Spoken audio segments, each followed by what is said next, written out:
recorded live. Hey, good morning, good evening, good afternoon, depending on where you are in the world. Hey, this is Jack Bauer. The name of the show is called The American Reconstruction Project. I am Jack Bauer.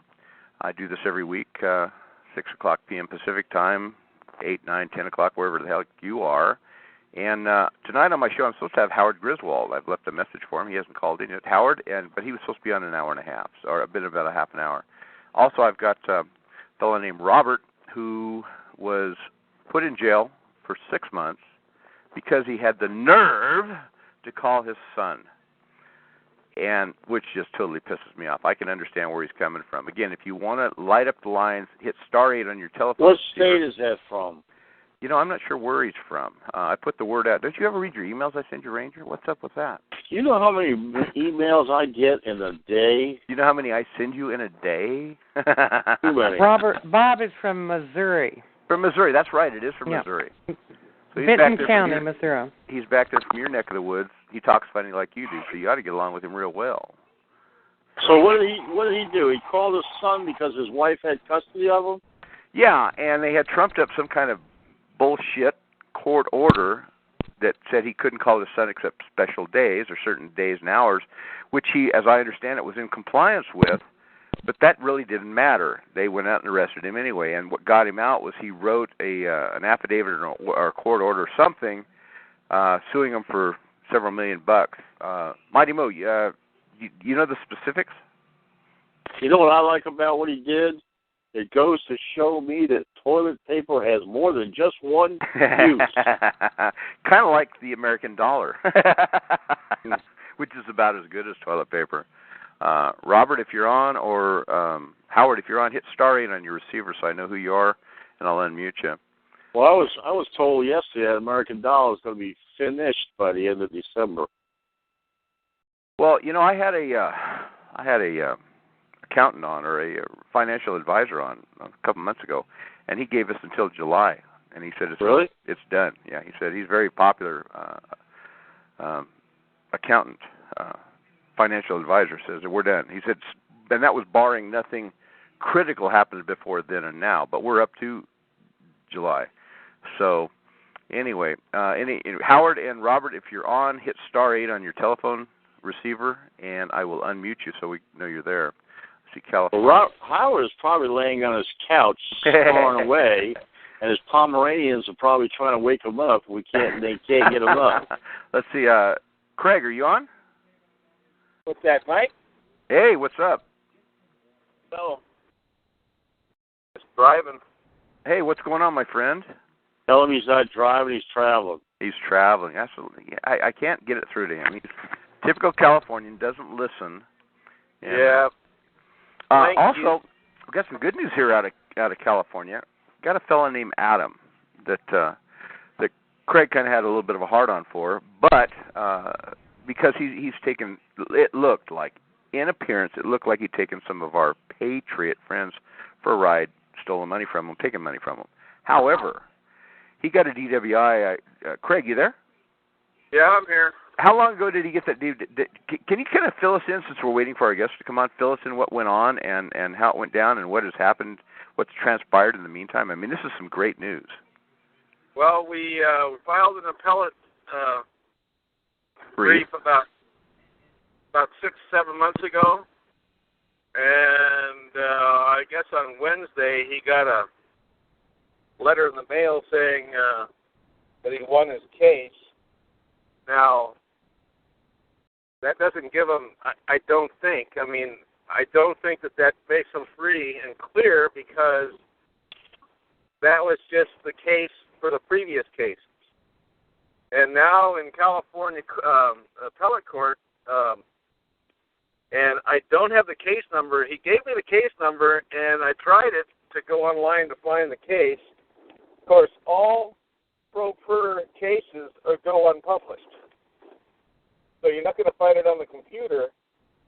You got to actually go in there. And we sent somebody in there the other day, on Friday, and the clerk said that they didn't know anything about the case. So probably the clerk is trying to bamboozle the guy that didn't have the experience to say, well, excuse me, if I got the wrong case number, that's fine. Let's search by name.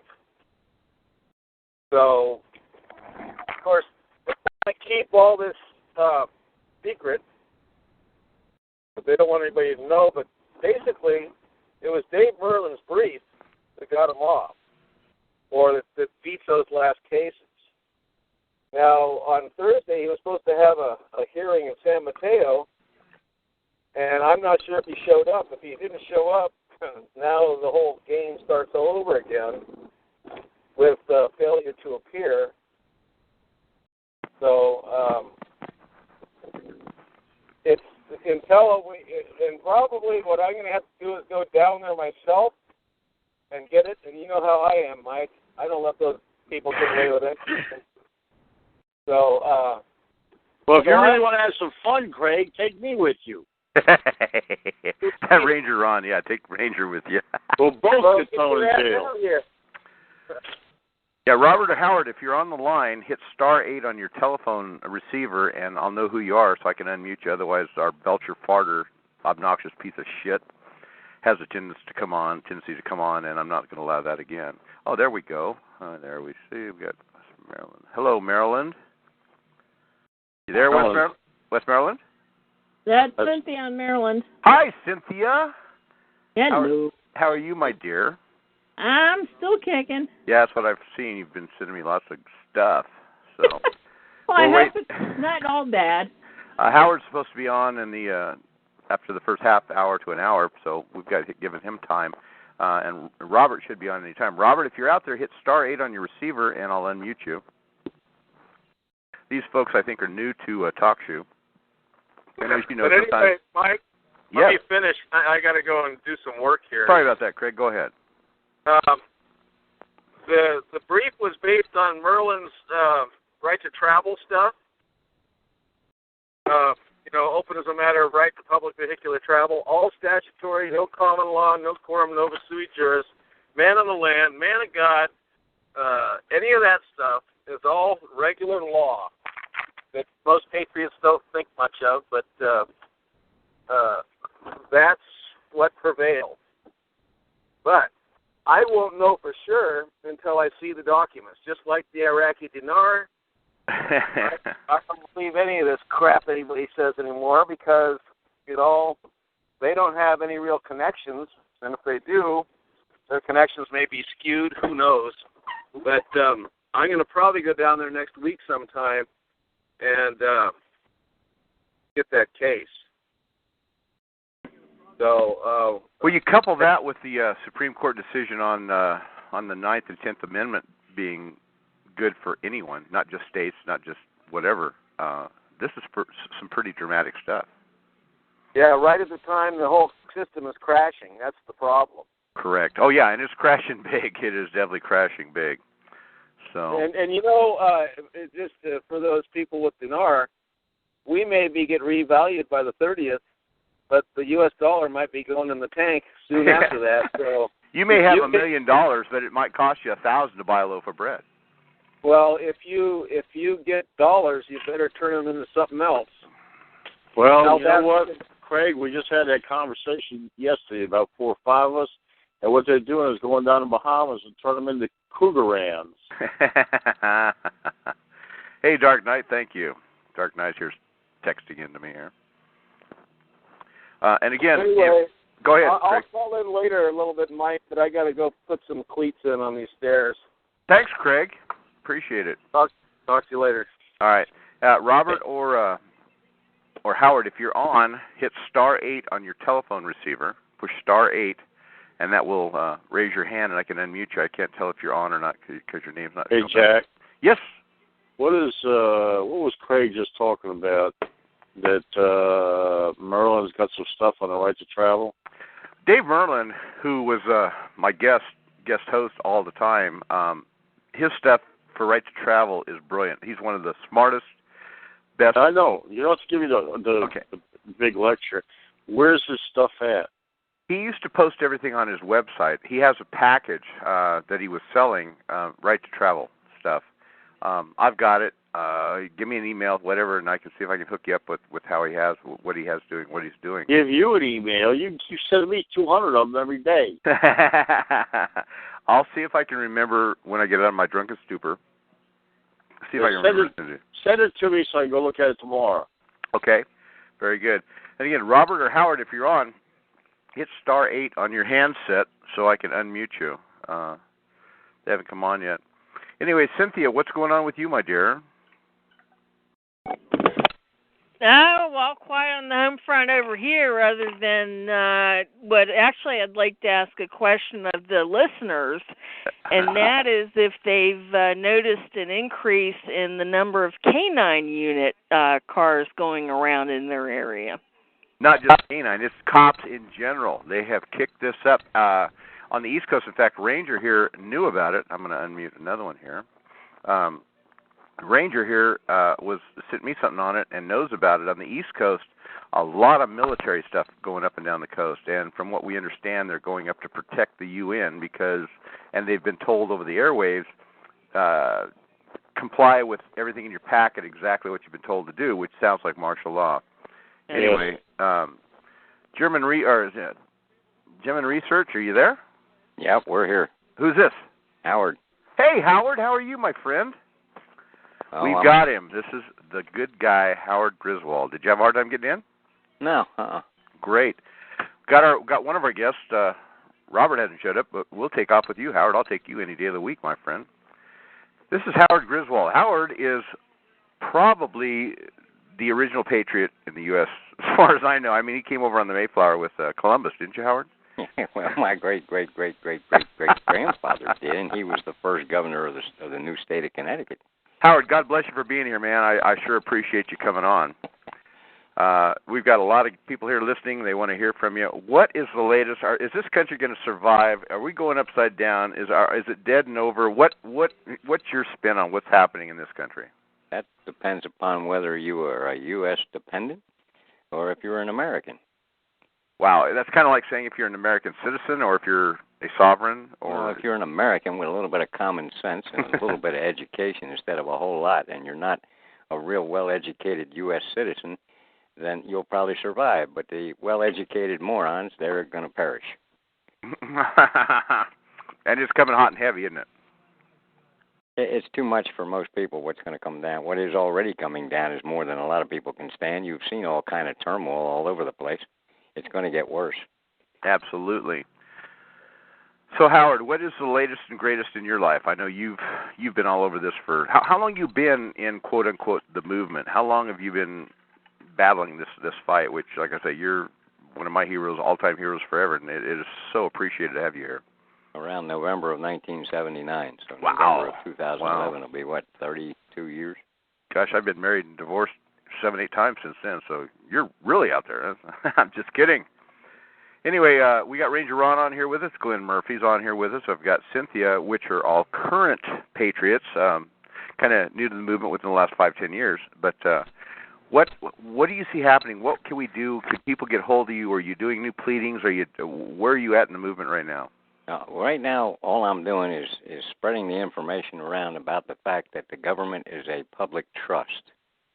And it took us years to find out about this. This was very well hidden in the law books.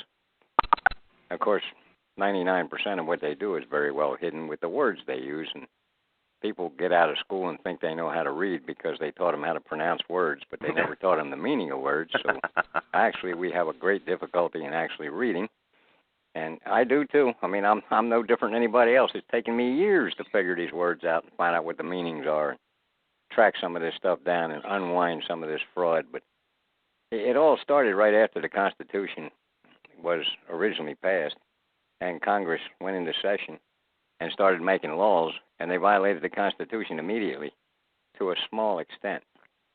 It went on at a small extent for quite a few years until the Civil War.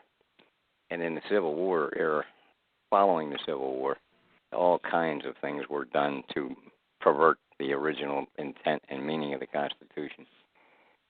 And nobody seemed to know or understand that the government was in a trust position. So nobody's really sued them for the things they've done wrong as breach of the trust duty trustees. They haven't sued them that way. So they've gotten away with this stuff that they're doing for years. And each new generation of people that come into the government come in with more education, and the education leads them into a lifestyle that is entirely different than what was intended by the Founding Fathers. And they get into office, and they come up with all kinds of new laws, rules, and regulations, and new lawyers, and they impose all this stuff on the people. And it took us a long time to find out what some of the words in the Constitution actually meant. Every state says the same thing, and the federal Constitution says the same thing. Congress shall have the power to make all needful laws to regulate the government. Wow, what a concept. Well, what's wrong with that? So are you in the process now of I have a wife and children and a home. Right. I have the power to make all needful laws to regulate my home, don't I? Absolutely. I can lay down the rules for my own home. Well, the rules of my home don't apply to your house, do they? Until the government gets into it, and then they want to control everything. Well, see, the government has no right to come into my home. They've left their home and come to my home and try to tell me I got to live the way they want me to live. And that's not within their power. That's a breach of their fiduciary and trustee duty. And do you have paperwork available if people want to? Have you got a lawsuit going on this? Because this is they're in our lives every day, every minute, every second, every waking and unwaking minute. This is vast. No, I don't have a lawsuit going yet. Are you going to get one, and can we join it? No, that won't be the way it'll work. Okay. One of the things that I found out in researching this is that I may go into court and whoop them something fierce. They will agree 100% because of the case law and the history and the actual statutory and constitutional law that I put in, and I'll win. And the next poor sucker that comes into court that doesn't know anything about that, they'll beat him to a pulp. You know, one of our listeners here, D.W. Dial, says there are two languages used in America, colloquial English and legal English. Although they sound the same, you can get into lots of trouble if you confuse one for the other. Is that pretty much what you're saying, right? Well, as a matter of fact, Noah Webster, in 1828, when he wrote his first dictionary, in the preface to the dictionary, he said, I have defined all the words in the common use of the English language, but I have not defined the legal words because someday they will have no use. Interesting. Mighty Mo, I brought you back up. Say hello to Howard here. Hey, Howard. We're glad you're here tonight. We love you, man. We do. Well, Howard, now Howard's been working on some stuff, though, haven't you, Howard, on getting a kind of like a form that each of us can use to do a breach of fiduciary duty, breach of trust, if we want to? I'm working on that. I'm going to be putting it on the Internet on a downloadable email site. And Mighty Mo is actually how I got in touch with you, Howard. I can't thank her enough. Also, at KMA Club, I just brought you up. You're up if you want to ask or talk also. If you want to ask any questions of Howard here, just hit star 8 on your receiver. A lot of you I recognize. That's why I'm unmuting you.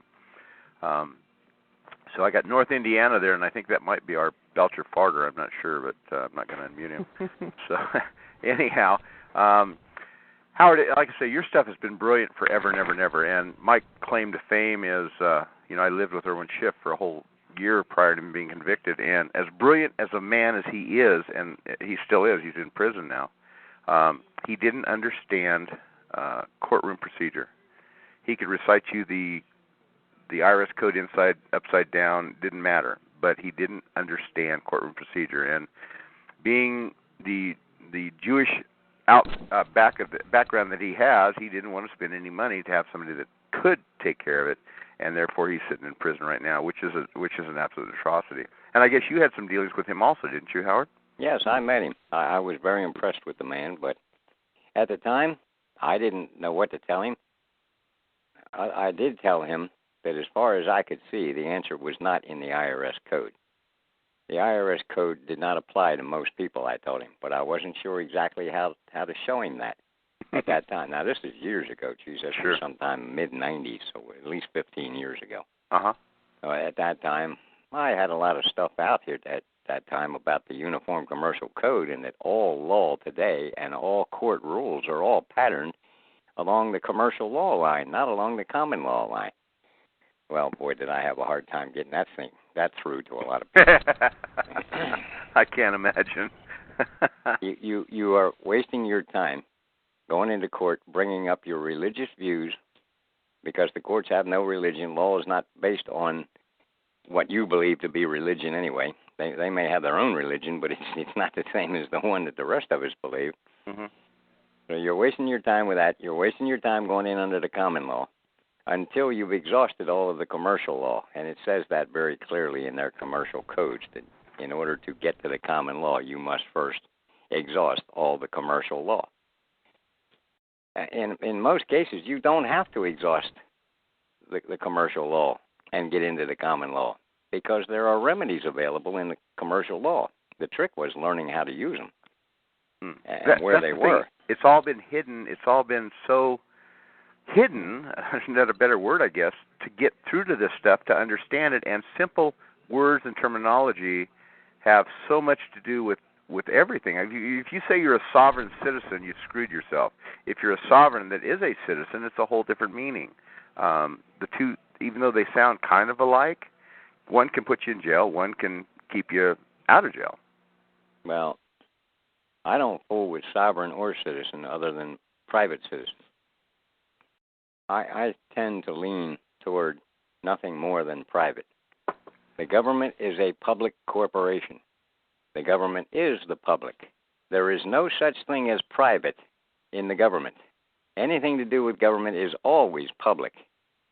Now, the only way for you to stay private is to stay away from government. Do not have any dealings with them. If you have dealings, you have stepped into the public realm.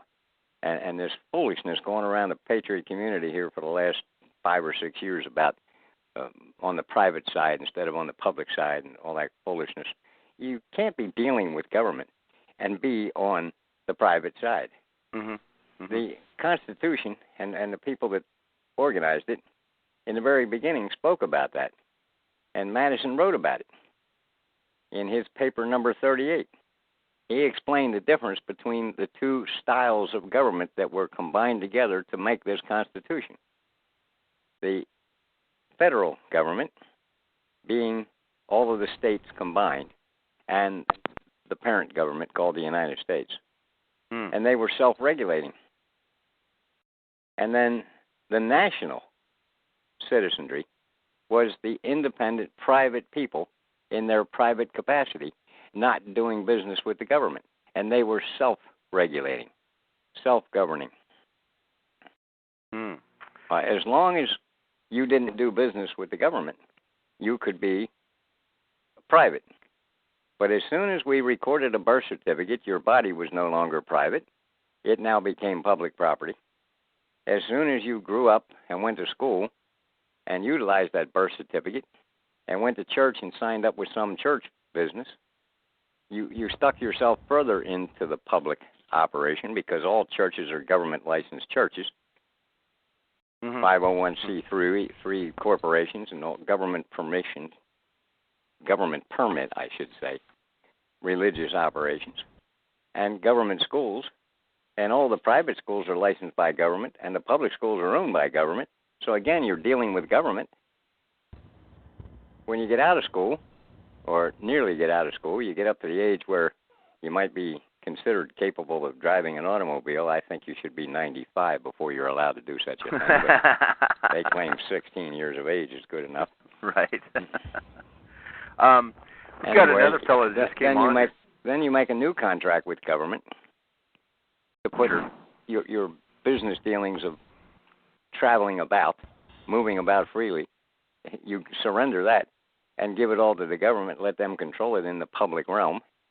And then you get an automobile, and you registered it, and they can control the automobile as well as you. And then you go get out of school, and you get a job, and you go get a Social Security number, and now they can control your labor. I mean, we're dealing with government in every possible aspect of life, aren't we? Exactly. And you know why? Because education and religions have led us to this. Howard, I've got another brilliant guy here, Ed, Ed is on. Ed, you there? I'm here. How you doing? This is Ed. Ed, this is Howard. And Howard and Ed, Ed is not nearly as old or been into this as long as you are, Howard, but he's another one of the brilliant minds. I want to introduce you to him. Ed, here's Howard. Hey, Howard. Good I've listened to you for a long time. Have you? Yeah, I have.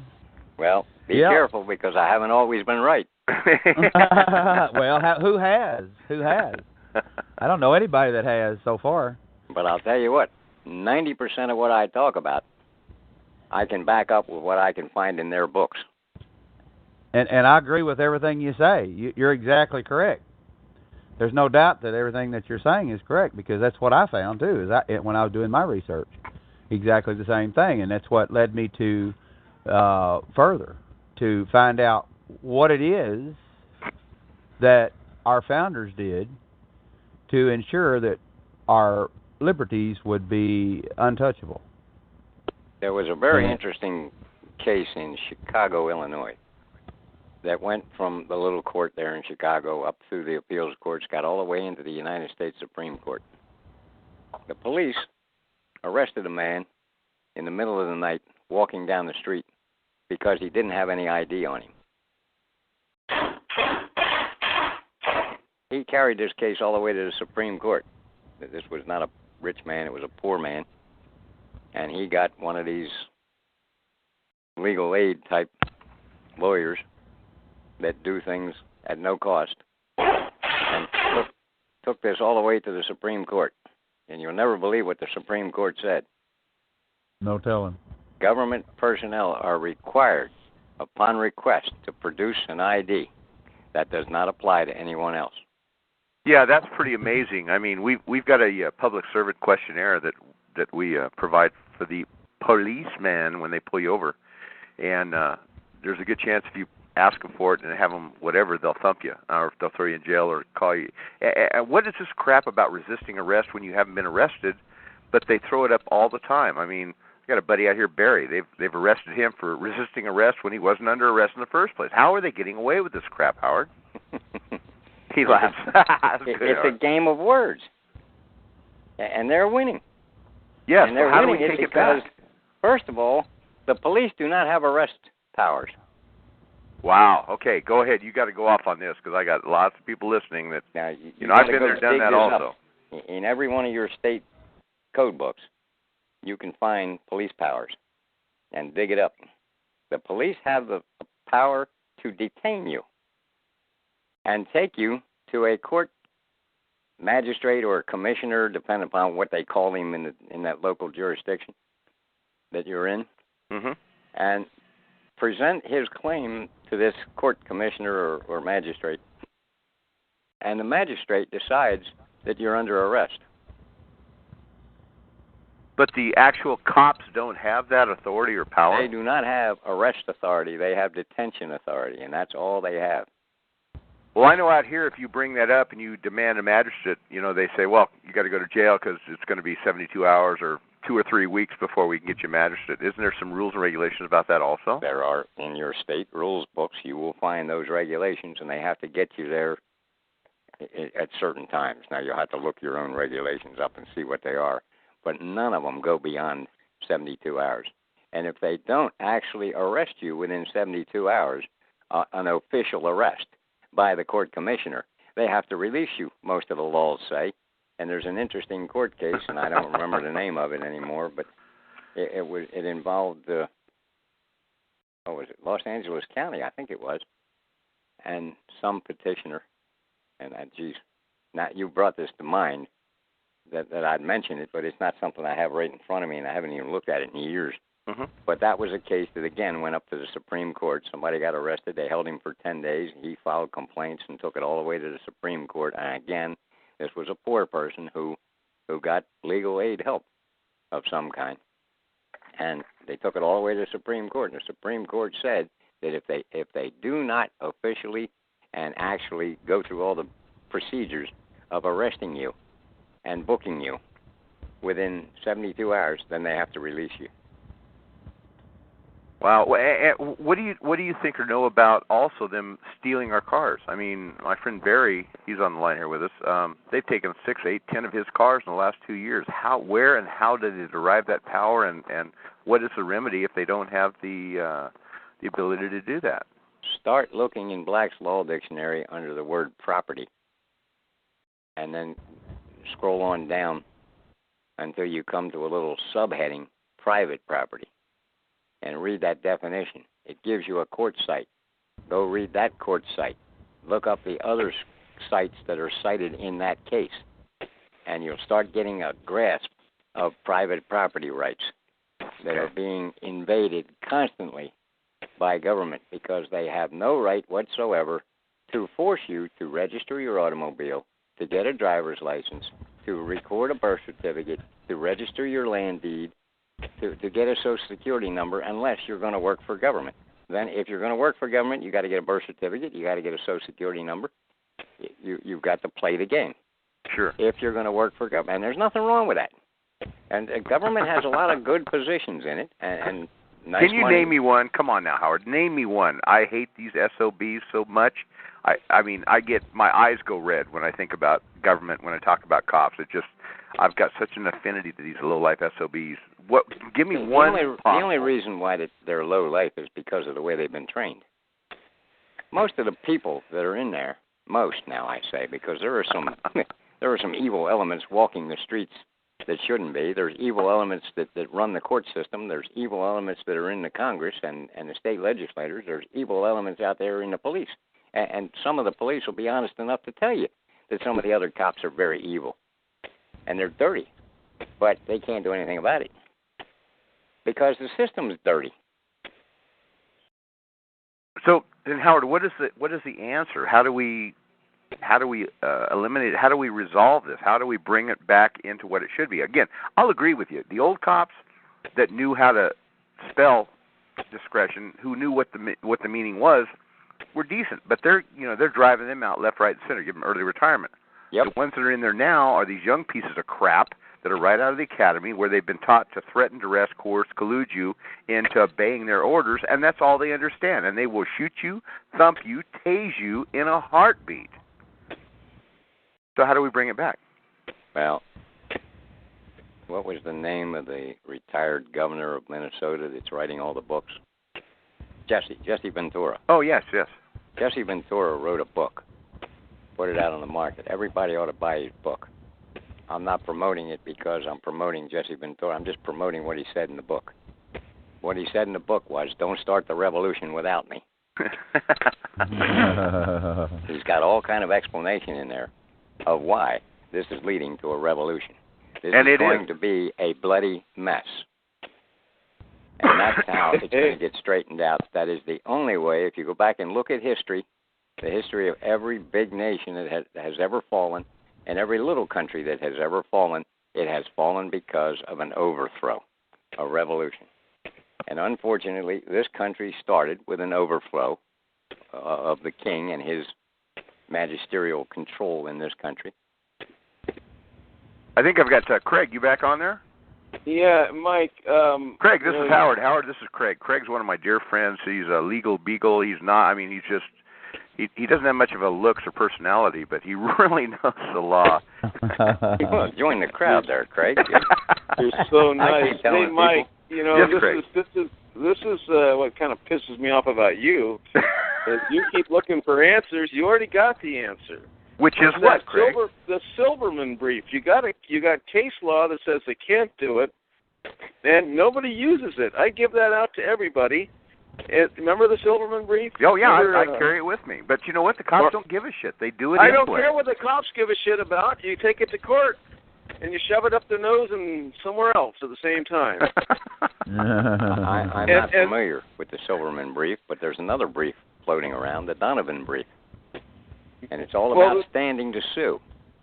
Well, the Silverman brief is specific about seizures of cars in California, and they focused on illegal aliens because the cops in L.A. or whoever in L.A. decided to do this. They figured none of these people are going to complain because if they go down there, they're afraid they're going to get deported. Well, the guy won millions and millions of dollars that's went uncollected because everybody's afraid to go collect it. All these illegal aliens that have these cars that jump up and down and got the little dingle balls and the $500 wheels and, you know, all this stuff. And so the cops were buying them for their buddies and sending their buddies down there. So they knew, oh, we seized the car, so make sure you go down and get this one because nobody's going to show up to claim it, and they're going to pay the storage on it. And so it was a big racket. So, I mean, that's evidence, and it's also case law. And, you know, I don't know. You know, it's like you're not going to talk a cop out of giving you a ticket or in most cases, at a traffic stop. Well, one of the things we have here, Craig, you know Barry, of course. He got another car taken a week ago, and it was so cool because when the cop pulled him over, he started explaining what he was going to do and how, you know, he's been doing this for quite some time, not real effectively, but it's making a difference. And he told the cop, and it looked like he wasn't going to take his car, but then the cop says, you know what, I'm going to take your car. So he called the first tow company out. The tow company came out, and he says, listen, I'm going to lay it out to you. If you take my car, I'm going to sue your sorry ass. And the tow truck driver says, is your name Barry? He says, yes, it is. He got on the phone, called his boss. The boss says, don't take it. He tells the cop, you're going to have to get another tow company because we ain't towing this car. So the cop was like, whoa, what? And then the second one that came out. The problem is, Mike, that they'll always find that second or third or fourth tow company because they haven't been spanked yet. But exactly. like I told you and Barry a long time ago, until we go to the grand jury down there and tell them, make the grand jury aware of it, and then if they do nothing, then we go after the grand jury. You know, it's all about going after people. I mean, you know how I am when I talk to those public servants.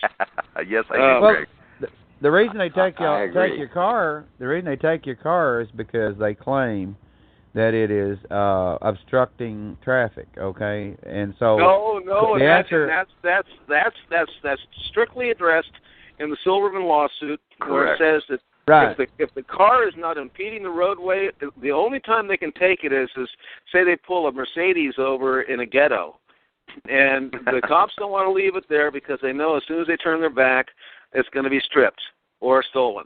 And so they can't take responsibility. That's the only time they can tow your car, when it's not obstructing traffic. But if it's in a safe spot, off the road, off the public right-of-way, not impeding traffic, they can't. They're not supposed to take your car. I did the same thing, Craig. When I got stopped, I made sure my car was in a strip center parking lot, and he didn't take my car. He said, what do you want me to do with the car? And I said, well, you know, I was kind of shocked when he said it to me, you know, because he arrested me. And I said, well, just leave it there. I'll call my friend to come get it. He says, okay. He said, it's all right. It's not obstructing any traffic. Well, that's different here in Fresno. Fresno, they take these suckers. I mean, this is their main source of income anymore. And again, Barry's had 6, 7, 8 cars taken from him. We actually sued one tow company and won, and they appealed it. And the second SO judge turned around and gave it back to, you know, let the tow company have it. So, you know, in a situation like that is so corrupt and out of control here in Fresno. It's a good old boy county. Yeah, but do they take it off a parking lot though? At that time, no, I don't know where. But hang on a second. If they see a sign that says any car will be towed at owner's expense if it's left here for more than so many hours, or if you're not shopping in our store or something like that. And a lot of times they will tow it. I mean, I've seen them tow it out of a private parking lot. And of course, the people that got towed were Mexicans, and they didn't want to fight, and everybody's afraid. I mean, they took one of mine right out of a public parking lot. I mean, I saw the SOB pull over, and he says, "Well, because your car was on the road anyway, we can get it. Even though it's in here, we can get it. We can take it." And they took it, and you know, that's not what their law says. Well, that's where once this dinar revalues, if it ever does, we go out and buy a whole bunch of funky cars that we just love to have them take and stick in the junkyard, and then sue the hell out of them for it. Well, this definitely Howard, do you see a change coming in the populace? Do you see a kind of like you said earlier, a revolution? Do you see it coming? Yeah, there's an anger and an awakening going on. Yes. You know, my parents are up in their 70s, and my mother's starting, God bless her, she's starting to suffer from Alzheimer's. But about a year ago, listen, I used to be so far out on the branches that, you know, you afraid the limb was going to break. And now I've become kind of the trunk. And my mother told me a year ago, which prior to this, I wouldn't even invite to parties because, oh, my Lord, he might talk that talk. She said, I knew this day was coming, Jack. I just never imagined it would happen in our lifetime. Now, that to me is a sign that people are waking up. Yes. And at all ages. Yes, exactly. I mean, like I said, I've been so far up Fringer, and anymore I've become the trunk. People calling me going, what are we going to do? You know what? Too late. Game over. And maybe I'm just a pessimist, but I think there's too much water under the bridge. But that's just me. God bless people like you that are doing what you're doing, because I think there's going to be blood ridden in the streets, and I don't think it's very far off. These SOBs with Homeland Security, they've been to my door. They can kiss my sorry ass. But that's just me. If more people, if even 1% of the people were doing what you and I and Craig and Barry are doing, just 1%, it only took 3% during the Revolutionary War to turn this country around. The rest of them didn't give a crap who was reigning over them. But only 3% of us, quote unquote, patriots, rose up and said, you know what, enough, and it made a change. And I think we're coming to the tipping point. I think enough people are getting pissed off. They're tired of having their stuff stolen, and it's coming, this mortgage thing. Oh my God, it's revolutionary. Well, that is revolutionary in two different ways. First of all, it was revolutionary in their way of going about it, in changing the concept of private property and being able to take people's homes away from them and doing it in mass like they were doing. Mm-hmm. But all of a sudden, there's a change in these courts. Mike. Hey, we've got I got Barry on here, Howard. He's the one I was telling you has had a dozen cars stolen from him. Barry, say hello to Howard. Howard, how are you doing? Oh, pretty good. How are you, Barry? Oh, just busy. With work and with this. I have my second job, which is this traffic stuff. Hey, I wanted to say, Craig, I've used your Silverman brief in every court appearance I've ever made on my towing. They just blow it up. Yeah, I know, but we never have taken it to the grand jury, who has the power to go and do indictments. You won't get it to the grand jury. What was that, Howard? You will not get it to the grand jury. That's the problem. Actually, how do we get it there? Actually, I think we can. No, you can't. Well, I used to own bars, and I had a doorman. If you had been thrown out before the doorman remembered you, he wouldn't let you back in. The grand jury has a lawyer doorman. He doesn't throw you out bodily like my doorman did. He just says, why are you here? What do you want? And he determines whether or not you'll be allowed to go into the grand jury.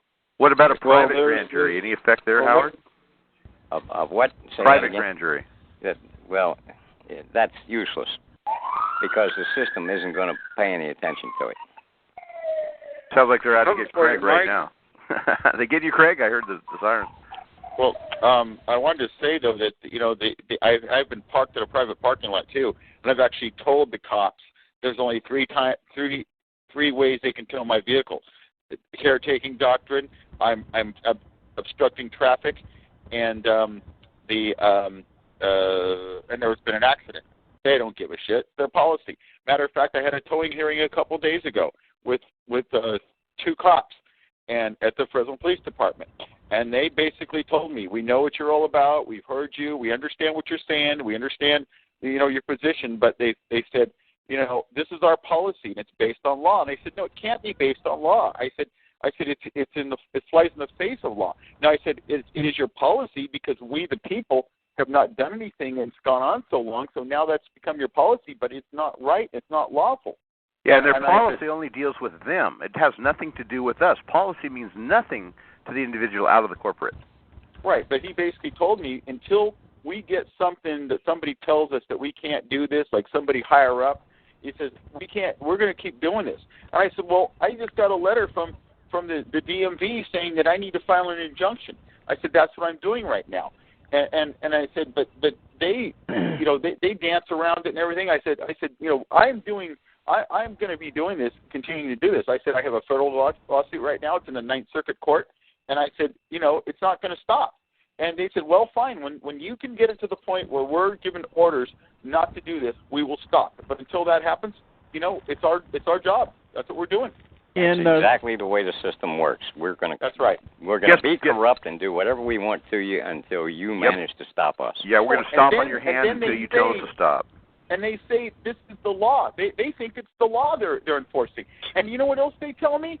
They said, well, they've even made comments that, you know what, it sounds like you really know what you're talking. It sounds like you really studied this a lot. And, you know, I turned around and told them, I said, listen, this is your job. You swim in this arena. I said, it's incumbent upon you more than ever that you know what you're doing before you're doing things like this to people. And they say, well, it's above my pay grade. That's what they say. They don't care. They don't go to law school, Craig. And that's what they're basically telling me. Yeah, that's Barry talking. A fellow in the state of Washington, had a little incident with the police department, and what he did was he started a court case and started his discovery. And in his discovery letter, he said, you're going to have to pay me 100 gold coins per hour for 24 hours a day until you answer my discovery questions. Now, so he did that and put in the questions, some of which they naturally couldn't answer. Okay? After 91 days, they had ended up owing the bill similar to if you don't show up in court, right? So he then decided, well, look, they owe me $23 million, $23 million, which was several police officers, police department, the city, several councilmen and such. And what he did, he's going to be a real nice guy, and he forgave half their debt on three individuals, a judge, a prosecutor, and a chief of police, and the police department, I think. Well, anyway, when he got all done, he forgave half the debt on each of the individuals. Each one of them had $23 million bill sitting there, so he forgave it, and some of them he didn't forgive at all. And then he sat down and filled out a 1099-C form showing that he had forgiven a debt, just like the banks do when you got your car repossessed and didn't pay your loan. Okay? So then the IRS goes to the judge. Judge now loses his house and everything he owns. Okay? The city lost a bunch of money. The police department's checking account's not any good, so they're having to get money from the water department and the fire department, everybody else to run. The police officers no longer stop the people in the street, and that's how they did it in Washington. And if you can get a hold of Marie Jeanette, and there was a case up in Washington where they've actually got a judge now living under bridges because they took his house. They went in and sued his sorry ass, and they took the county to task, and excuse me, to the tune of millions of dollars. He couldn't pay it, so they sued the county also, and from what I understand, it's bankrupt the county. And I would love to get that case. If anybody knows about it or anything of it, please get a hold. If you talk to Ronnie, get Marie Jeanette's phone number, and she'll give you the information. There we go. Again, let me give the information out for me. This is Jack Bauer. You want to call me? Please do so. 559 area code 291-6188. That's 559-291-6188. I'll post it on the web here. Also, you can email me at Bauer, B-O-W-E-R, secret, S-E-C-R-E-T, BauerSecret, at gmail.com. One of our guests here, Louis Ewing, but my buddy, said there's never been actually anybody ever arrested or taken into custody for the DWLS, whatever that is, when presented his stop arrest notice.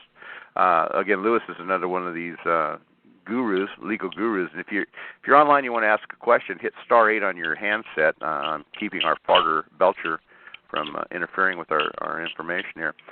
We've got a couple people have had their hands up. I've unmuted you. Anyone else have a question? Yes. Hey, yeah, Barry. Don't forget about Merlin, raising some money for Merlin, too. Oh, yeah. Can help out. Do you have the information on that? Our good friend Dave Merlin is still incarcerated up at SeaTac in Washington. And Merlin, you can only, and I used to tell him, you can only poke a stick at a rattlesnake so long before you're going to get your sorry butt bit. And he, as right as he was, and he was right as rain in what he did and how he was doing it. And he told these people, here's what I'm going to do. Don't lock your door because I'm going to come out and I'm going to arrest your sorry asses in the middle of a Christmas party if I have to. Under their state statute. under state statute, and he gave it to him. But then, so they first took his car and his gun, and they let him out because they had nothing to hold him on. But then they went and got a grand jury to indict him, and we know federal grand juries will indict a ham sandwich if they're given the opportunity. He's in jail, so he's trying to get an attorney, which he really likes, to help him out, to get him out. They originally offered him a plea bargain, giving him a year, which he was considering taking. But when they presented it to him, I think it had 3 or 4 years on it, and he told them to stick it. So now he's ready for a fight. So I wouldn't even plea bargain for any part of it. Well, I think the reason he was going to do it was because he was going to plea bargain it out, and once he got out, he was going to tear him a new ass. That's the way Merlin is. The guy's brilliant. And we're putting a trust together. We've got a trust account ready for him. Anybody wants to contribute to him, and he was on my shows every week. I love him. It's a B of A. Coming right now, Mike. Okay, it's a B of A account. If you want to put it into it, the account number, I'm going to read it off here to you from B of A, is account number 46187324. So if you want to donate to him or whatever, it's 46187324. It's under Nora J. Lawson, which is his sister. Yeah. And that's a trust account where that she set up for him for anybody who wants to help. And again, if you have any questions, hit *8 on your phone, and I'll unmute you. Thank you, Barry. I'd like to go back to the gentleman that talked about this lawsuit where the guy sent them all these bills if they didn't respond to the discovery, and basically ended up bankrupting the municipality. Where was that? Where did that actually happen at? That happened in the state of Washington. Okay. And Marie's now using the same stuff, but she's waiting for her discovery to mature to 91 days. It happened in what? Pulpero or something like that? That's some Indian name town. And they don't have any money. In fact, the prisoners don't get any dessert anymore. Okay? Yeah, no more pudding. No more pudding for the prisoners. And the police department's not stopping anybody on the street anymore. So on and so forth. So what it was, it's a you say, well, gee, I'm going to start a case, so I got to start discovery. So you put the appropriate words at the top, and then you do a little bit of lettering, then you start asking the questions. And I'm not sure if something happens at 30 days, and then you really don't say anything. They just kind of let that piece of paper sit. Nobody's asking for anything. And then 91 days later, the whole thing is matured, and it's the same effect as though you go to court, you've been called into court, and you don't appear. Okay? You win by default. Well, this paperwork, when processed properly, you end up winning by default, and you're sitting there with a judgment in your hand worth millions or trillions of dollars, depending on how you initially set it up, your accounting, right? Mm. And you tell them up front what the accounting is. Mm-hmm. Mm-hmm. And when they get down to the end, you got 91 days, okay? They forfeited the right. They all owe you, each of these individuals that you sent this paperwork to owe you several $1 million, which they don't have. Mm-hmm. And what you do, you can either forgive all of it or half of it. The reason they forgive half of it is because the Internal Revenue Service, when you fill out a 1099-C form showing that you forgave a debt to this person, then the Internal Revenue Service says, okay, add that to your income and now pay us the taxes. Wow. Okay? So they don't have the money to pay the taxes, so now the Internal Revenue Service says, well, look, you got a house, we'll take that. You got a car, yeah, we'll take that. You got clothes, we'll take that. You got a retirement plan, we'll take that. Okay? Then when they run out of stuff with a government agent, with a government official or a government agency, they then go after the local government. Now the local government's got to pay the bill. Rocco here has a question. Can you convert a cured negative averment into this method? I really don't know. Okay, I seriously doubt it. It has to be done. You have to get the original paperwork and method, and Marie Jeanette's doing it right now, and see what's happening. Okay, but right. But people in the governments up there in Washington are saying, "Uh-oh, the people's figured out something." Uh-oh. The only thing they didn't take was the guy's old lady because she was too ugly. Well, I was going to bring that up. Thank you for mentioning that. I have a way of upsetting these police. That's the problem. Again, they did this to me 2 years ago. They threw my butt in jail down in Tulare County for telling the judge to go F off. And they held me there without letting me talk to my attorney. Well, that just cost them $35,000. That should be coming any minute. And I sued their asses. But the problem, Howard, is I affected the county. I didn't affect the 2 chicken shit cops that pissed me off, that wronged me. There's got to be a way to drop that veil and sue their sorry butts and go after their wife's knickknacks that their grandmother gave them to make these SOBs realize, don't piss me off. Okay, about a year and a half ago, I finally found enough information in their law books to know how to do just what you just said. Every officer and every employee of government is in a trust position. The cute little secretary at the information desk is a trustee. Okay. And the slimeball lawyer that's behind everything, that's the politician, right. He, too, is in a trust position. The cop is in a trust position. You go after them for breach of the public trust. Now, the Constitution is the trust instrument, and you must identify the trust instrument in a suit like this. So you have to identify either the state constitution, what it said was their duty, or the federal constitution, depending upon who you're dealing with. Okay. And what their duty is. And you go after them for breach of the public trust. Now, there's a whole pile of case law that can be researched on this that can be found in American Jurisprudence, Book 63C. Public Officials, I think it's called. Okay. Book 63C. Now, we've been studying that and dozens of other books. But what I found out is that a trustee is personally liable for his breach.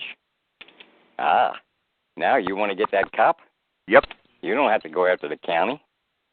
As a matter of fact, the county and the state can often wiggle out of these things because they're not persons under the law.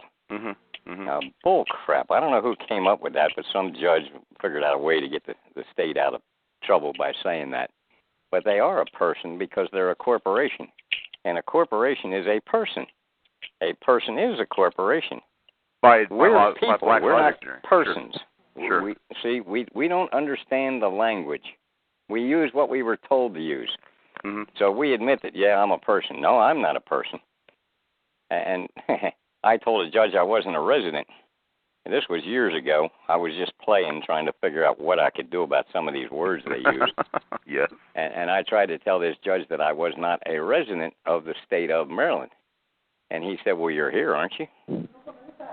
And, I looked down at myself and said, well, yeah, stupid fool. You showed up. You're here. Uh-huh.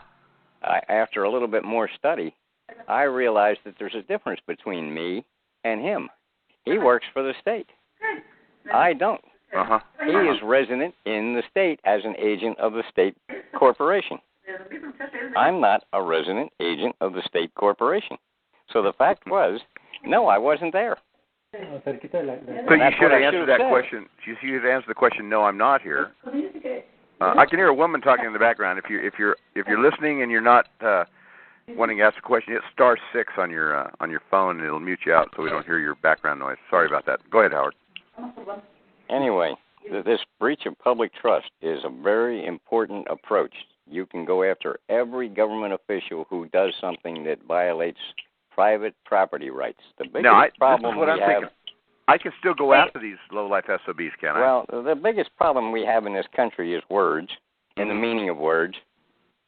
Because we have education, but we have no knowledge whatsoever. Those two words are not synonymous. Exactly. Education is not People synonymous in person. with knowledge. People in person is a perfect example.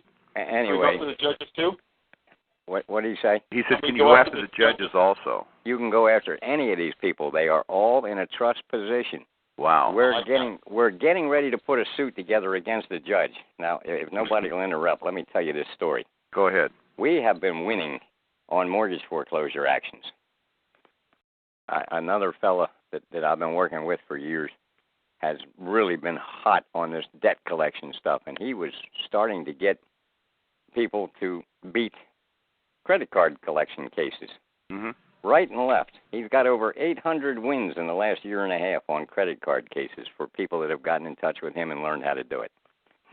But this mortgage foreclosure thing, this really exploded here in the last couple of years. Sure. So he got into that. And, of course, he's been in touch with me. And I've led him to some information. He's looked some stuff up and led me to some information, because when we work together like this, we end up helping each other. When we're egotistical and it's all got to be my idea, that we don't get very far. Exactly. I've never been that way in life. I'm willing to work with anybody as long as you're not egotistical and don't want to do it your way all the time. I want you to look it up in the books. Well, he looked a bunch of stuff up in the books, and I'm telling you, he came up with all kinds of evidence that the banks do not make loans. Then he got a hold of a retired banker who will write an affidavit for anybody's court case. For a small price, he'll do this. Mm-hmm. Mm-hmm. That will state that he is a retired banker, that he spent 31 years in the banking industry. He's got 2 or 3 college degrees in banking and finance. So he's well situated to be an expert witness. And that he explains that the banks do not lend money, that they actually create the money from your signed document by depositing it and writing a dollar figure on your signed document. That's how the money is created. Mm-hmm. It is then given to you that you created, and not one penny comes out of the bank's pocket in the form of a loan. So we've been going into court with this, and we've been beating these mortgage foreclosures right and left. Well, you know, that with the one, Howard, we did that out here in California. In fact, Craig here has been on a case, and he's done this in court, and they used to agree with that. It was produce a note, show us where there's a signature, and the judges were going along with it until now. What they're saying is, listen, you've been paying on this loan for the last 6 months, year, 5 years, 10 years, so you obviously knew you owed it. So we're not even going to make them produce a note. And I had the banker that you're talking, maybe the same one you talked about, and he said the same thing. I had him on my show about a year ago, and he said he's seen they don't hold a note. There's no money ever change hands. They shred all this stuff, but then they've got these chicken shit judges that are now able to go in and do it. Wait. Whoever's going that far didn't go far enough. Okay, that was just Jack. In your state uniform commercial code. And you've got to look it up in the state. Don't look for some federal one or just the plain uniform commercial code books. Okay. But go into your state code books. There is a whole book on commerce. Some of them are called commerce. Some of them are called trade and commerce. Some of them are called business. And some of them are actually called uniform commercial code. Yeah, we have a UCC out here. Sure. Yeah, okay. Look in that book in Chapter 2, which is 2-something. 2- different numbers. About 2-3 something, I think it is. I'd have to go back and look. I've been through so much of this stuff, I don't remember all these specific things. But around there is a requirement in law that they prove that they have ownership of the document. If they can't prove that they own the document, then they can't even bring the document into court in any form at all. Photocopies or any kind of a claim or anything. They have to prove that they own the instrument that they're trying to foreclose on. So you got to go a little bit further than the point that you had gone to. And we've gotten into that and gone further and pushed that issue. Well, one of the things that we've done out here is we have people now file bankruptcy, which puts a stop to everything. And then once you have access to the federal court, now you can go in the criminal division, and they have to produce a note. Is that right, Craig? Yeah, well, that's really and what the judge says in state court here as well as in federal court, they don't care. If it's a civil court, they don't care about the note. They have the preponderance of the evidence. And since it's not a criminal action where they have to go beyond all reasonable doubt, they can show that, yeah, you, Mr. Golden, you've been paying your mortgage for the last 15 years. Now all of a sudden you say that you don't have to? I don't think so. So that's what they say. And the problem is that the people I try to help, most of them are weenies. This particular guy peed his pants in court. I had to drive him home with his wet pants. I had to stop at Safeway and get some plastic bags so it didn't ruin my seat.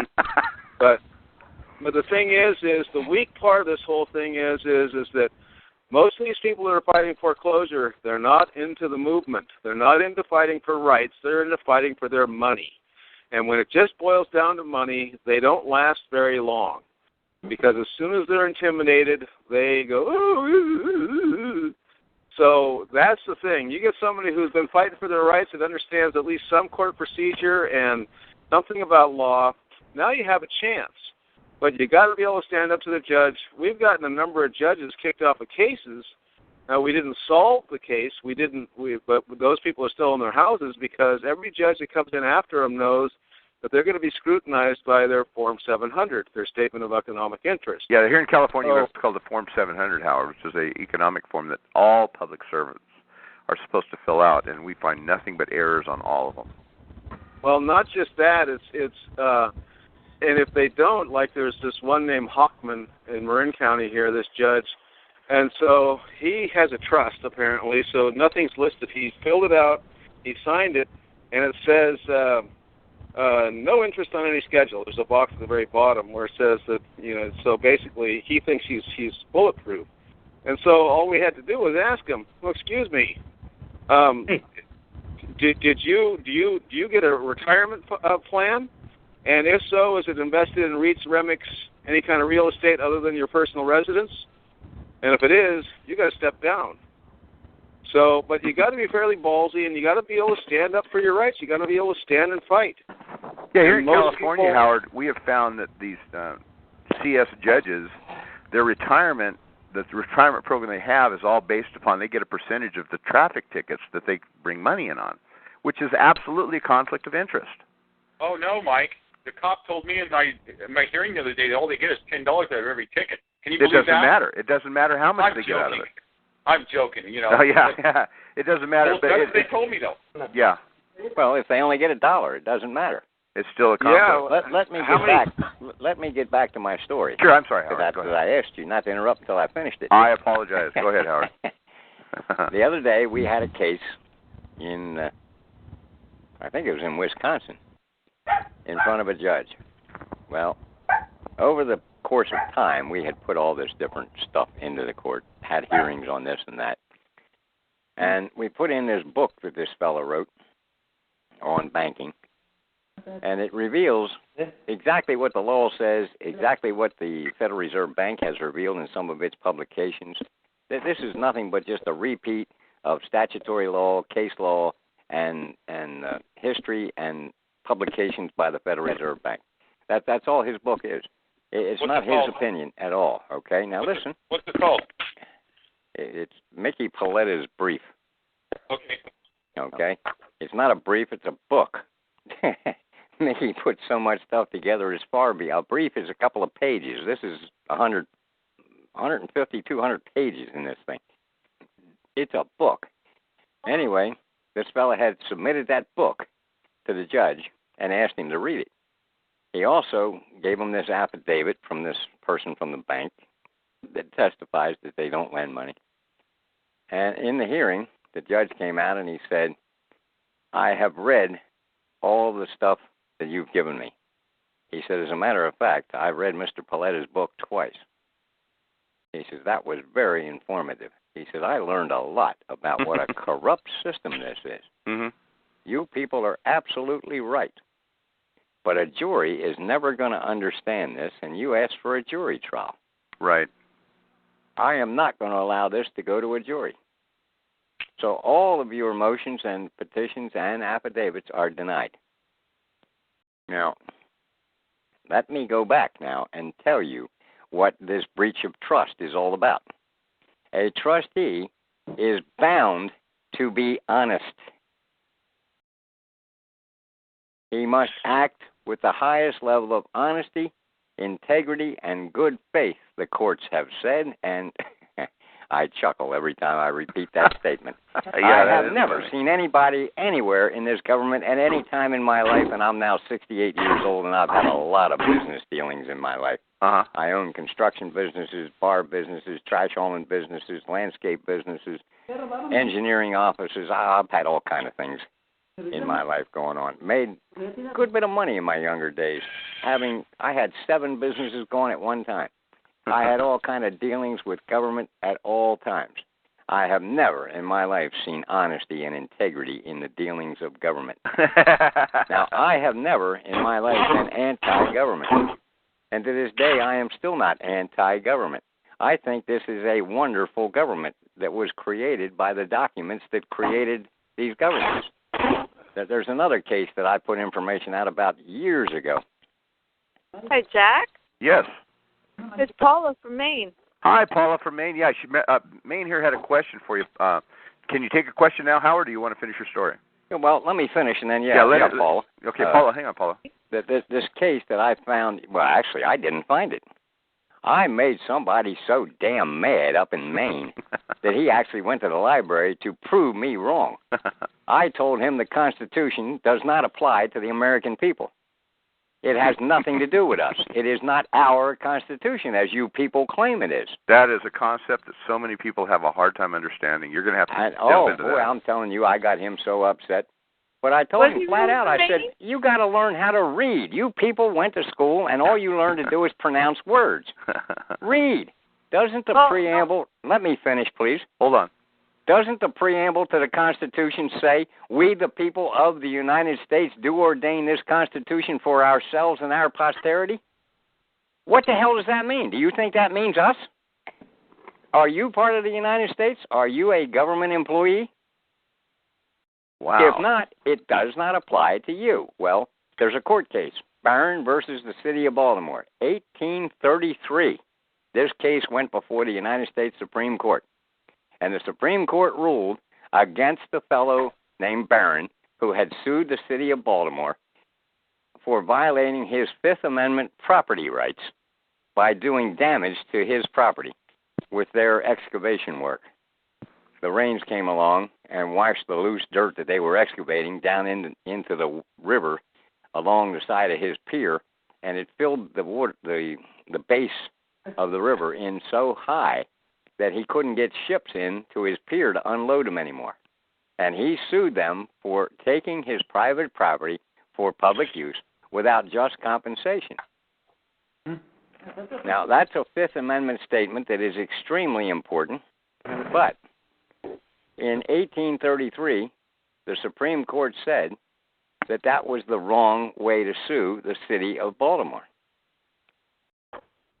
That the Fifth Amendment to the United States Constitution applied to the government that it was created by, and the Constitution that it was part of applied to the government that it created and to no one else.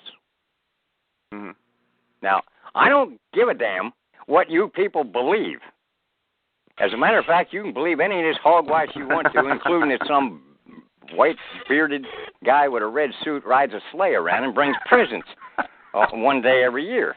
Oh, come on, Howard, if you don't believe that me. silly shit, then you probably believe all the religious crap that goes along with it, which is just as big a farce as that is. And I'm telling you, every Easter Sunday morning, I am up bright and early. I'm out there looking for that rabbit that lays eggs. If I ever find him, I know we're going to be rich.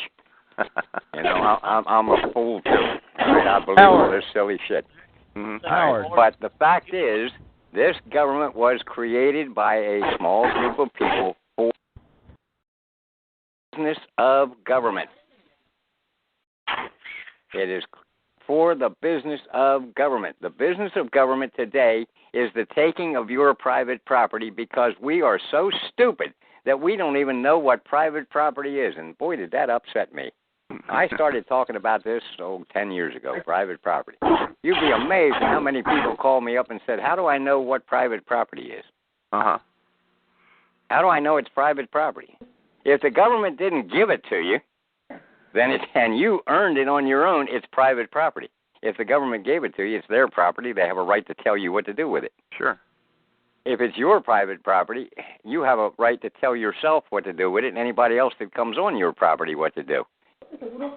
Private property is a big fundamental purpose of the creation of this government. The king was imposing taxes on private enterprise in the early years before this Constitution was created. They created a revolution to put a stop to that, and the biggest reason was to establish a protection of the individual and his private property. That's liberty and property. We don't understand that. We have no concept of it, and until we gain a concept of it and begin to realize that when they don't do that, they're breaching their trust duty to protect us in our liberty and our private property. Right, right. And until we start, now I like the idea of what they were talking about there that was done in Washington State, of putting in the discovery and then charging them if they don't answer. That sounds great. That's a good follow-up, but you got to put together a really good suit that they can't answer. And I'll tell you what they can't answer. They can't answer when you accuse them of breach of the trust because they are dishonest and they are not following what the law says. And they'll come back and they'll say, well, there's another law. No, that's an internal regulation of government, and this is where you want to look at the Donovan brief because it lays out the basis of standing to sue. If they don't have an injury, they don't have standing to sue, and they cannot assume an injury because there's a court case in there, Chicago Railroad Company versus Yakima First District Number 1 School District of Yakima County, Colorado. Mm-hmm. And it's an old case, but it went to the Colorado Supreme Court. And in that case, the court stated that the rules, regulations, codes, statutes of government apply to government, not to anybody else. Well, that fits what Madison said in his explanation of the two forms of government. As long as government is there, it has all the power in the world to regulate itself and make all kinds of rules and control its people and its property. Mm-hmm. But it has no power to control private property. And although there is a statement in most state constitutions that says that government has the right to tax property, there's another statement in that same state constitution that says that government cannot take private property for public use without just compensation, just like the Fifth Amendment to the federal Constitution says. So what they're doing is they're getting away with doing this because we are stupid. We do not understand the difference between government property that they can tax, right, and corporate property. If I ask the government for a privilege of owning a bar business and I get a license to sell alcohol, I have put myself in a position of being privileged by government. In return, I owe the government something back for that privilege. It's called an income tax, and it's called regulatory authority. They can tell me how to run my bar. They can come in and check and make sure that I'm not watering the whiskey down and arrest me and charge me with violations of their alcohol laws because I watered the alcohol down. If they catch me doing it, they never caught me doing that because I always gave more than enough in a drink. If you wanted a shot, you got a shot, a whole shot glass plus probably a quarter of an ounce more. We gave a good drink in my bars. And we talked to the people. And we slowed them down. And go, well, wait a minute. You just guzzled that drink down. You're not getting another drink for 15 more minutes. Wow. And the next drink you get, if it doesn't take you a half an hour to drink it, we're putting you out on the street. We kept people under control in our bars. So you didn't ask for an alcohol license? You did this without a license? No. In order to have a bar, I had to have an alcohol license. Okay, all right. All right, now I didn't get it in the name of Howard Griswold. All right. I got it in a corporation name. And I didn't even get the corporation in the name of Howard Griswold. I got that in somebody else signed as the resident agent for it, and they knew that this happened to be a very nice lawyer. And he just took me under his wing and showed me how to do this. And he signed all these papers, and he signed it in a very strange way. He signed the corporation's name, Nob Hill Restaurant Incorporated, and he signed Joel Bachman, I think his name was. That's how I remember. Agent. Right. All right. Now, I didn't know where to go look in the laws in those days. I didn't understand what he did. But later on in life, I found out how to look in these laws, and I looked that up, and it's in the Uniform Commercial Code under signatures. 3-403 of the code explains that if you sign in that manner, you are representing the company, but you are not assuming its liability. Isn't that interesting? The law has remedies all throughout the law, and if you learn to use them properly, you can be in commerce, or you can have somebody else in commerce, and you can be behind the scenes, and that's really the best way to do it. I have set up numerous corporations in my life that I run the business, and you will do what I tell you, because I have two guys that stand about 6'4" tall, weigh about 260 pounds, and they just love the sound of crunching bones. And if you don't do what I tell you, your bones will crunch. Isn't that one of the reasons This is how corporations are run. This is how the world operates. This is what business is really all about. And you will do what I tell you to do, because I am in control. But my name's not on there. That's the most interesting part about the whole thing. My name was never on any of these things. I am a pauper. I don't own a thing. I don't have a thing in life. I drive around in Lincoln Town cars and Thunderbirds. They aren't mine. I don't own them. Sure, but you have control of them. I got 50 acres of ground here, a little more than 50, almost 52 acres of ground here. It's mostly wooded. Mm-hmm. We have a nice home on it, and it's just a couple of old mobile homes put together and remodeled a little bit, almost made it look like a real house, but they started out as mobile homes. I live reasonable, you know. I don't look like I'm rich. Mm-hmm. I don't want a $1 million home somewhere. You know what that does? That attracts attention. Yep. I don't want to attract attention. I'm a poor person. And as a matter of fact, we don't own this property. We don't own the house. I don't own anything. I don't want to own anything. I don't want my name on anything. I don't exist.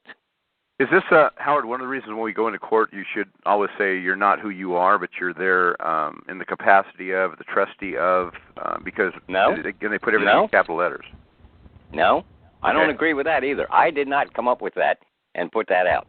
All right. That has been connected with some of the stuff I put out. But no, I don't agree with that at all. I am not a resident of the state. I am not under the state's authority. I have nothing to do with you people. But I'll tell you what, and this is how I really upset these cops, particularly, and lawyers.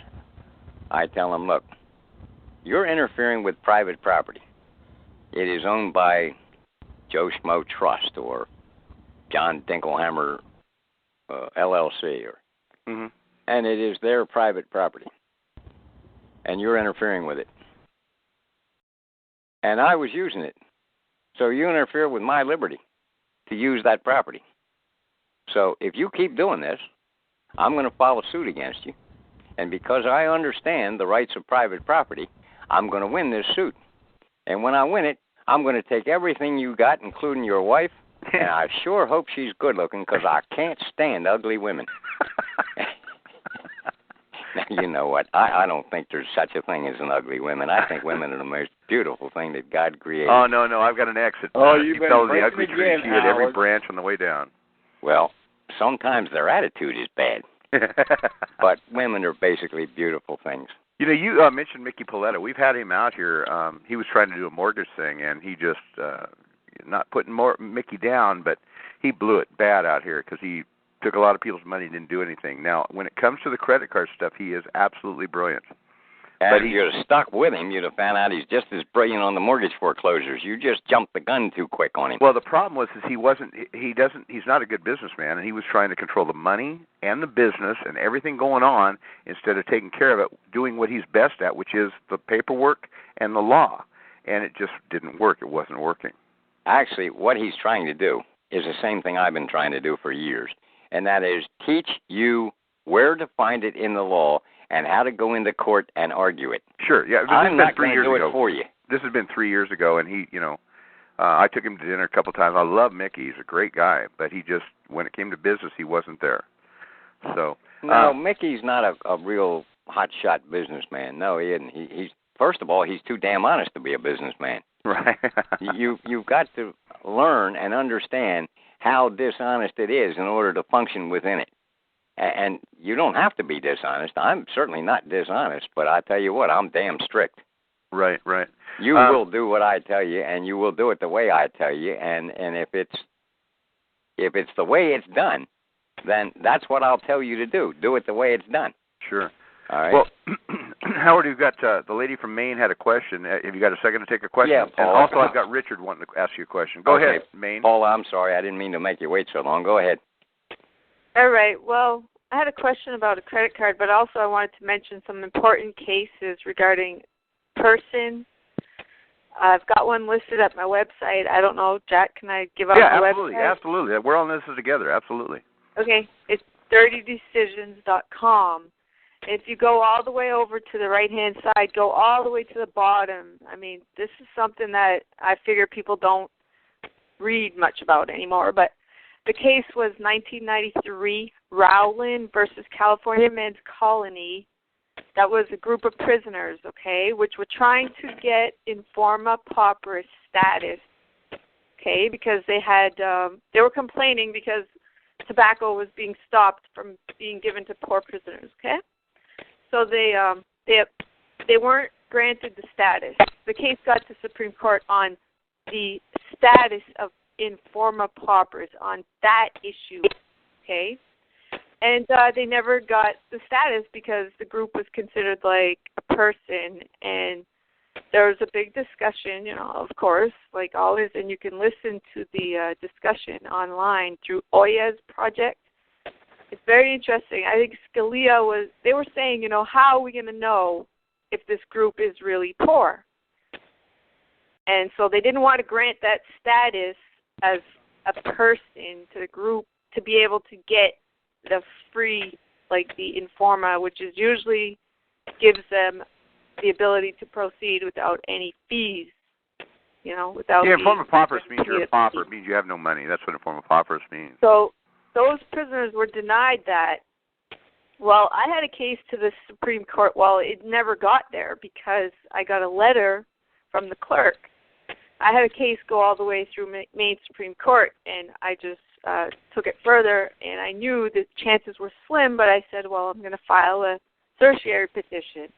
And I did it, and I'd never done any paperwork before until at least, 2004, 2005, and it was just basically we were the plaintiffs, so I wasn't having to come up with any defense, I was just putting in my stuff, and I made it to Maine Supreme Court, but the judges just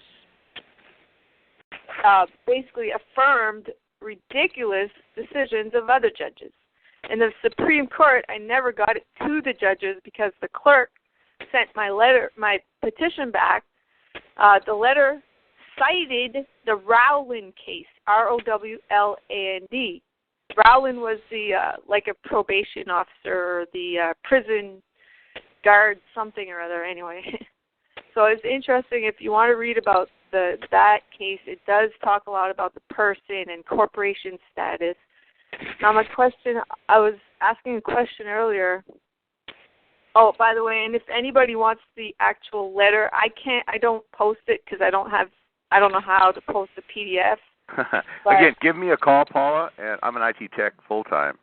All right. You can reach me at 559-291-6188, and I'll show you how to do that.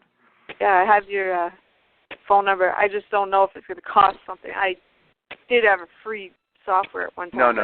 It won't cost you a dime. It won't cost you a dime. Cool.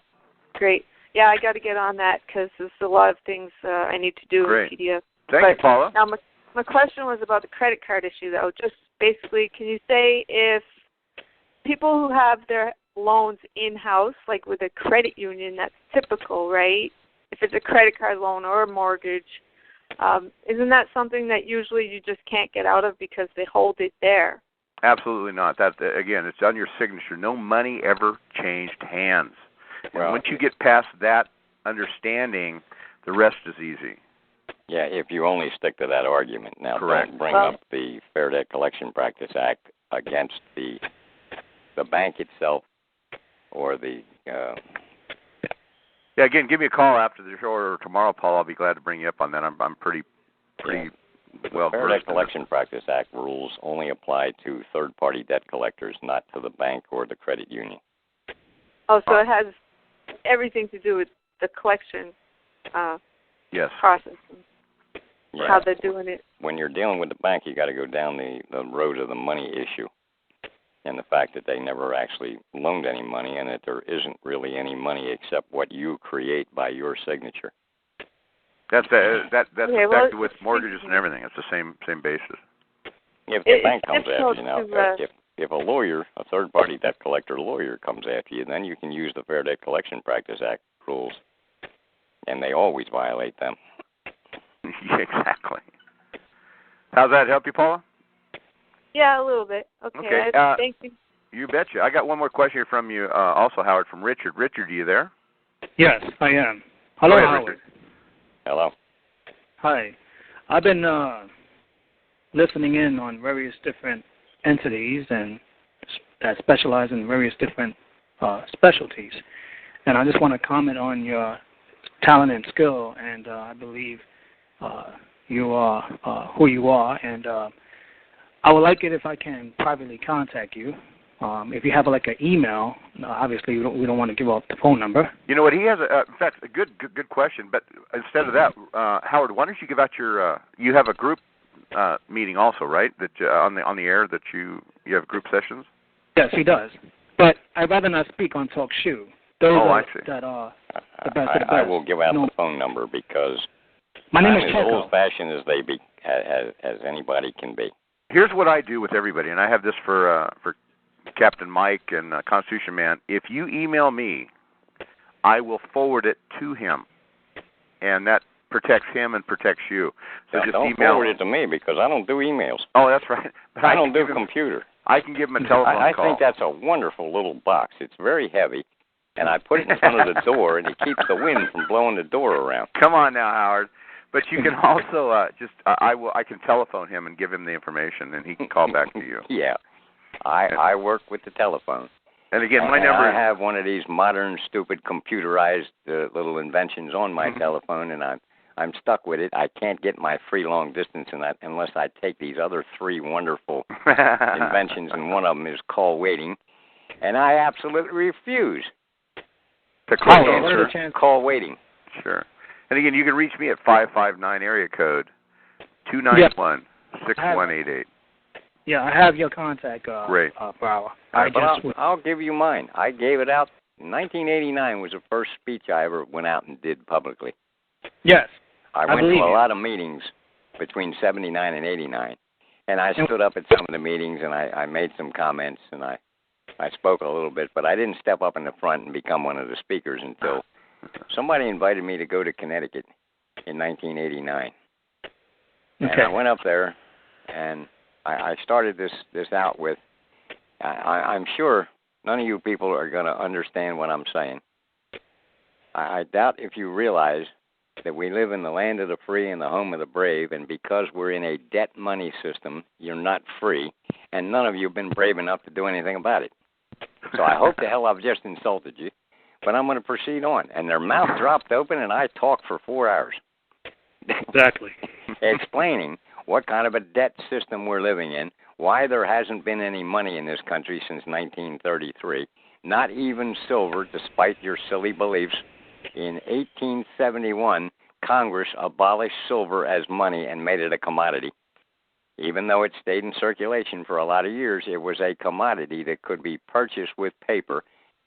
Eventually, in 1933, they made gold a commodity to be purchased with paper.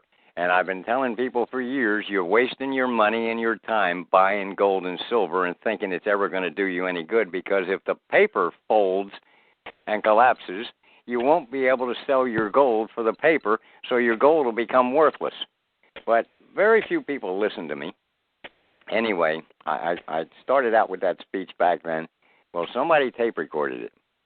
And at the end of the speech, somebody had asked me, what's my phone number? And I gave them the phone number, and it was on the tape recording. And they sent that tape all over this country. Well, my phone hasn't stopped ringing since. Everybody's had my phone number. But I don't do computer. I don't have the time to sit in front of that silly little box and read all these stupid emails that people send. Most of them are so damn ridiculous they're not even understandable because most people can't even properly write. They don't understand the English language. Now, I don't have time to fool with that silliness, so don't ever expect me to be on the computer or do email or any of that kind of stuff. I'm not going to fool with it. Affirmative.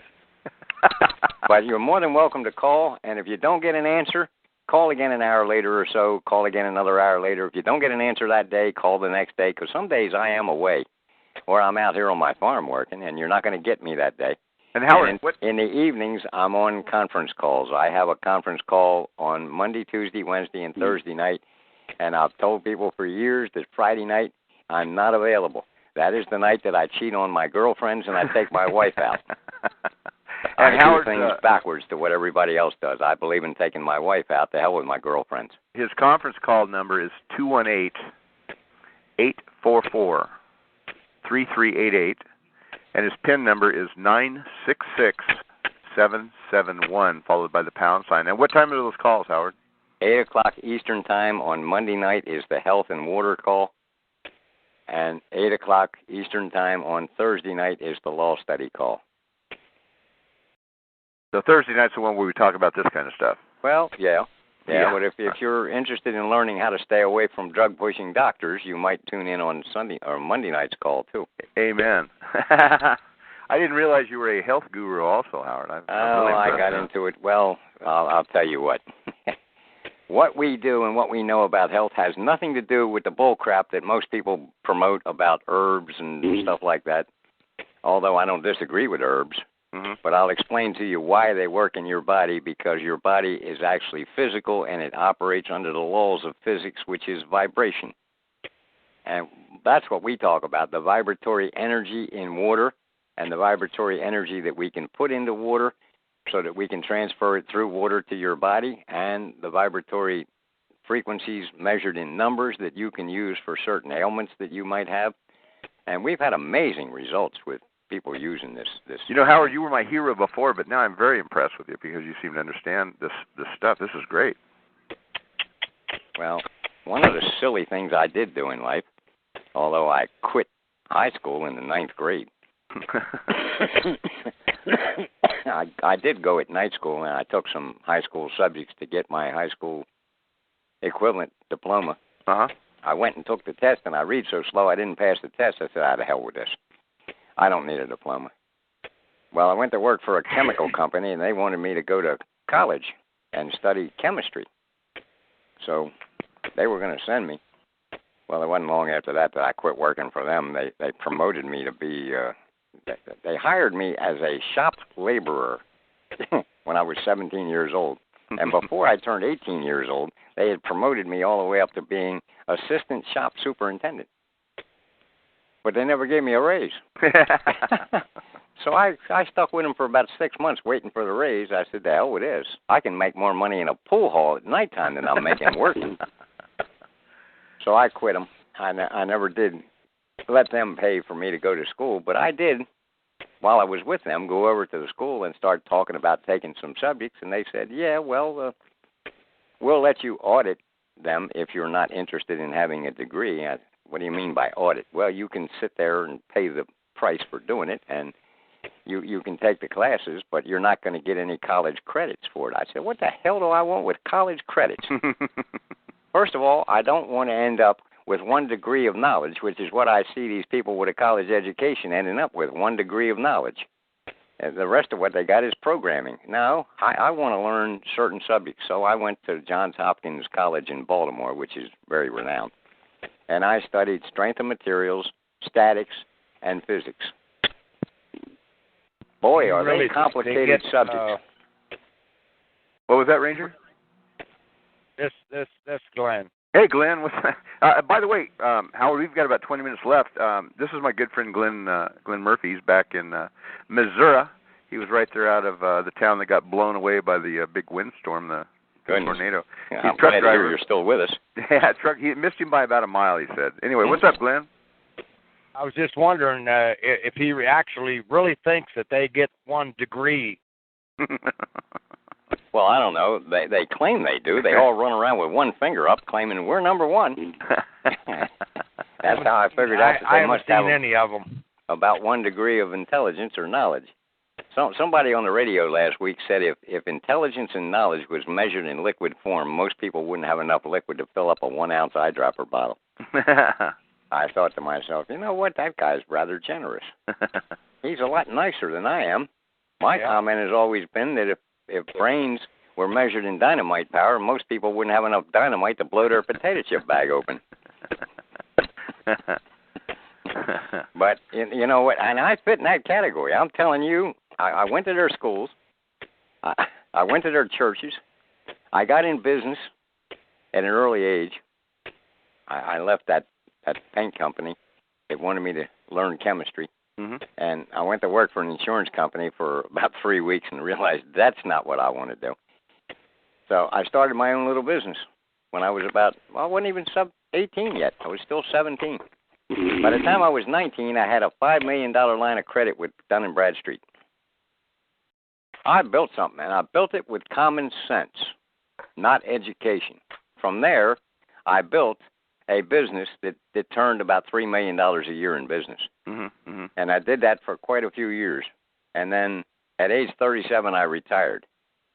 A lot of people have asked me, why don't you write a book on how to retire at age 37? I said, a book? Hell, it's a chapter. Figure out what you're good at. Apply yourself to it. Don't waste what you're making on goodies and relaxation and enjoyment and new fancy cars. And all that. Keep investing what you're making and build the business, and you will be successful if you continue to apply yourself to it. That's the paragraph. That's all necessary to be successful. Well, at age 37, I retired and got out of that business world, and I started looking into this law stuff.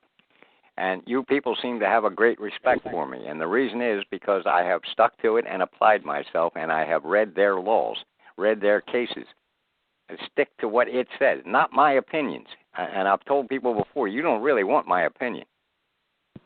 You're not going to like it when I give it to you. My opinion is that God ought to clean this mess up and get rid of mankind. We are the problem. Mm-hmm. And nobody would like that opinion. I think we should be done away with. We are the problem.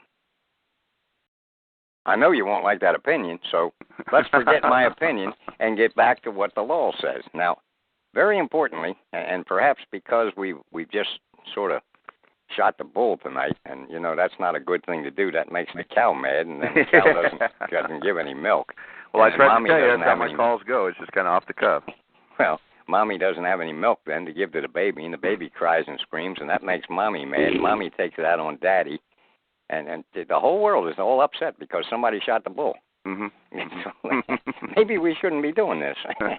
But anyway, that's my story, and I'm sticking to it. If anybody has any questions for Howard, we got about 20 minutes left, and you're not unmuted, hit *8 on your telephone keypad, and it'll raise your hand, and I can see to unmute you. Oh, there we go. We got one from Idaho. Hold on a second. Hello, Idaho. Hello. After that one. How you doing, Idaho? I'm doing fine, but would you please repeat his conference call number? Oh, certainly. Let me pull it back up here. His conference call number is area code 218. That's 218. Mm-hmm. Then 844. Mm-hmm. 3388. Mm-hmm. And his PIN number is 966771. Followed by the pound sign. 771. Yes, 771 followed by the pound sign. And that's Mondays and Thursdays at 8 o'clock Eastern Time. I guess it would be, 5 o'clock, 6 o'clock Pacific 5 o'clock time. California time. Right. And then so that'd be 6 o'clock here. Yes, ma'am. Okay. Idaho, yeah, probably where you are, yeah, it probably would be 6 o'clock. All right. Thank you, my dear. I'm very interested in what little he said about water. Yeah. Thank you very, very much. He's got me fired up on it, too. California, I've got you unmuted. Go ahead. Yeah. Jack? Yes. Yes, I did. Oh, how you doing? I recognize that voice. Thank you. How you doing? Griswold. Fine, thanks. Great show. Thank you. Great show. Mr. Griswold, can you explain when we try to protect our property about the security agreement and the indemnity bond? Well, I could, but let's try to hold that for another Saturday night. Don't have enough time on this show tonight. We only got 15, 20 minutes left. Yeah, and that does take some uninterrupted time to explain that, so we'll have to set that up as a night when we're just going to talk about that. But and Howard, I will invite you back. I'd love to have you back on. You just let me know when's good for you, and you got a lot of listeners here that want more. What this gentleman just brought up is one of the remedies that is in the commercial law that can be utilized by all of us and should be. We have no proof that we have any rights or interest in any property that we own simply because of these registrations of property documents that we've done, like birth certificates, land deeds, Social Security applications. These are registrations of our property that turn it over to the public interest and take it away from us. And we can recover it. There is a way. There is remedy? There is a remedy. We can recover it. Well, that gives you a little bit. This is what he just brought up, the security interest that can be filed. Wow, that's a breath of hope. It does, but it does take, and by golly, I keep pushing this and pushing this.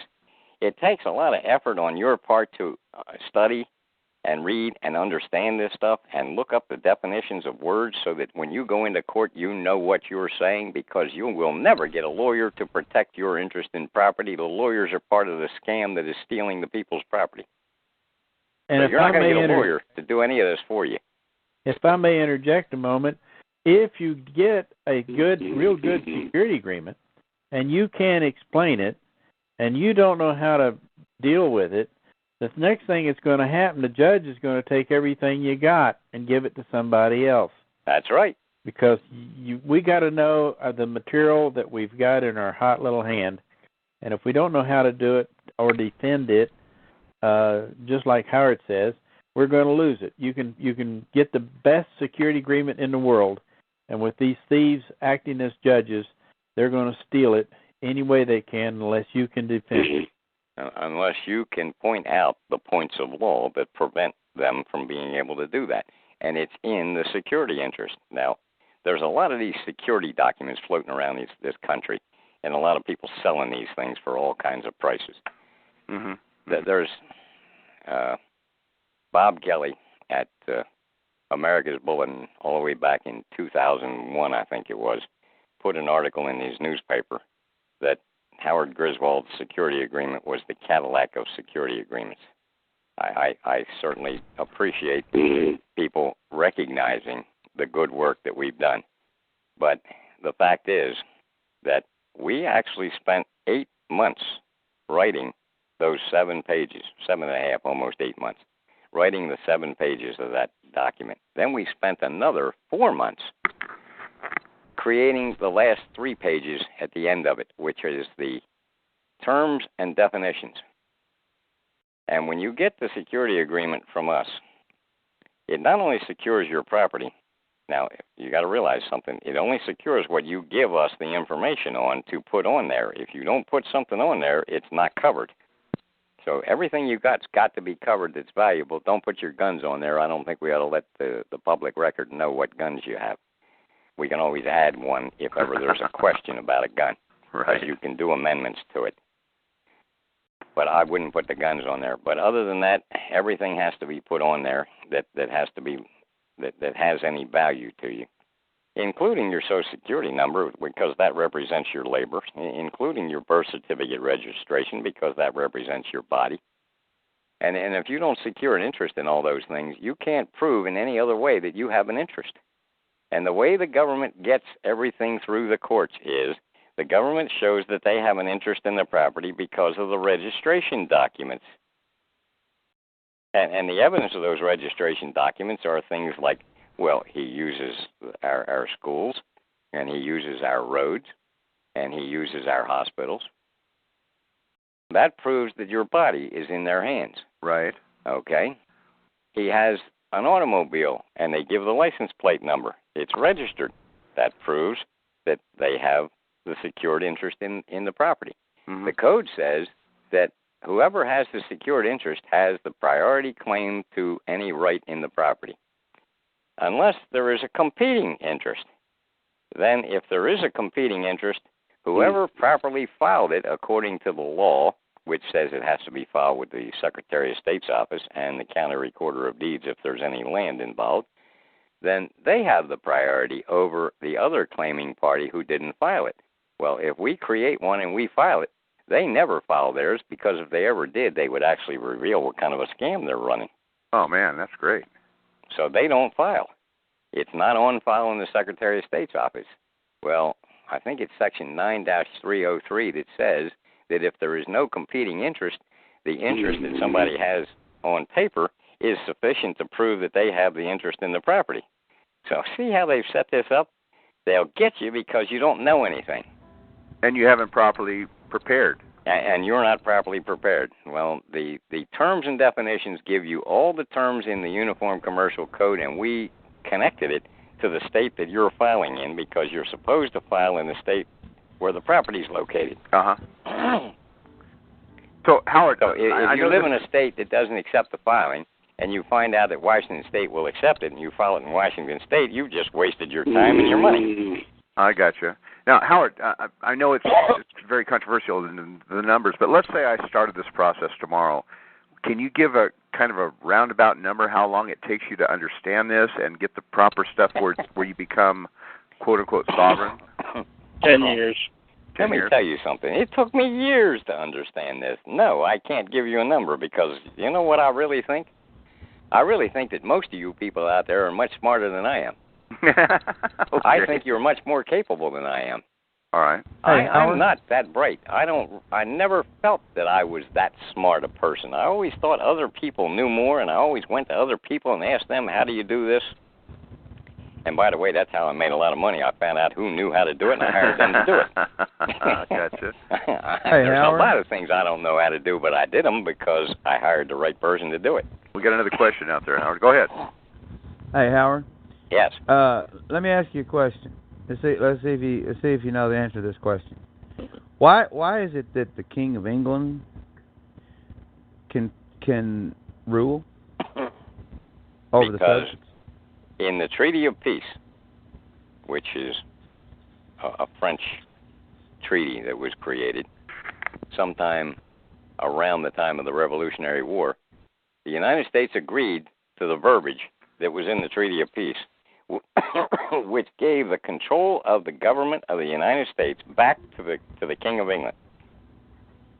But you know what it left out? It left out the individual and his private capacity and his private property. The king had no control over anything in this country that the government didn't own and control. But anything the government owned, the king had control over. Wow. Well, the Article 1 of that treaty says that he gave up all interest to the people of the United States anyway and recognized them as sovereign. So actually his interest is gone anyway. But that's not what I'm getting at. I'm getting at something more basic. Why is he able to rule over his kingdom? Why is that? Well, seems like that would be we're voluntarily complying. If I can put together 500 men with heavy arms and take over Sussex County, Delaware, and tell the government they're out, and if they don't get out and evacuate, we'll kill them all, and tell the rest of the people in Sussex County, Delaware, that you're going to live under my reign and my control, and send my gunmen out to show them that if you don't do what I tell you, that you will be killed, guess what will happen? The stupid people will fall in line and accept anything I say, because people are basically stupid. Does this answer your question about how the king is getting away with this today? They're sheeple, well, absolutely. Yeah, but I'm getting at a different issue though. Like it's the same issue as a boss over his employee. The reason why that they have the authority to do so or the power to do so is because of status. It's all about status. Yes. Okay? And every society, every country has a status in their country. There's no such thing as a country that's classless. There's always different classes of people in every society, and in our society it's the same.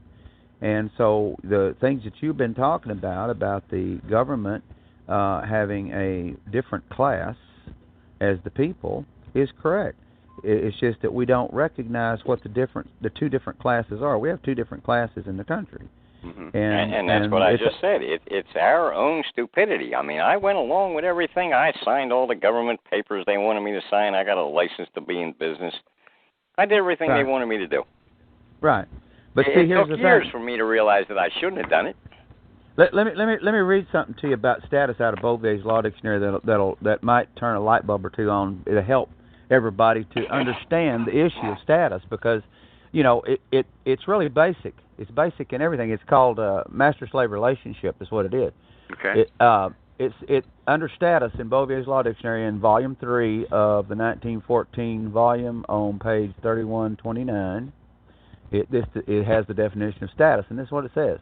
It says the status of an individual used as a legal term means the legal position of the individual in or with regard to the rest of the community. The rights, duties, capacities, and incapacities which determine a person to a given class constitutes his status. And then on down a little further, it says, the movement of progressive society has been from status to contract. And then if you move down just a little further, it says, now listen to this. This is the most important statement out of the whole thing. It says, status may yield ground to contract, but cannot itself be reduced to contract. Now, what that's saying is, if you have status in a society that is the highest status, or any status, I guess, even though you make contract, it doesn't do anything to the status. It does not destroy the status just because you made a contract. See, so in this country we have two statuses of people. One is called the 14th Amendment status, and the other one is the original status of the we the people, which you've been talking about. And at law, well, not we the people, the private people. Yeah, the people that we the people is the 14th Amendment, residents of the government. Well, there's two different senses of people, and there's two different senses of citizen. And under the original laws in 1790, there was a law written to identify those who created this country, and it said right in there who had the highest status in this land, and who had the highest claim to the land, and that was the people from England. The Constitution said, like you said earlier, that said that we do ordain and establish this Constitution for ourselves and our posterity. Well, it identified not only the people who established it, but it also identified the posterity. And in that 1790 Act, which was just right after the Constitution was established, in 1789, it said that the very first sentence in the law says, it's a naturalization act is what it was, and it said any alien who, being a free white person, may become a citizen of the United States if he does the following things. That's another issue that we had the last couple of weeks is the Constitution, or not the Constitution, but anyway, any rights that you have, the people in government have to be of white male origin, which tends to piss off a lot of people. And that's not a chauvinistic or a prejudicial statement, but that's what the rules and the law say. Wait a minute. Go ahead. I knew we'd stir this one up. Go ahead, Howard. I know a black guy that lived in Baltimore. Uh-huh. Very intelligent fella, who went to Washington, D.C., and submitted a certain amount of paperwork down there, and he got back from them an authorization that he was a white person. He was as black as the ace of spades in skin color, but he was a white person. Now, let me tell you what he submitted to them in his paperwork. Okay. That his bloodline was pure, back to the tribe of Gad of the Israelites. That he was an A blood, and that meant that he was pure, and the word white means pure. Okay. And they declared that he was correct, that he was a white man. Wow. White and black, as far as skin color, is a modern argumentative concept that has been created by governments to separate people. Yep.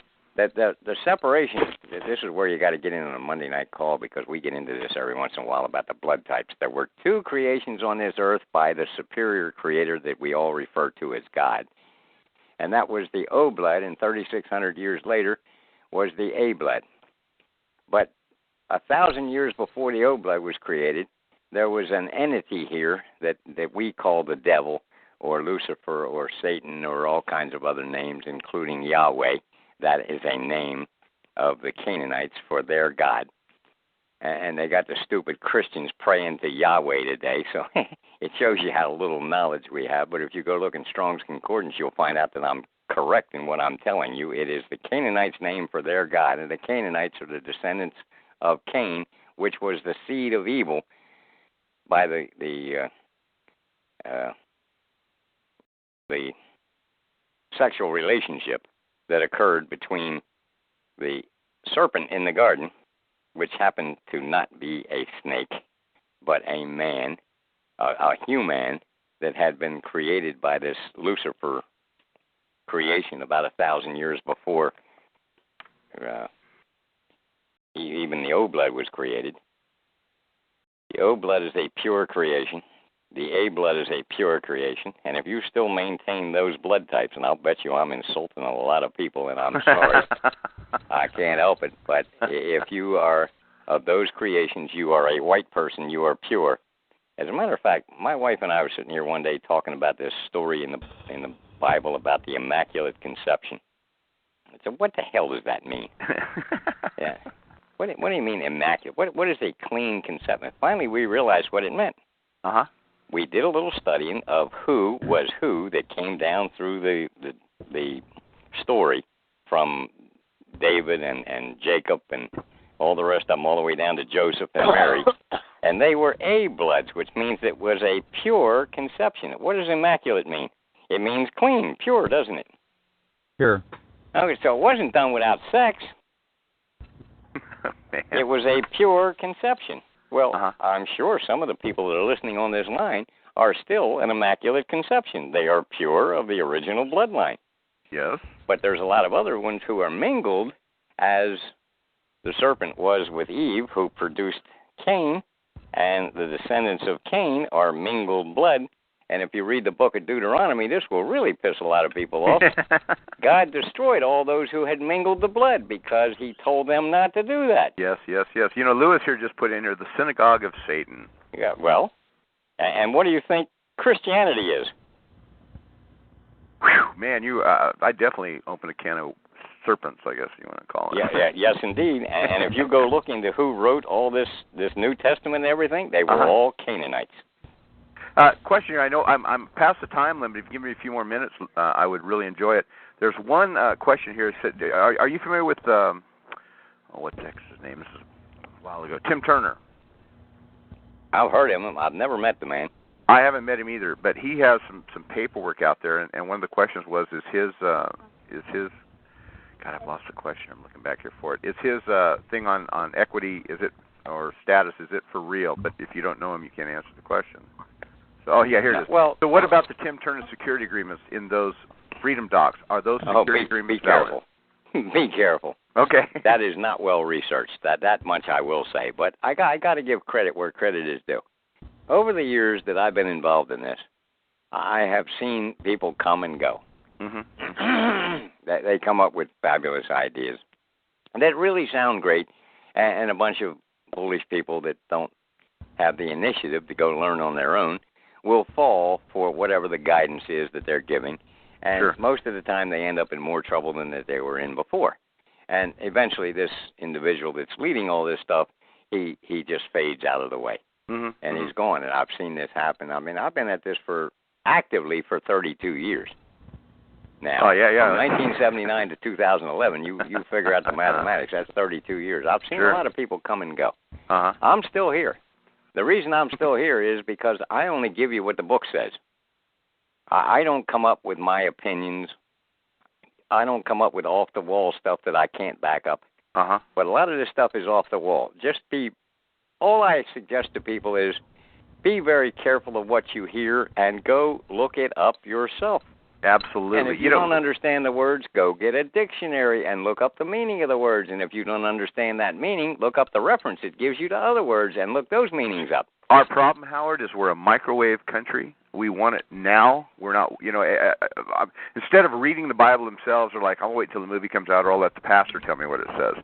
We're so lazy as Americans, other than the group on this call, people that listen to my call are pretty much active in this. As like yourself, you've got people that are interested, they want to know, they're in for the knowledge, and they're not asking you for the answers, they're asking for your direction to lead them to the answers. That's correct. And all I am is an envoy from God to teach people. So the gentleman who was so complimentary a little while ago to me, I thank you. That's very nice of you. But the fact is, you should be thanking God for what I have been able to find and bring to you. It isn't me. It is the Creator working through me. And there are many people like me. And even, I don't know, just Ted Turner. I'm not even familiar with all of what he's putting out, but I know part of what he was putting out was this accepted for value. Right. Very, very bad information. This Dangerous will get stuff. you in a lot of trouble. Sure. You look in the law dictionary and the law books, and you will find out that any form of acceptance establishes a liability. You know any form of acceptance establishes a liability. My buddy Lewis here put a statement out here that he puts that all, I don't even know how to spell it, Sephardic Jews and Ashkenazi Jews are mixed breed Canaanites. Well, that's not all. I'm going to tell you something that's really going to upset the people. Here we go. Go ahead. 75 to 80% of Christians are Canaanites. Wow. I thought the Lions took care of them. What was that? I thought the Lions took care of them. Is that Ranger Ron? I'm awful upset with you, Howard, for the last 30 minutes. All these years I've been believing in the fat man coming down the chimney, and now you're telling me him and his red suit don't exist. And that Easter Bunny, that one's got you screwed up too, doesn't it? Yeah, no more Easter Bunny. Well, Howard, we're over your time limit. If you and my calls will go all night if you let them. If you want to stay on. I'm sorry I busted your bubble. Anyone have any questions for Howard? Hit *8 on your telephone, and I'll unmute you. You can ask him a question. Howard, if you've got a few more minutes. Glenn Murphy, you still out there? Oh, yeah. I thought maybe you were snoring back there. I know. I'm up. I'm up. You know what? We had one here. Annabelle had a question. Let me unmute her. Anna, are you there?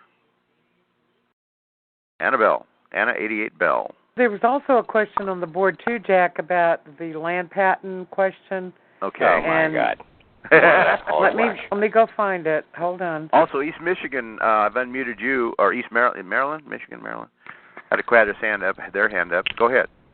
Tell me about the Donovan brief. How can I get a copy of that?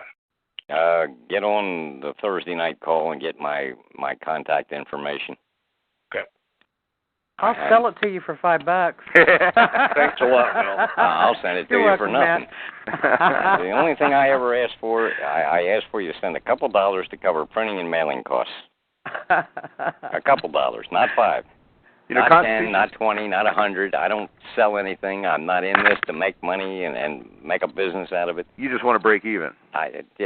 Help me by supporting my effort by covering my costs at least. Sure. A Constitution man last week, first time I've ever had anybody actually ask for donations or whatever towards me, because I've never asked for a penny. I'm not asking for it now. I'm not, but I mean, what a great man. You know Constitution man, don't you? Actually, no, I don't. Well, I'll hook you up with him. This man is 3 tours in Vietnam, shot down 5 times. He's shot up from the neck down, bleeds all the time, and is one of the most brilliant people, in my opinion, out there when it's talking about this law stuff. We might be able to help him with the Monday night call. There you go. That's what and the vibratory frequency. And Mel, if you get a chance after the call, give me a call. Let me tell you a short. I guess we might call it sweet, but really upsetting story. Go ahead. A very good friend of mine. He's sort of like a brother to me. We're not brothers. We're a different family altogether. But he's a very good person and a very good friend. And he was over here helping me trim some of the branches that hang down in my driveway to hit the tops of things like the upstruck, and the upstruck driver gets real upset about it scratching his truck up. So when these branches hang down like this a little too far, I get out there and trim them. Well, he got up in the front end loader bucket and was sawing these branches off. And he blacked out and fell out of the bucket. He landed flat on his back. On his way, I was sitting in the loader holding the brake to make sure the thing didn't move. And I couldn't see him up there in the bucket because he'd sawed off a branch and it was laying across the arms of the bucket. And I couldn't see him. All of a sudden, I'm looking straight out under the bucket, and I see him dropping. No motion whatsoever.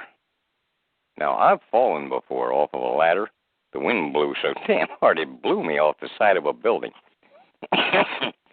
I remember scrambling until I lined myself up that I could land on my knees and my arms and roll. And I didn't get hurt. I fell off the top of my dump truck one time.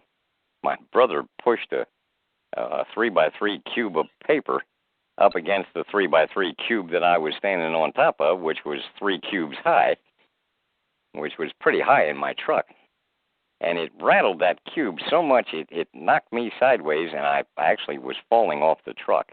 And as I was falling down, I had enough sense to stick my arm out because I was going down head first toward the ground. I stuck my arm out, grabbed a hold of the side of the truck, flipped myself around, and landed on my feet. That is the normal thing that you do when you're falling. This fella did not have any reaction whatsoever. He was not even conscious that he was falling. He landed flat on his back. Only about a 10-foot fall. But flat on his back. Well, he was unconscious. I smacked his face a couple times. I noticed his eyes were looking up into the top of his head. His eyes had rolled up into the upper eyelids.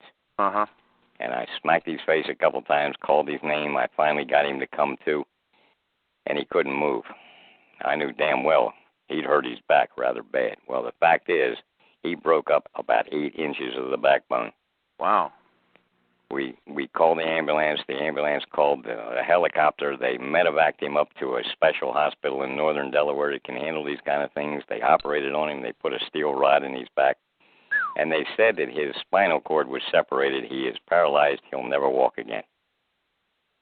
Would you believe? Now, listen to me. Sure, go ahead. Would you believe we have been reciting certain numbers related to ferrium phosphate, which is a healing element in the body. It's part of the minerals that the body needs to draw oxygen in to create the positive and negative charges to mend the body. We've been sending the vibration numbers for energy through the spine. Would you believe in 4 weeks of being in the hospital after this operation, he is actually moving his feet on demand? Wow. He is coming around. The body is an amazing thing. I was a paramedic. It is, and it is physical in nature, and all physics is based on negative and positive charges of energy. And if you can keep them lined up and balanced, the body will work fine. Howard, there's a question here from Mel. Just to ask you, is there any way to secure a land patent / allodial title to remove a deed of trust and property taxes? Guest 27 asked that. I'm sorry. 3 hours ago. I'm sorry. Say, Mel.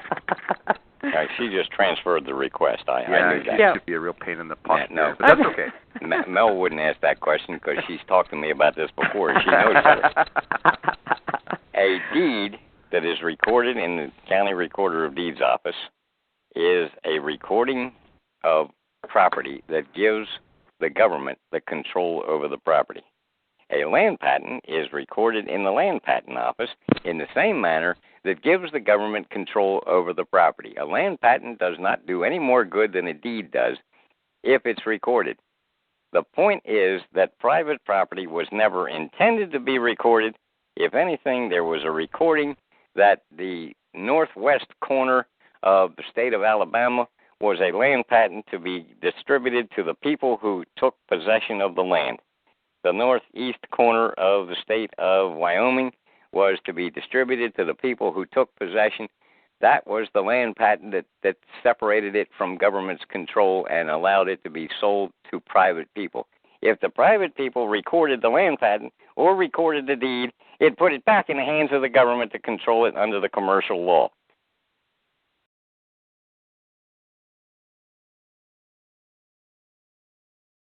Everybody's quiet. Yeah. You've got to understand the commercial law. The Uniform Commercial Code is what it's called today. What we're trying to do is absorb what you just said, because that's pretty hardcore stuff. I mean, we were brought up in public schools. We have been taught that, you know, if you make over so much, you got to pay income tax. And like you said, we've learned to not read, but pronounce, I guess. Yes. Section 3-503, if I'm correct, and it may vary from state to state in what number they put it under. But the section that covers in the Delaware Code is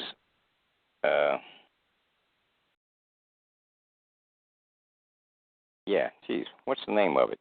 It's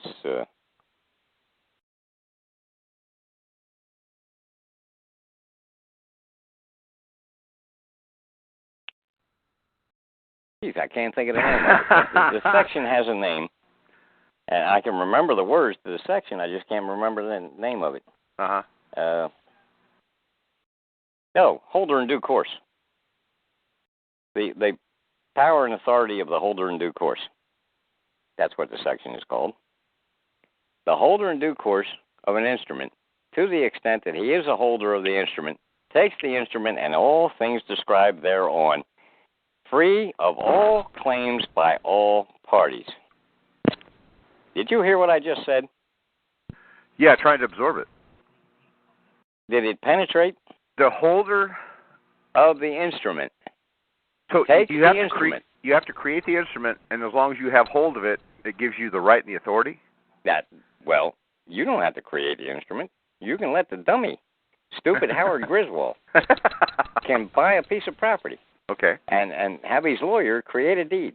Okay. And let that deed be recorded and create the instrument. The lawyer will do this for me. He'll create the instrument for the recording of it.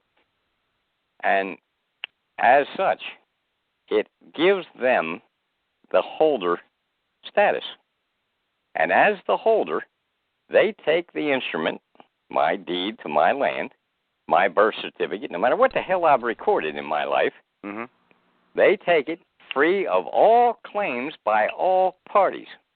You got no rights left in anything. They have stolen our property by these registrations.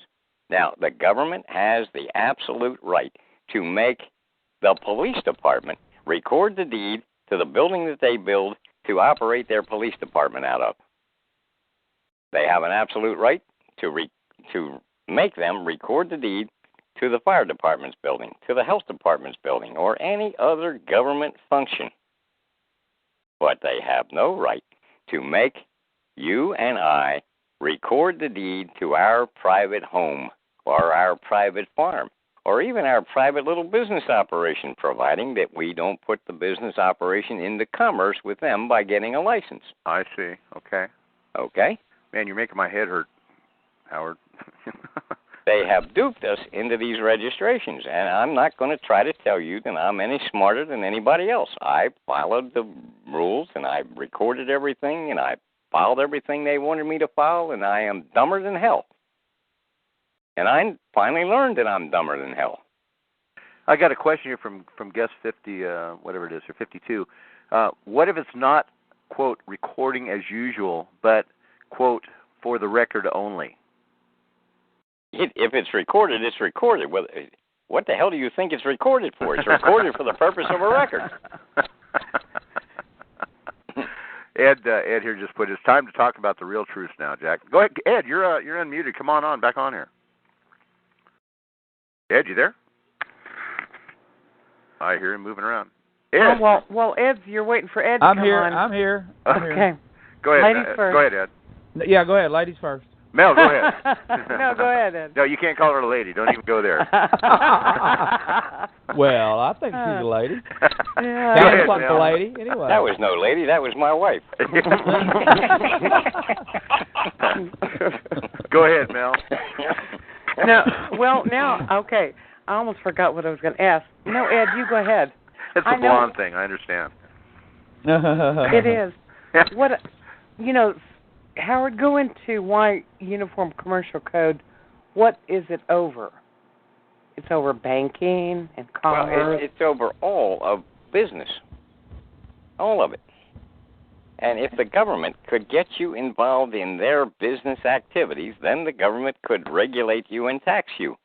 They had no right, no power, no authority whatsoever to regulate and tax private people in their private capacity with their private property or their private little business operations. But if they could get you involved in registering these things with the government, then they could gain the authority over you and regulate you and tax you. Now, there are certain things they had a right to do that on. Alcohol, tobacco, which covers all drugs. And by the way, tobacco has never been declared to be a drug. And it can't be, because it's not a drug. But all drugs come under that, so all doctors who have a license to write prescriptions to peddle drugs are nothing but drug pushers, but they have a license to do it from government. And firearms, they have a right to regulate and control firearms within government. Okay. And the same thing with alcohol and tobacco within government. As a matter of fact, I looked these tobacco laws up and I looked these alcohol laws up, and I found out that they cannot restrict me from making 200 gallons of wine a year for my own consumption. If I made that much wine and drank it all, I'd be steadily drunk. I'm going to do that much tonight myself, I think.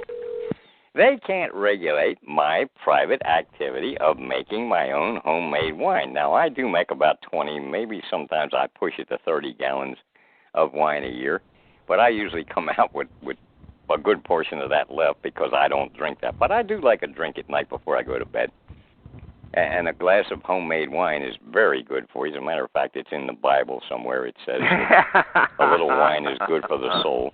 There you go. Which means it's energy, and it's good for the soul, which is energy. That's what our soul is. It's the energy of God that's within us.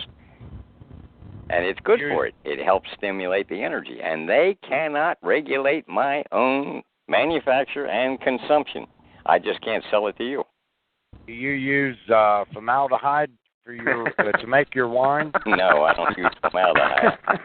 I use calcium ascorbate to stop the fermentation, and I use plain ordinary common bread yeast to create the fermentation, and I use sugar and water and the fruit, whatever the fruit may be. A little yeast, right? Yeah, well, it's just common bread yeast will do it. Huh. Ed, you still there? I'm here. Okay, you had a question. I brought you back up. Go ahead. Well, I was just going to finish up what I was talking about a while ago. Go ahead, my friend. On the status thing, because it goes to citizenship. It's what it goes to in this country. And in Bouvier's, again, under the definition of citizen, if you look it up, I think it's on page 491 here in Volume 1. It says, the 14th Amendment was not intended to impose any new restrictions upon citizenship or to prevent any persons from becoming citizens by the fact of birth within the United States who would thereby have become citizens according to the law existing before its adoption. So there was a law, they're saying here, that existed before the 14th Amendment, and that was the law that I just was talking about a while ago, was that Naturalization Act. So the citizens who were citizens at that time before the 14th Amendment had a different law that made them citizens. All right, and I drop down here a little bit, and it says the Civil Rights Act of 1866 used language very similar to that of the 14th Amendment. And Harlan J., in a dissenting opinion, quoted from the veto message of President Johnson his interpretation of its meaning. It, quote, comprehends the Chinese of the Pacific states, Indians subject to taxation, the people called gypsies, as well as the entire race designated as blacks, persons of color, Negroes, mulattoes, and persons of African blood. Every individual of those races born in the United States is made a citizen thereof. And that's a court case called Elk versus Wilkins, 112 U.S. 94. Now, here's the clincher. It's another court case. It's Van Valkenburg versus Brown, 43, California 43. But here's what it said in their quote. No white person born within the limits of the United States and subject to their jurisdiction, or born without those limits and subsequently naturalized under their laws, owes his status of citizenship to the recent amendments to the federal Constitution. So, white folks don't look to the 14th Amendment for their citizenship. They look to the Naturalization Acts, which were enacted, the one I was talking about. So, they have the highest status in this country because they're the ones who were the founders and their posterity. That's who they were. So, if you're one of those persons, you're specifically exempted from from them having jurisdiction over your person, and that's the answer to it. Yes. If you don't make that declaration, it's assumed that you're one of the 14th Amendments. That's the way it works. Well, you got to open your mouth. You got to open your mouth and tell them who you are.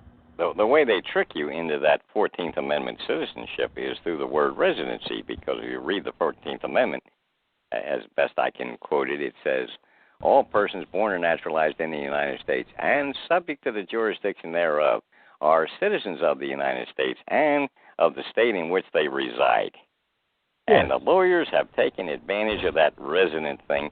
And if you look at every court case that anybody's ever been involved in, somewhere along the way, either their own lawyer brought up the fact that they're a resident of Dingaling County in the state of Dingbat.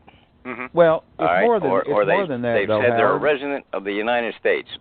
They always bring up this resident status, and if your lawyer didn't do it to convince the court, then the prosecuting lawyer brought it up. Well, he's a resident of Dingaling County in the state of Dingbat, and you never object to that.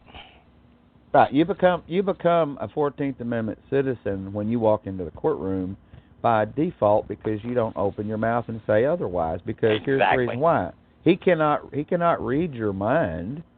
There has to be an assumption made because of the fact that we are a melting pot. That's what they believe, right? They believe we're all a melting pot, and there's nobody here that's white that can claim their status under the original law. That's where it is. They think they when you walk in the courtroom, they don't care whether you've got blue eyes and blonde hair or not. There might have been one of those other folks in the wood pile somewhere, and they don't know whether there was or not. And if you don't open your mouth and say that there wasn't, and rebut their assumption, then they're going to assume jurisdiction over your person. Well, I thought the second you opened your mouth in a courtroom, you had basically contracted with them and came into their jurisdiction. No. The first thing that matters, the very first thing that rattle out of the bag that's important is status and authority.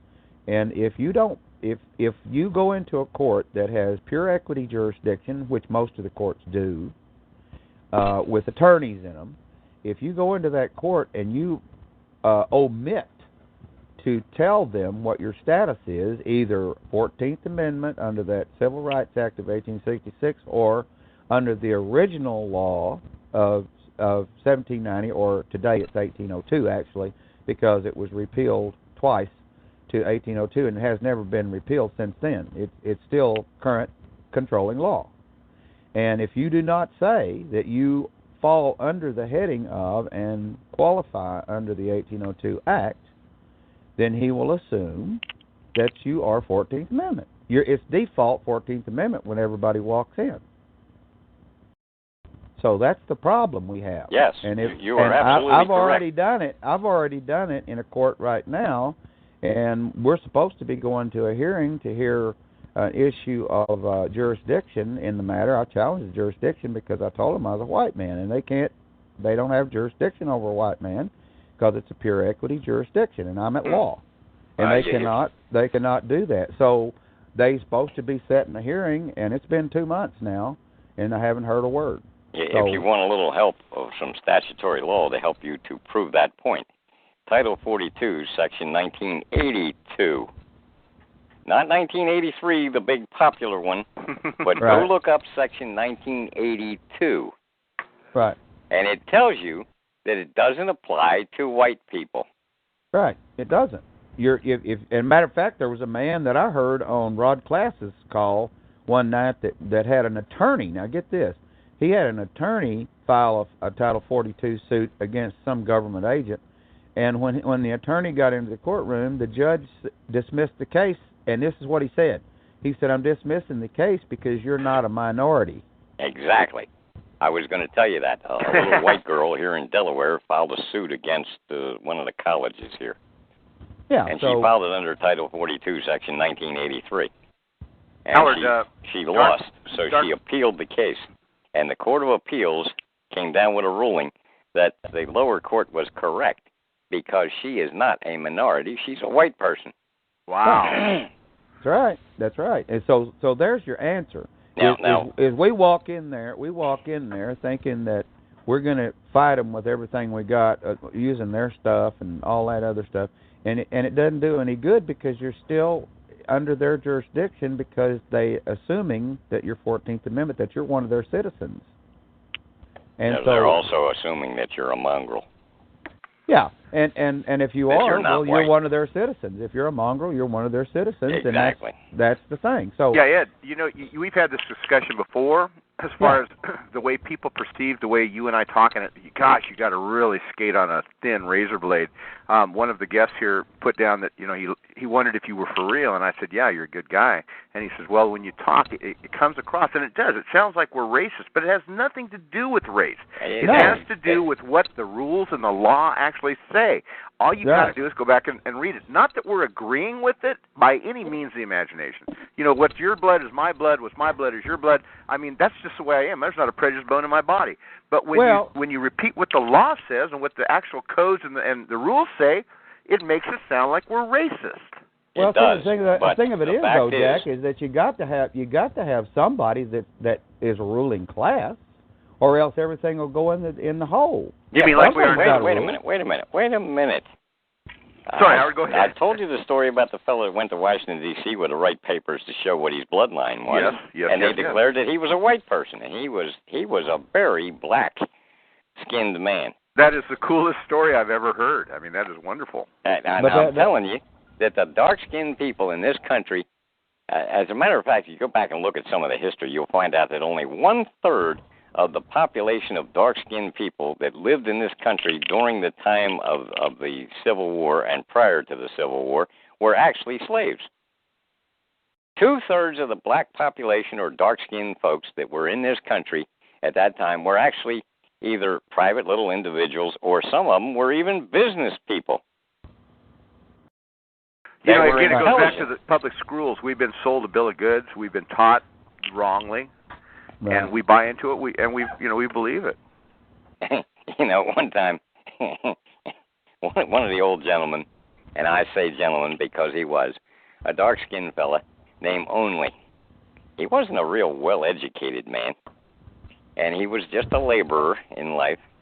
And he used to stand on the corner down on Pratt Street in downtown Baltimore at 6 o'clock in the morning and hope that one of us contractors would pick him up and give him some work. Well, one morning I pulled up. I noticed he was an older man. But I said, all right, come on. I'll give you a day's work. Well, I got to know Only. What a name, Only. Yeah. That was his name, though, Only. What a hell of a guy. I could walk off the job, leave him there with something to do. When I came back, it was done. He stuck to the work. A lot of these kids, white and black, when you walk off the job, they just slack. They're not sit down and they drink their coffee or drink their soda. Yeah, and they get a little bit is done, but not much. Well, when I got back, Only had it done. Oh, I kept picking Only up every morning. When I saw Only, I'd say, "Come on, Only, I need help today." And I'd take him out on the job, and he'd do a really good job for us.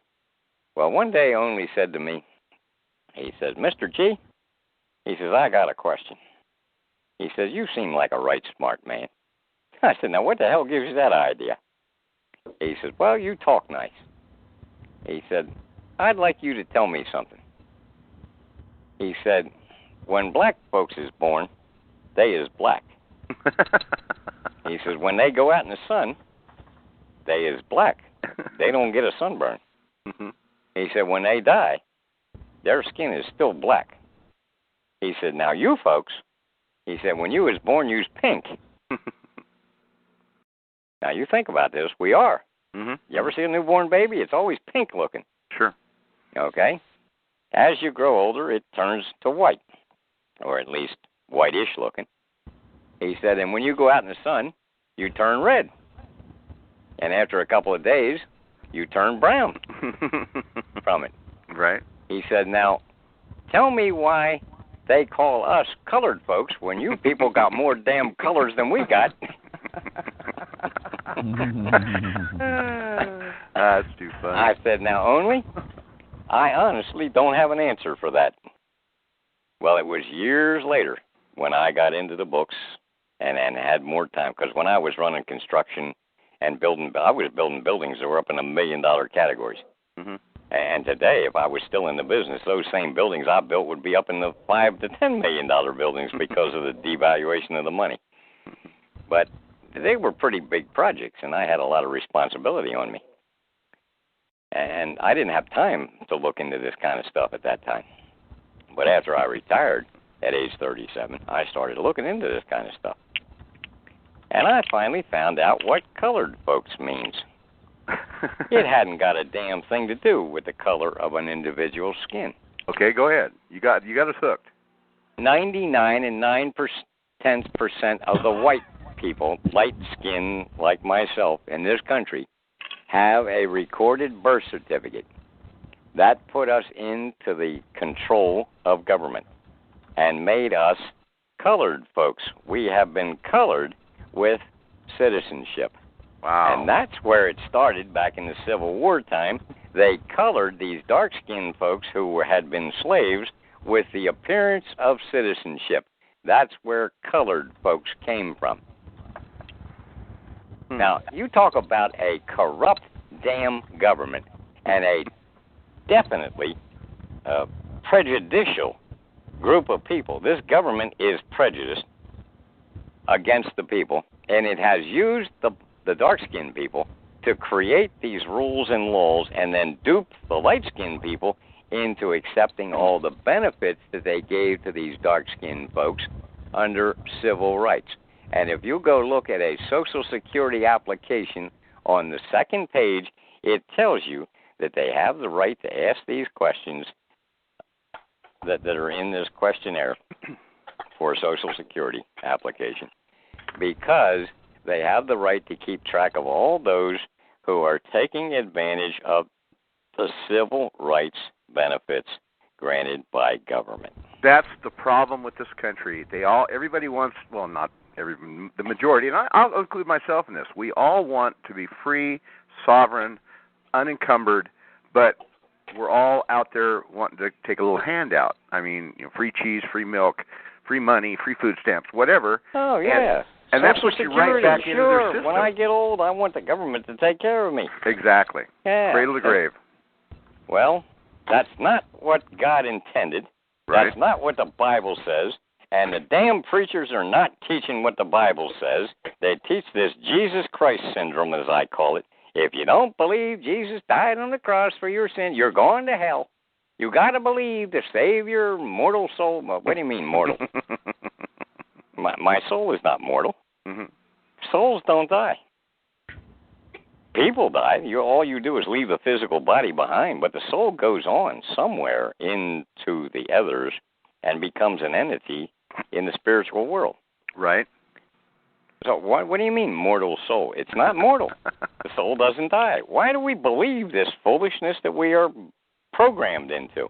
Right. But we do. Man, this is just so overwhelming. To try to absorb this, I'm going to have to listen to this show 8-10 times to even get a tenth of what you put out here tonight. Howard, this is absolutely and I haven't really touched it. I wanted to get into this breach of fiduciary and trust duty of these government people tonight, but... Well, when can I have you on again, Howard? You tell me. I mean, I'll have you... Anytime you'll give me the time, you're my star host. He laughs. I'm dead serious. And I'll bet you most of my listeners out here will agree with me. This has been one of the best shows we've ever had. I mean, we should talk about a secured interest in your property, because it is critical that you prove that you have an interest in the property. We should talk about that one night, and we should talk about creating lawsuits for breach of trust against these government officials because they are not acting honestly, and that's what trust is all about. Well, those two words, honesty me? and government, don't even go together. That's an oxymoron. What, do you trust me? Oh, absolutely. I don't want you to. Well, I mean, I'm going to... God, you're tough. You are tough to handle. I want you to go look it up and read it for yourself and find out if I'm right. I don't want you to trust me, but government is a trust, and government wants you to trust them and just do whatever the government tells you to do. Mm-hmm. And they are not to be trusted anymore. This has become so corrupt that there is no honesty left in the functions of government. And every one of these people are liable for breach of the public trust. Well, I've got my mom plucking chickens right now, and I got the vat of hot oil boiling in the backyard because, I want my pound of flesh. And well, I don't have any water boiling. My chickens are out there laying eggs and sitting on them and hatching more chickens for me so that I will have more to hatch or to pluck and boil. Well, you've been so gracious to give me extra time. Let me have one last call out here if you've got just a moment. Anyone has any questions for Howard, and you're muted out, you can't hear yourself, hit *8 on your telephone, and I'll unmute you. And any of the rest of you have any questions, throw it at Howard now before we cut him loose. I know he's an old guy, and he needs his beauty sleep. Yeah, indeed I do. I'm getting uglier all the time. I need my beauty sleep. So, anybody have any questions for Howard before we cut him loose for the evening? I got a statement for you. Go ahead, Glenn. Okay. You touched on a feller that I had some dealings with, and it's not Ted Turner, it's Tim Turner. Tim Turner, I'm sorry, yes. I was in the Restore America plan before Tim Turner got involved in it. Right. To give him a little background, because he doesn't know who Tim Turner is, give him just a quick synopsis. I am familiar with the Restore America. Tim Turner was supposed to come to visit me. Okay. And well, 3 or 4 of the other ones that were involved were all supposed to come over and visit with me and discuss exactly how some of this stuff could be controlled through the laws, because I have a book called The Military Laws of the United States, which shows that the military has absolute authority and power to straighten all these problems out. Well, the Restore America plan, I went to Nevada because I'm going to build a house out there. I want to live there, but finish up my days in Nevada. But at any rate, I joined the Restore America plan and got on the jury. Okay? And so anyway, then Tim Turner jumps in, and he got rid of Sam Kennedy. Yeah. And a couple others. Well, he just more or less, he just took over. And there was some of them that didn't agree with what he was doing, so then he broke off and went with this Restore the Republics. Okay. So at any rate, when he was with Restore America plan, he made a statement. Now this was in January of 2010, I believe it was, that he had 1 million metric tons of gold.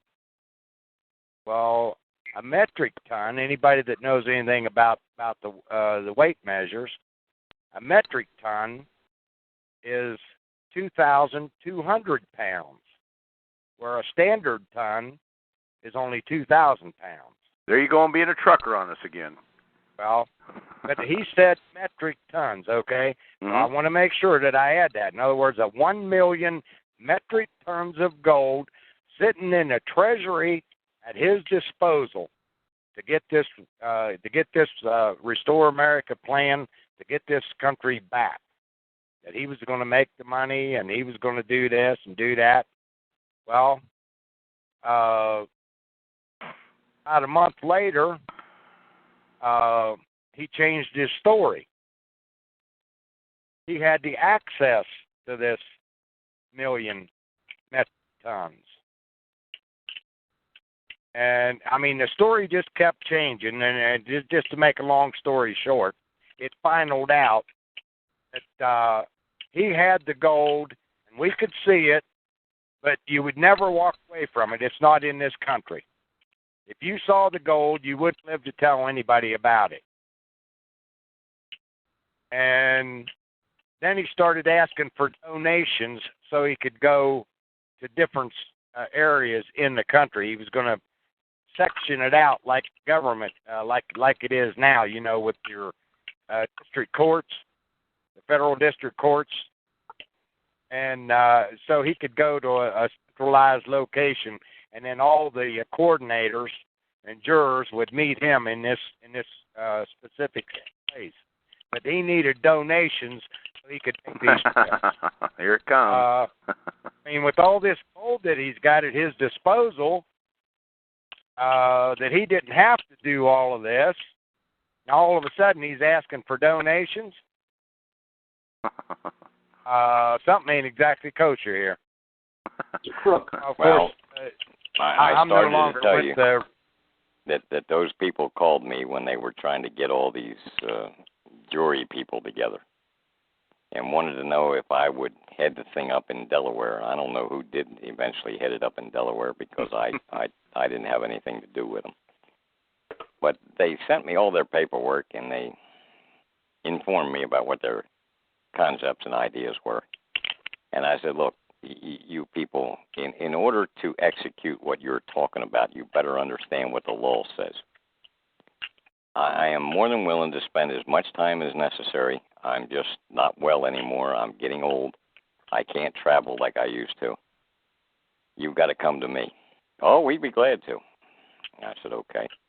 Well, one was coming from Virginia, and one was coming from Utah, and another one was coming from somewhere else in the country. And they're going to get a hold of this Tim Turner and get him to come too. And we'll all meet you at your house next Saturday. I said, okay, I will be here because I'm not well enough to go traveling and leave. I'll be here. Saturday came and went. So I called back during the week. I had difficulty getting anybody to answer the phone until Thursday of that week. Finally, somebody answered the phone, and they said, oh, we couldn't get everybody together. I said, well, you could have been nice enough to call me and tell me. I mean, yeah. You know, I got all these girlfriends that I'd cheat on Friday night and take my wife out, but I could spend the rest of the weekend with my girlfriends. That's not true, but I like to push that issue. Anyway, that's my story, and I'm sticking to it. You know, Howard, I said I could have been busy and, you know, doing certain things, and I sat here waiting for you. Now, are you going to make it? Oh, yeah, definitely. We're going to be there this coming Saturday. All of us are going to be, we'll all make it Saturday. Another Saturday came and went. And you know that I have not been able to get them to answer my phone calls because, you know, this wonderful modern invention called caller ID tells you who's calling. They will not answer my phone calls. They do not want to talk to me because they don't want to know what the law says. They don't want to know what the truth is. They want to promote their agenda. Sure. You know what? We got a card-carrying member here, Mr. Glenn Murphy. Maybe he can get hold of him for you. I'm not interested. No, it would be just good to pull him, you know, bring him on the fire and put a little fire in him. Because that's as another point, I brought up the fact a number of calls ago that what I would like to do is run for dictator. The hell with this president crap. The hell with this democracy.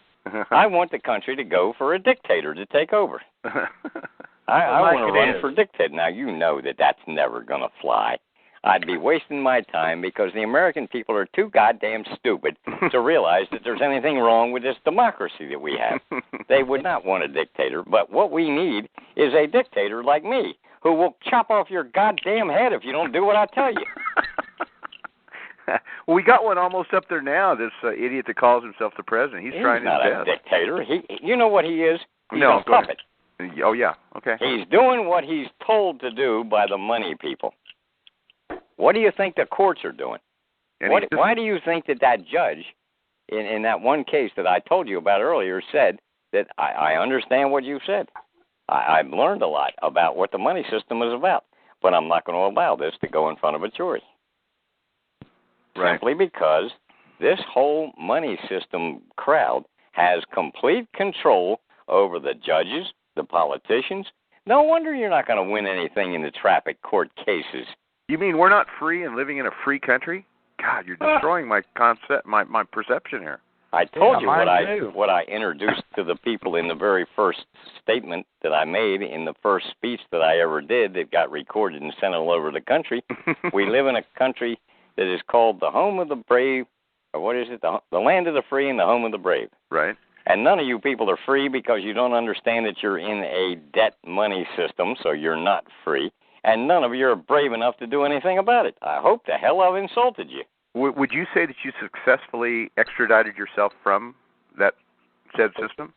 Well, I'll tell you what I learned. I learned how to deal within the system through corporations and LLCs, limited liability companies. LLC means. Uh-huh. And over the years, that's exactly what I have done, but I have never put my name in any of those corporations or LLCs. And I own medical businesses, bar businesses, construction businesses, all kinds of things that I control them. Matter of fact, some of the businesses I'm in control of are multi-billion-dollar-a-year businesses. And these people that own them, that actually run them, call me and ask me what to do next. Because they have learned to have faith in what I tell them. And my mathematical genius concept of finance, I do stupid little things like I will tell you today that the stock market will be up 153 points. And by golly, the stock market will be up 164 points. I didn't miss by much, did I? Right. But I will also tell you that tomorrow the stock market will be down 185 points, and it'll go down 195 points. I don't miss by much, do I? Are we looking at a major crash, in your opinion? We are on a downhill slant that will eventually crash. And now, I'm sure a lot of religious people would object to this. My pastor, Masad, that I do the Wednesday night call on Higher Ground Bible College on the computer. If anybody wants to tune in, that's truthradio.com. Scroll down to Higher Ground Bible College and follow the prompts and push now, not archives. And you will pick up the broadcast that we do on Wednesday night at 9 o'clock Eastern Time on Higher Ground Bible College. Okay. And it's absolutely amazing to me that this guy allows me on there because he is a Christian preacher, and I certainly do screw up this Christian belief a lot. It's good to put a bolt in their armor every once in a while, or in their ears once in a while. But this is one of the very few preachers who is actually looking for the truth. Now, there's a bunch of them out there today. It's developing a lot better. Years ago, I used to really knock the hell out of the preachers, and I knocked the hell out of military, and I knocked the hell out of cops, and I threatened them all that some one of these days the people are going to wake up and they're going to kill every one of you people. And I hope that has actually ended up saving people's lives. Right. Because I hope that some of these people that are in those positions have realized that they're going in the wrong direction, they're doing the wrong thing, and it's time for them to get out of it. I did it not to really threaten people. Right. Although the threat is there, and the threat is real. Because you make enough people angry, and they will start killing. Yeah, well, I think that's right around the corner. I mean, these chicken shit cops that are just following orders. I mean, I got bullets with names on them myself. Well, but there's I'm not no a need for violent that. man. Believe me, that cop is not going to make it to your door when the whole Holocaust begins. He's not going to make it to your. Somebody's going to get him before you do. Yeah. And I've warned these police because there's a hell of a lot of good people that joined things like the police departments with the idea in mind that they were going to enforce the law and protect the rest of society. That is not really what the job of a police officer is. As a matter of fact, there's case law that says that the police have no duty to protect the private individual. The police don't know that.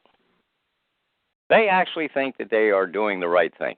Oh, yeah, that's the funny part. Well, some of them are just into it because they were picked on as kids when they were in high school. They're little pukes, and now they've got a gun and a badge, and now they're going to pick back. Well, that's the other side of the thing. Some of them are bullies, And it's a nice place for a bully to go because he can get away with being a bully. Yeah, they can get away with literally murder. Yes, they can. And some of them are that evil, but most of them are not. Most of them are actually decent people. And they have very attractive wives. Yeah. And I really upset them when I tell them, I'm going to take your wife away from you in a lawsuit because she's your property.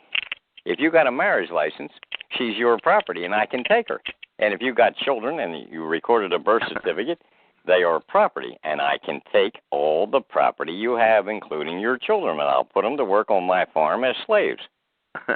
And I'll make your wife the cook or something to give my wife a little break from having to do all the cooking. And if she's ugly, I don't want her because I can't stand ugly women. And boy, I upset the hell out of these people with this kind of stuff. Howard. I mean, even ugly women need love.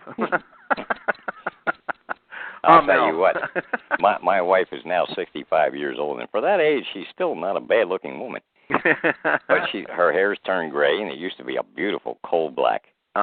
And her figure has gotten a little bit out of whack because she's put on too many pounds, but she's still a very pretty lady. And she's still that beautiful girl that I married. And she was cute as a button when we were kids and dating and got married. God, I can't get past about 3 years myself, Howard. I trade them in for a new model about every 3 years. And I wouldn't trade this one. I kid you not. I tease about having girlfriends, but I'll tell you what. I wouldn't trade this one for anything. Well, Howard, we've gone 3 hours, and like I say, I know you need your beauty sleep. I appreciate it very much. Just let me know when I can have you on again. I don't want to delve into that other topic that we were talking about. All right. Well, if you've got another guest that's important, let them on. But if you want to work me in some Saturday again, as far as I'm concerned, there's nobody more important than you. You are just a plethora of knowledge and information, and everybody out here is just raving about what a great call it was tonight. So you're not reading it on the screen. I am. Oh, one last question for you: are any of your shows archived? The truthradio.com thing is archived. It is archived, okay. And now, on my Thursday night law study call, we have a gentleman in, Richmond, Virginia area, that he transcribes it and puts it on email. Wow. And he will give you the whole transcript on your email by just sending it to you if you get on his list. So if you get on my calls and listen, he'll give you the number or he'll get your email from you, and he'll put you on his list, and he'll just send the transcript. Now, on the transcript, a lot of people ask a lot of dumb questions, and stupid comments are brought up every once in a while. He leaves all that stuff out. He puts what I teach out of the law books into the transcript. He doesn't put all the silliness. Well, on Talkshoe here, there's a lot of people asking questions that I try to catch them all and shoot them off to you that are typing stuff, because we get a lot of people that just listen on the web, not just on the phone. And all these notes and everything I supply for everyone. If you want the notes, give me a call or email me at bowersecret, BOWERSECRET, @gmail.com, or call me at 559-291-6188. And like I say, after the call, I archive these notes and I shoot them out. I edit them, like you say, get rid of the stupid stuff. And the calls, all my calls are archived at the same place that people are listening tonight. So this will be up and archived as soon as we're done. Well, I'm really sure that I've upset a whole lot of your listeners by telling them there really isn't a guy with a white beard. I would take that bet. You really upset me, though, because that just crushes me. And there really isn't an Easter bunny that lays eggs. And the rest of the story that goes with that is probably just as fictitious, and I know that part upsets a lot of people. Oh, Griswold, he's an antichrist. I have said for years and years and years, and I've got some pastors that are some of my very close friends, but they're the ones, in my opinion, that are going to have the highest price to pay because they're leading their flocks astray. There's a part in the Bible that says, Jesus Christ speaking, says, many will speak in my name, but I know them not. Yep. That is most of these preachers. They speak in his name. All they give you is the Jesus Christ syndrome, as I refer to it, and they don't tell you the rest of what's in the Bible. And there's some very important stuff in both the Old and New Testament that are extremely important for the people to know, and they don't bring it up. Guest 55 here says, we're okay. Thanks, Howard. Like I said, you had all kinds of support tonight. Howard, go get you some beauty sleep. Go kiss the lovely wife goodnight, and thank you very, very much for giving me the extra hour. It's been a blessing for all of us. All right, and in the future, we could do a call that will be specifically on breach of trust and where to find a lot of information on. But I gave you some reference tonight. I will give you a call this week, and we'll see if we can set something up, maybe even next Saturday, because I've got nothing planned right now. If you're up to it, I know, these calls take a lot out of people. I'm not sure. I do have some people that are ready to make a case against that judge who denied the people in the jury hearing the information that he understood about the banking system. They want to put together a breach of trust lawsuit against that judge, and I think this is a very good start. And you talk about a revolution. This is going to cause a revolution because this is going to cause the government to become violent and attack the American people to make you stay in line. Oh, that's definitely coming. There's no doubt. All this crap. And when they do it, there will be a retaliation that will be bloody as all hell. Blood running in the streets is what I'm saying is going to happen. Well, the Bible says that. It'll flow curb deep in the streets. Yep, and it's not far off in my opinion. So, Howard, again, thank you very much. Anyone else have any comments or last before we cut him loose for the night? Nope. Sounds like we're done. Howard, thank you again, my friend. God bless you, and like I say, thank you for the extra time. I got one question for you. Oh, go ahead. This is Dean, AMA Club. Howard, are you saying that you can have a business, a private-owned business, and not have it in the government and still be able to operate without any hassles from them? Certainly. Well, there is a major corporation today. Now, let me think of its name. They sell soap. Procter & Gamble. Oh, that's it. Thank you. Procter & Gamble. You're welcome. Eventually, they got into government, got a license. In the 1929, 1930, 1931 Depression eras, they started in the garage, in the backyard, with a private little business making soap. They grew into a major corporation one day because it was beneficial to them to do that because they were dealing nationwide and worldwide. But they started out in the garage making soap. That's a private business. You can go in your garage or your basement and make furniture or anything you can make. Paint beautiful pictures, take photographs and frame them and sell them. That's a private business. You don't have to have a license to do that kind of stuff. But these lawyers today will tell you you do have to have a license because government needs to get their hands in your pocket and have a little piece of the action. That is a breach of the public trust. That is dishonest. They have no right to interfere with your private activities. Now, can you do the same thing with, a transportation business? No. A transportation business is covered by the law. If you are transporting passengers for hire, they have the right to regulate that, and that's a good thing. Government should regulate those kind of things. How do I know you're going to get me there safely? Well, no, I mean, I transport products. Well, so what? That's the same thing. How do I know that you're going to take my product and put it in your truck and deliver it to the person that I want you to deliver it to? How do I know you're not going to hijack it? No, transportation is, in fact, part of what government has the right to regulate and control in order to make sure that I don't get cheated out of my product that I manufactured. Well, the problem that you run into by letting them regulate it, they nickel and dime you to death on it. And absolutely. This is where you need to start looking into the law and finding out just how far they can regulate it by their laws, and when they're dishonest about it, and when they're in breach of their fiduciary and trust duty because they're dishonest.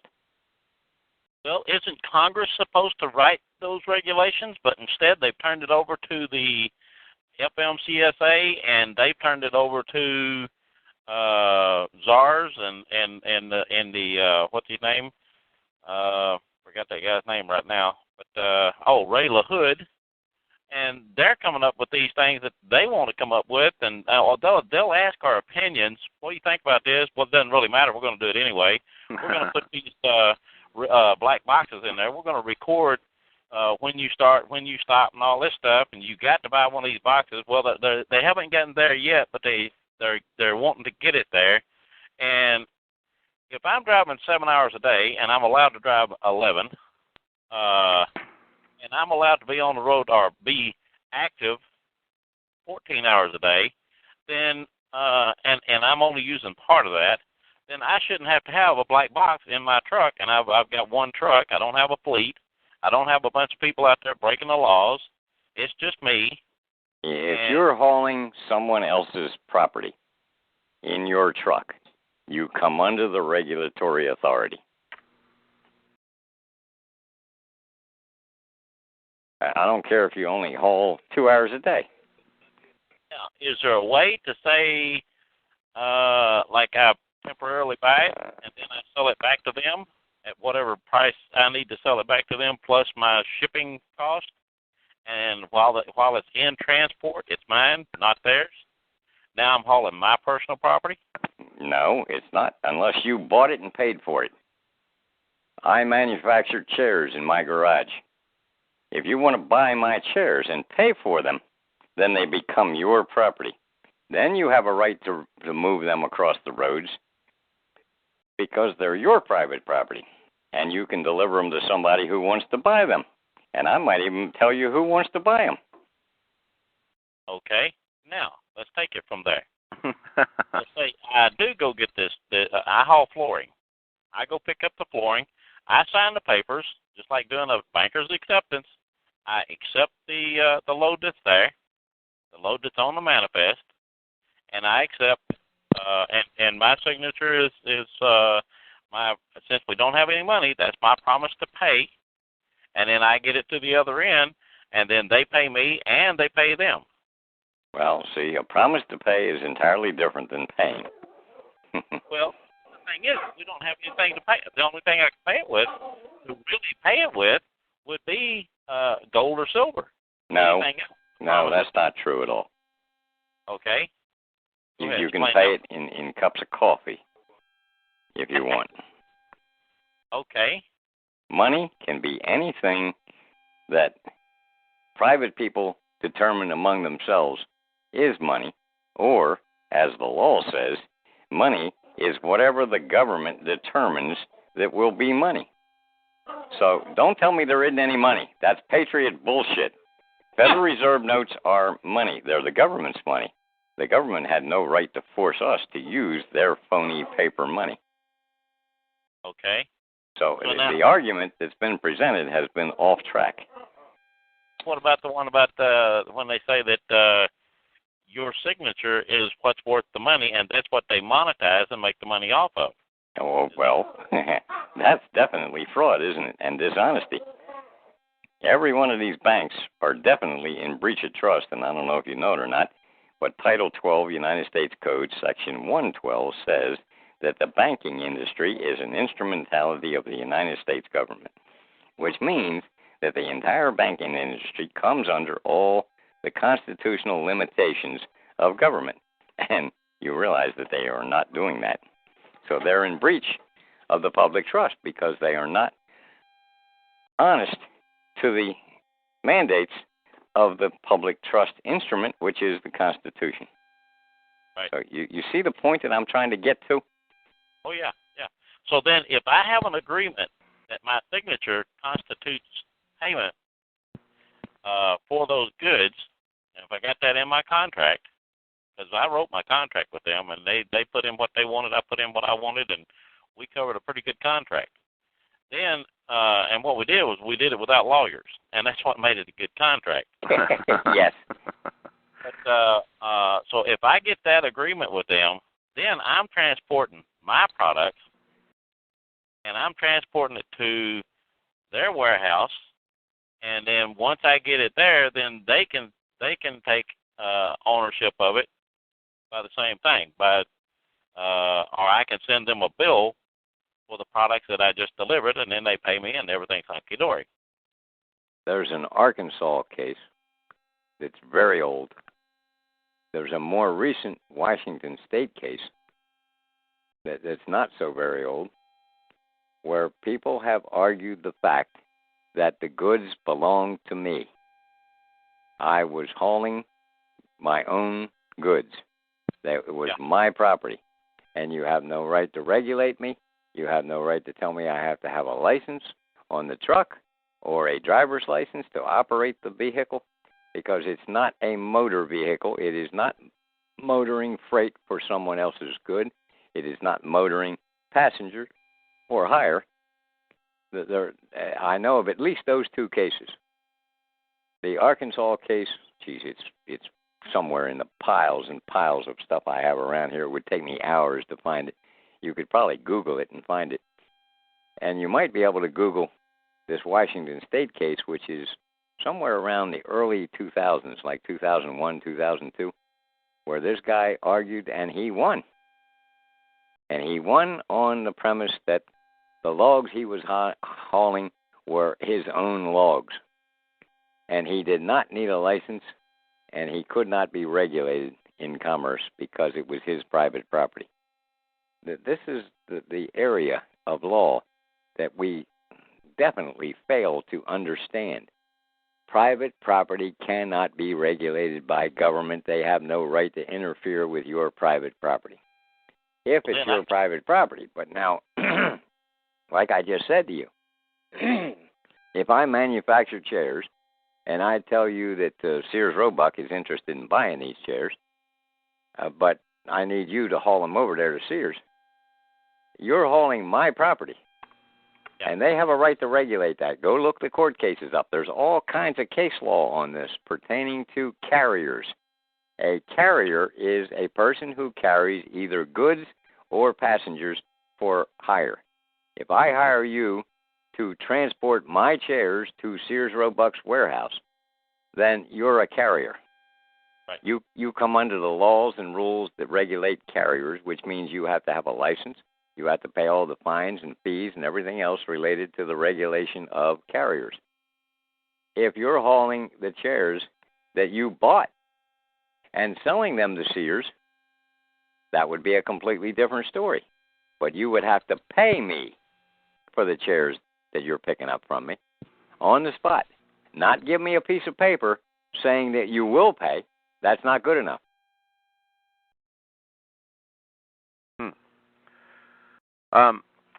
Another question here, Howard, from Louis Ewing, good buddy of mine, very smart in law. I'm familiar with Louis Ewing. Oh, good. I've talked to him before. Yeah, he's an interesting individual, to say the least. Yes. He asked I've seen a lot of the stuff he puts out, and he's got a lot of stuff that's on point. Right. He asked a question here.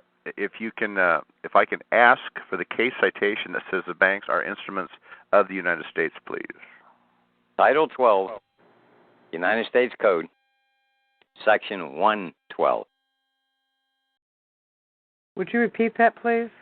Title 12, United States Code, Section 112, 112. Thank you, Howard. There's another interesting section in Title 31, United States Code, Section 5118 and 5119, that says that there can be no debt in any coin or currency of the United States.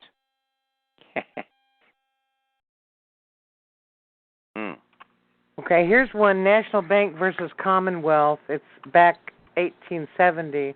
I just posted it on the board where it says banks being instrumentalities. Let me find it here. But it is argued that banks being instrumentalities of the federal government by which some of its important operations are conducted, et cetera, et cetera. I just posted it on the chat. It's National Bank v. Commonwealth, but it's an 1870 case. It doesn't matter. They're still Title 12 United States Code still says they're an instrumentality of the United States government, and that means that they come under all the limitations and laws that establish the government and control what the government does. Okay. which means that they come under the Constitution. Anything that is not in line with the purpose and intent of the Constitution is a dishonest act. And dishonesty is a breach of the public trust. Did I sum that up for you? You did. But you need to tell this group that you need a lot of researchers. And you work with independent researchers that volunteer. I do need help. I'm a very slow reader. Seriously, I read very slowly. I'm not one of these people that can read 300 words a minute. But I've always thanked God for this inability to read that fast that He gave me, because it allows me to read very slowly and to conceive the meaning of what I'm reading. And when I don't, I can go look in the dictionaries, and I look in the common dictionaries, and I've got about 8 different law dictionaries here, maybe more than that. I have to go count them, 8 or 9 law dictionaries. And a lot of times, I will go look in several different law dictionaries and look up the same word and see if I can learn more from the explanation of a definition in one than I learned from what the other one said. And all this kind of stuff takes time. And a lot of it is on me, because I'm the only one that seems to be bothering to look at what the law says. Most of the rest of these people, I should say, are not looking at the laws. They're not looking at the court cases. They're just forming opinions based on their religious views or on their common law views or whatever the hell their purpose seems to be. And, I think most of them are absolutely right in their views. Both religiously, religion teaches us to be honest and decent. That is the good part of religion. And the common law was based on honesty and decency. And when you have a opinion, a view that things should be done honestly, you're right. But you got to back it up with the law in some way if you're going into court.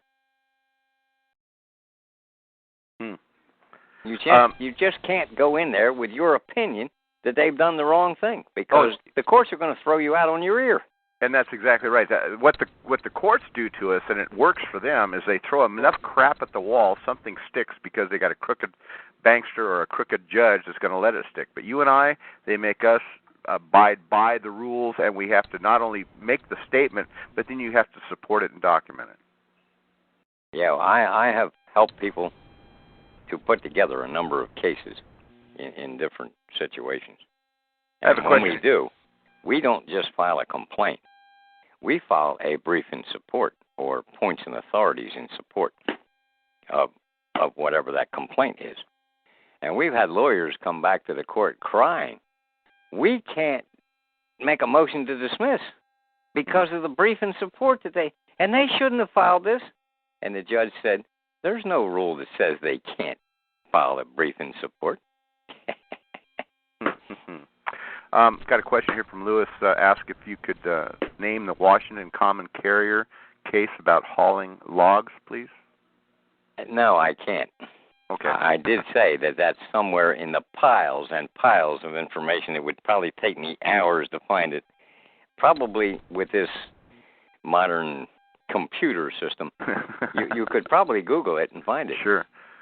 Also, guest 51 here. Far quicker than I can find it again. I mean, you have no idea. I have a school bus that is piled up to the ceiling with an aisle way through the middle. The seats have been taken out. Well, you've got you some support here also, Howard. Guest 51 said they just got their Library of Congress library card and considers himself or herself to be research in the last 9 months. They will contact you. Fine. As a matter of fact, on my calls, I will give my phone number. Because like I said, I don't do emails, I don't do computer.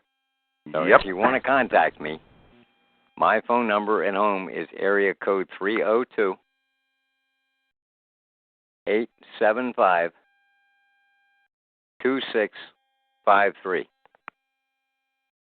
I have a cell phone, but I live so far back in the woods, the cell phone doesn't work until I get about 1.5 miles away from home. So it's no sense in giving you the cell phone number. That's my landline, area code 875-2653. And I'm willing to argue with you or discuss it with you or point anything out to you that we've found. If you want to argue, go ahead and call me. I'll argue with you. Well, Howard, we're going into the fourth hour. This is incredible that you've gone this long. So yeah. I know I got to go get me some dinner too. So if it's okay, anyone else have anything to say? Mel, you going to chime in? Yeah, there's another question on the board about that I believe Lewis asked. He said, how can we use the 1974 Privacy Act against the banksters? Actually, there's a lot better stuff to use against the banksters, and that is the breach of trust and breach of fiduciary duty, because they have a duty to be honest as a part of government. They are an agency of government, whether they are privately owned or not. They are doing a government function. If you read some of those cases that are in 63C of American jurisprudence, you will find some of those cases explain that even though they're privately owned, that if they're doing a government function, they come under the restrictions of government. So what I'm hearing, Howard, you've said for a while, instead of us going and doing it in class action, we have to go in individually. And actually, you're not going to get very far with a class action suit. Right. Class action suits were created by lawyers to sue for a whole bunch of people that have been injured by some little thing that caused an injury. And the lawyers get 90% of the money, and you get $2.16 as one of the participating members. Now, a class action suit is not going to work. And the other thing is, if we did this in a class action suit and we failed to do it correctly, it would be impossible to bring it again. Right, everybody loses. Everybody would lose. So you do it as one case, and you do it joinders. Joinders, yeah. We are better off to do this individually. If I do a suit and I don't do it correctly, that does not stop you from correcting my mistakes and bringing another suit for the same identical reason. So we're better off to do it individually. And besides that, I have found out, as I told you earlier, that the next poor sucker that comes into court, if he doesn't know how to argue what I knew how to argue, he will lose, and I won. I won just because I read enough of their law and I studied enough, and they decided that they don't want to fool with me. And they finally did that. Back in the early 80s, in Baltimore County, Maryland, I was giving them a fit. Man, I was in their courts all the time. And they got to a point where when something was scheduled with my name on it, they actually closed the court. The lights were out. Nobody was there. They didn't want me in their courtroom. If I appeared in one of their courtrooms in somebody else's case, they suspended the court for the day just to make sure that I didn't get a chance to get up there and speak. They didn't want me around. And that was when I decided this is not the right approach. I'm not accomplishing things by doing this, by going into court. The best thing I can do is teach the people how to do it. And this is what Mickey Paletto's been trying to do. Mickey needs support, money-wise, to try to teach the people. But if the people weren't interested in learning it on their own and doing it and thought Mickey was going to do it all for them, then you got nothing back from Mickey, because that's not what Mickey was there for. That's not what I'm here for. I'm not here to do it for you. I'm not a lawyer. I'm not a preacher, and I'm not a doctor. And by the way, if you accuse me of being any one of those three things, I will sue you for defamation of my character.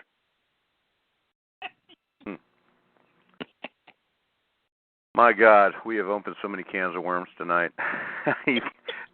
We're like a cancer. I mean, you've opened that wound up, and now everybody, including me in particular, wants more. Well, then maybe next Saturday, and if not, I don't know if I'm going to be up in Harrisburg with Mickey on this thing about this judge next weekend, or maybe during the week later on. Well, you if tell I'm going to be available that next weekend, then I'm not sure about this trip up there, because I'm not doing trips well. I'm not very strong and healthy. I've had a lot of serious problems. I had a really bad heart attack in 1999. I had 5 more of them. And the doctors tell me you don't make it through the third one.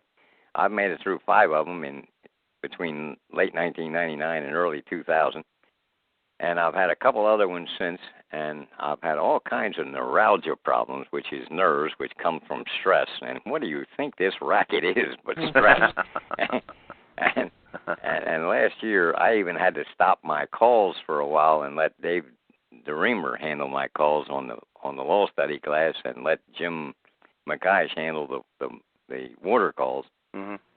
And Dave DeReamer did a pretty good job of keeping things going. Jim McKeish really screwed up the water calls, and we just dropped him when I got back into functioning, and I took it over again completely. I hate to do that to people because Jim really tried, but he just wasn't able to handle the calls. Dave did a pretty good job of carrying things on and keeping it going, but I was not available for, I don't know what it was, 3 or 4 months it took me to recover. This neuralgia. Well, Howard, you got to read a little bit about neuralgia. Man, I'm telling you, it can put you in a grave. Your knowledge is phenomenal. I'm amazed. So. Well, you know what I learned? You don't read a book. You don't read a book. All right, I'll bite. What do you mean you don't read a book? You don't read the whole damn book. All it's going to do is confuse you. Okay. I read the whole dictionary one time. You know what I found out when I got to the end of it? The Zutler did it. You didn't catch that, did you? No. Go ahead. Explain it. The Zutler. Z is the last letter in the alphabet. Yeah. So Z would be the last letter that has words defined in the dictionary, right? Okay. Okay. What is the story of all these criminal things? The butler did it, right? Oh, the butler. Okay. Okay. Well, when I got to the end of the dictionary, I found out the Zutler did it. Okay. Went right over my head. But totally confusing. Yep. You know, and that's where I really started to learn, by reading the dictionary and realizing how damn confusing it was. Mm-hmm. And the commercial law, the Uniform Commercial Code, when you start reading that, my God, is that confusing? 1 minute you're liable for everything. The next minute there are ways out of it, and the next minute you're liable again. Mm-hmm. It's all confusing as it can possibly be. The lawyers did this on purpose so that the average people wouldn't figure it out. Well, it takes time and effort. You got to look up the meaning of words as you're reading in the commercial code. Then you start beginning to realize what they mean by things. It does take time. I feel like a babe in the woods after talking to you tonight, Howard. We have done a lot of this research. We have some information available and places to send you to go look things up that will save you from all that intense research to get there. But you've still got to go read it and understand it. And it will take you some time. And if the people in America are not willing to do that, then America is going down with the United States, which is going to go down very shortly. As a matter of fact, I mentioned earlier that most religious people would never accept my way of finding this out. Mm-hmm. But I use a dowsing rod. A dowsing rod? Yes. I have a reasonably high level of spiritual and mental energy. Mm-hmm. And I can use a dowsing rod, and I can get answers from it. A lower level individual of mental energy would not be able to do that. I have asked the dowsing rod, will the money system fail in the year 2009? Mm-hmm. Will the Federal Reserve banking system go down completely? It just shook straight up and down. Okay? See, the universe doesn't lie. What so it said was... something coming to pass next month? What it said was, Howard Griswold is an idiot. He asked the wrong question. I said, okay, will it collapse in 2010? Again, it bobbed straight up and down. I said, okay, I'm still an idiot. Will it collapse in 2011? It bobbed straight up and down. I'm still an idiot. Asked the wrong question. Mm-hmm. I said, okay, will it collapse in 2012? It went around clockwise. That is a yes answer. I said, okay, well, it collapsed in January of 2012. Bob, straight up and down. It did the same thing all the way until December. In December of 2012, it said yes. Wow.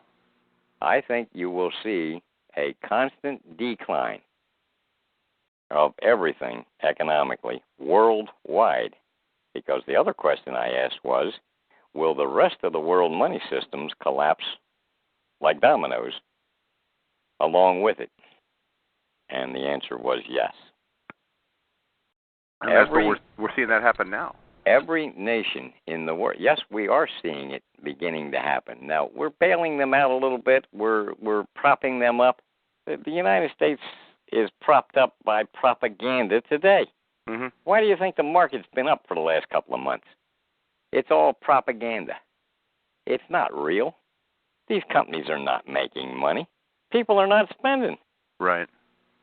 I got an 89 Lincoln Town Car sitting here for sale. That is a classic model. The business doesn't need it anymore. Mm-hmm. So I've been talking to people about buying it. Nobody's interested in buying it. It's a classic. It's an investment type of a car. This thing could be worth $50,000 in another 5 years. Sure. It's the only one that Lincoln ever made that looked like the Rolls-Royce. Wow. This is the classic model that you see on television that the mafia uses. So how much are you asking for it, Howard? I only wanted $3,000. That's not a bad price. Oh. You can't sell it. Can't sell anything. I got a couple of 66 Thunderbirds sitting here. Boy, you talk about a classic. Yeah, those are classic. Uh-huh. I can't sell them. People don't have the money and aren't interested in spending any money. How much are they going for? Well, they ought to go for at least $3,000 or $4,000 a piece, even though they aren't restored. Right. And once they're restored, they ought to go for like $35,000 to $50,000 a piece. Sure. They're not. Mm-hmm. As a matter of fact, I saw one go at an auction for $12,000. Things are cheap. Nobody's spending. Nobody's spending because they don't have any money. Everything is tight. Everything is failing. But Obama's going to save us. Yeah, him and Jesus Christ, they're both going to save us. Oh, that's too funny. Hey, Howard, I'm going to go get me some dinner, and you need to go see your lovely wife. She's probably going to be real mad at me for holding you up this long. It's been 3.5 hours, my friend. She's very patient. Okay. She puts up with this. She shares me with all of my girlfriends and a couple of guys that happen to respect me and like me. Is Mel included in that group? Mel's one of my girlfriends. That's exactly right, and I didn't get my Friday night call either. There's one last call. Jersey Joyce said, please ask Howard, if you would please, to explain how to defeat probation agreements. And is there anything that can be done on that? No.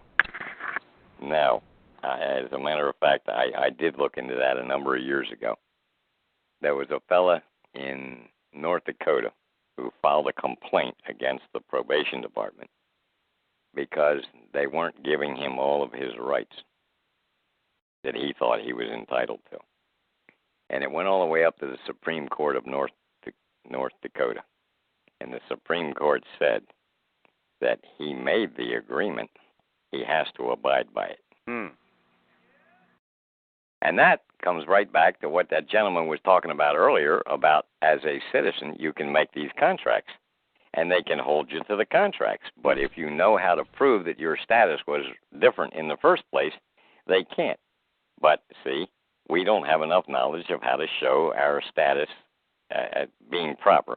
Well, the government's done a real good job at dumbing us down. Dumbing us down, yeah. Education and religion. Between the two of them, they've dumbed us down so damn much. You can't get married in any religion. And I'm not picking on any one of them particularly. They all do the same thing. No religion will marry you unless you have a state marriage license. Oh, I'll disagree with that. They get you into a contract with the state. Mm-hmm. They won't baptize you, bar mitzvah you, or whatever their silly little religious bullshit things are that they do that people think is necessary, unless you have a birth certificate. Oh, now that I'm not aware of. I know that a lot of them want marriage licenses, Oh, no, they want a birth certificate before they'll bar mitzvah your child or baptize your child or whatever your religious beliefs are. They will not do these ceremonies unless you can show that you have a birth certificate. Wow, that's something I hadn't even... Now, this is one of the things that finally led me to believe and realize that religions were leading us into all of this commerce with government. Amazing, amazing. God, you've opened so many doors, so many questions now. Howard, I'm going to get hold of you this week because I've got a couple of being selfish questions for you on something that I'm doing out here. So, and I really respect and admire your knowledge. I strongly suggest that people get away from their religions that they have connected themselves to and start looking for the truth on your own and stop following what the preacher says. Look for the truth. Give up these beliefs. Many, many times in my speeches, and I know I've upset a lot of people by some of the things that I've said. But I can't imagine. I told them that in the bar I owned, I had a sign hanging on the wall. And the sign said, a man's got to have something to believe in. So I believe I'll have another drink. But you should give up all the rest of the beliefs you have and start looking for the truth, except you should come into my bar and believe that you should have another drink. Well, again, Howard, thank you so much for being on tonight. And I'll be in touch probably Monday with you if you're going to be around. Well, give a shout and see. People are asking, is there a pretty good chance you're going to be on next Saturday? Is a kind of a definite? I don't know because I'm not sure of the time schedule of when Mickey's going to be available and these other people involved in this suit are going to be able to get down there to his place and whether I can get up there at that time. Well, when you see Mickey, you tell him Jack Bauer out of Fresno. I took him to dinner. He came out here and said hi. I like Mickey. He's a neat guy. So, you've been to his house. I understand he's got like a basement that he's converted into a chamber, a court chamber.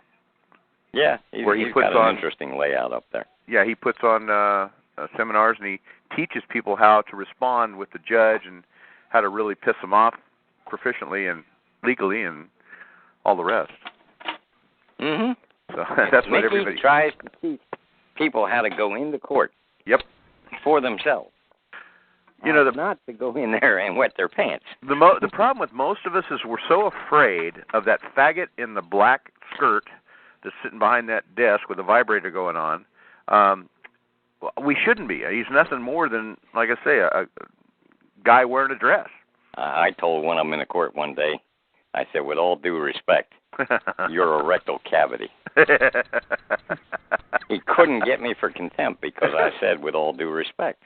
Right. And I didn't call him an asshole. I called him a rectal cavity. It's all in how you say it. One of them started out threatening me in a case way back in the early 80s. I was playing with him, doing everything I could to create cases. I didn't pay a tax on something. I created a case to get into court just to see what I could learn.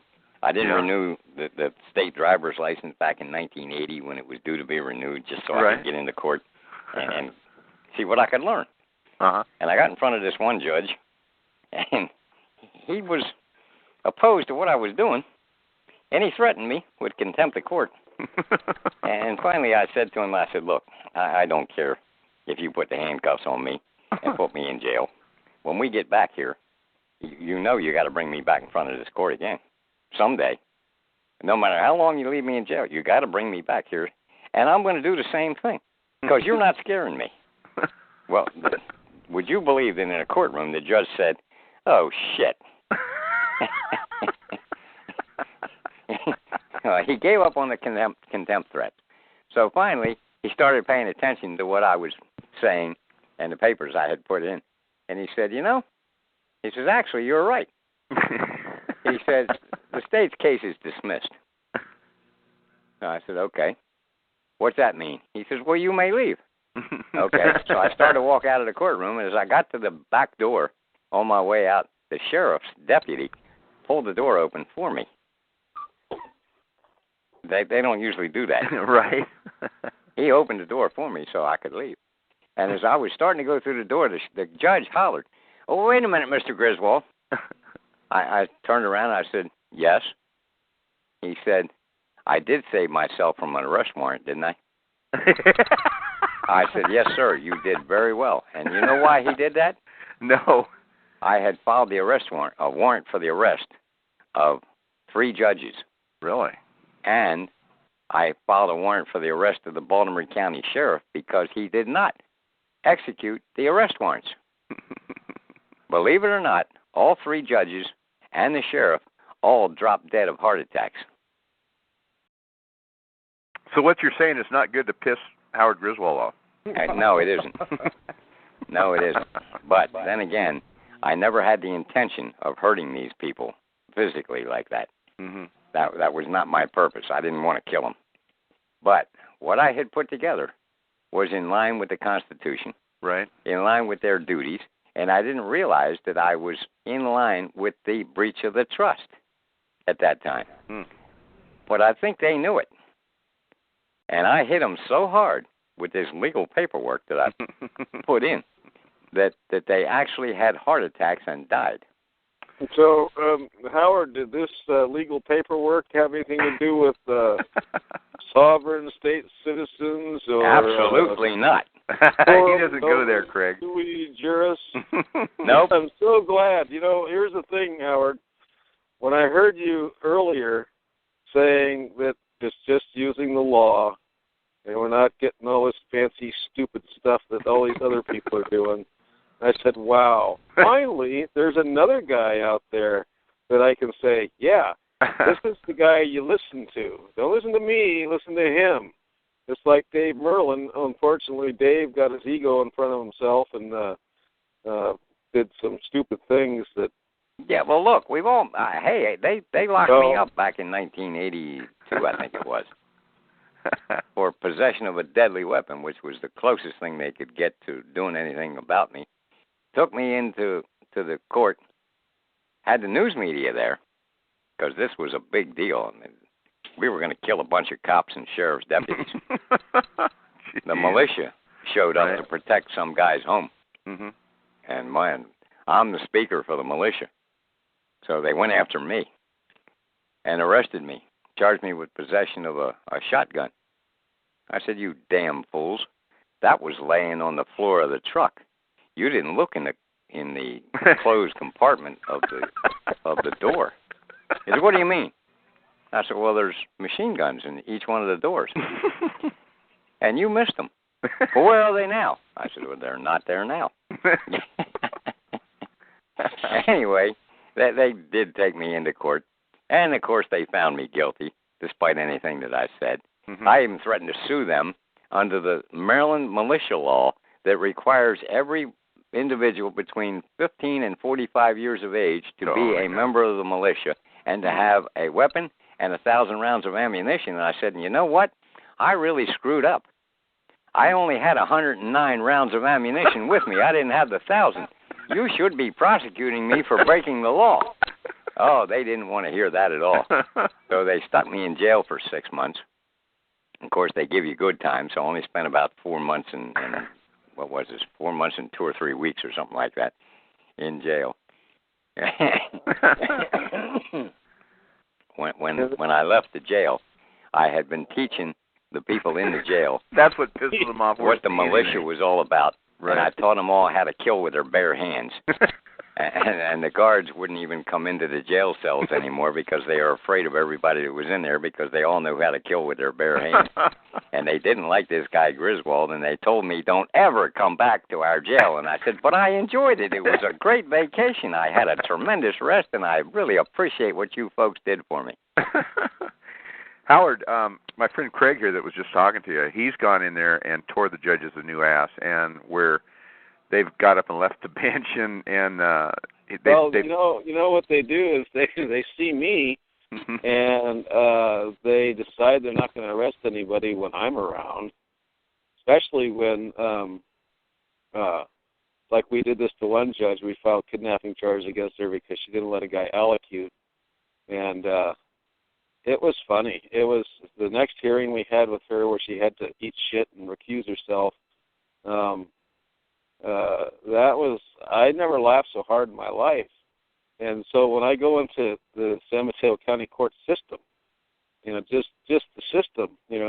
walking in the courthouse, they always stick a couple of cops on me and try to intimidate me. But it's pretty funny, you know. And then I always use that to my advantage. I'll say something like, when the clerk won't accept the filing, I'll say, "Great, come over here, boys. You're professional witnesses. These guys can remember things from a traffic stop 6 months ago. So get out your pad and paper." And oh boy, it turns into a circus. So they really. That's what I was going to say. If they send the cops in to look out for you, tell the cops to stand by. I might need you. Yep. I got a feeling there's going to be some violations of law going on in here. And if you don't understand the law, I'll teach it to you. But no, you can, and the thing is they haven't arrested me yet for any of this stuff. So I don't know, you know. Maybe I just have somebody sitting on my shoulder or something. But he goes into the court, and when he leaves the courtroom, they sick the guards after him, and he gets on the cell phone and calls their office, the DA, and tell him what you do, Craig. Oh, I always call them up and ask them what part of the budget allows for this, because I don't see anybody else getting this special treatment, and I think everybody ought to.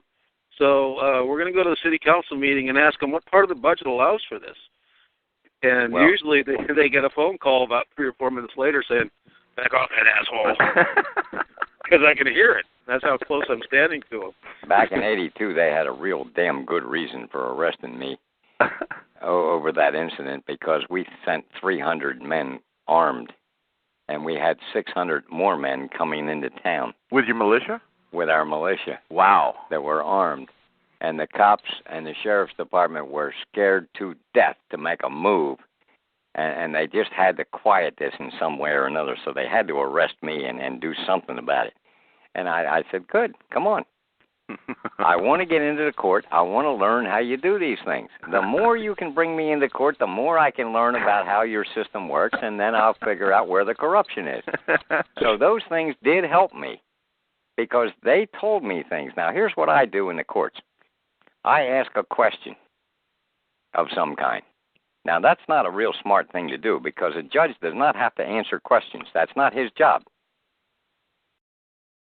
That is a patriot mistake of asking all these stupid questions of a judge. The questions you have a right to answer are in discovery of the other party. Yep.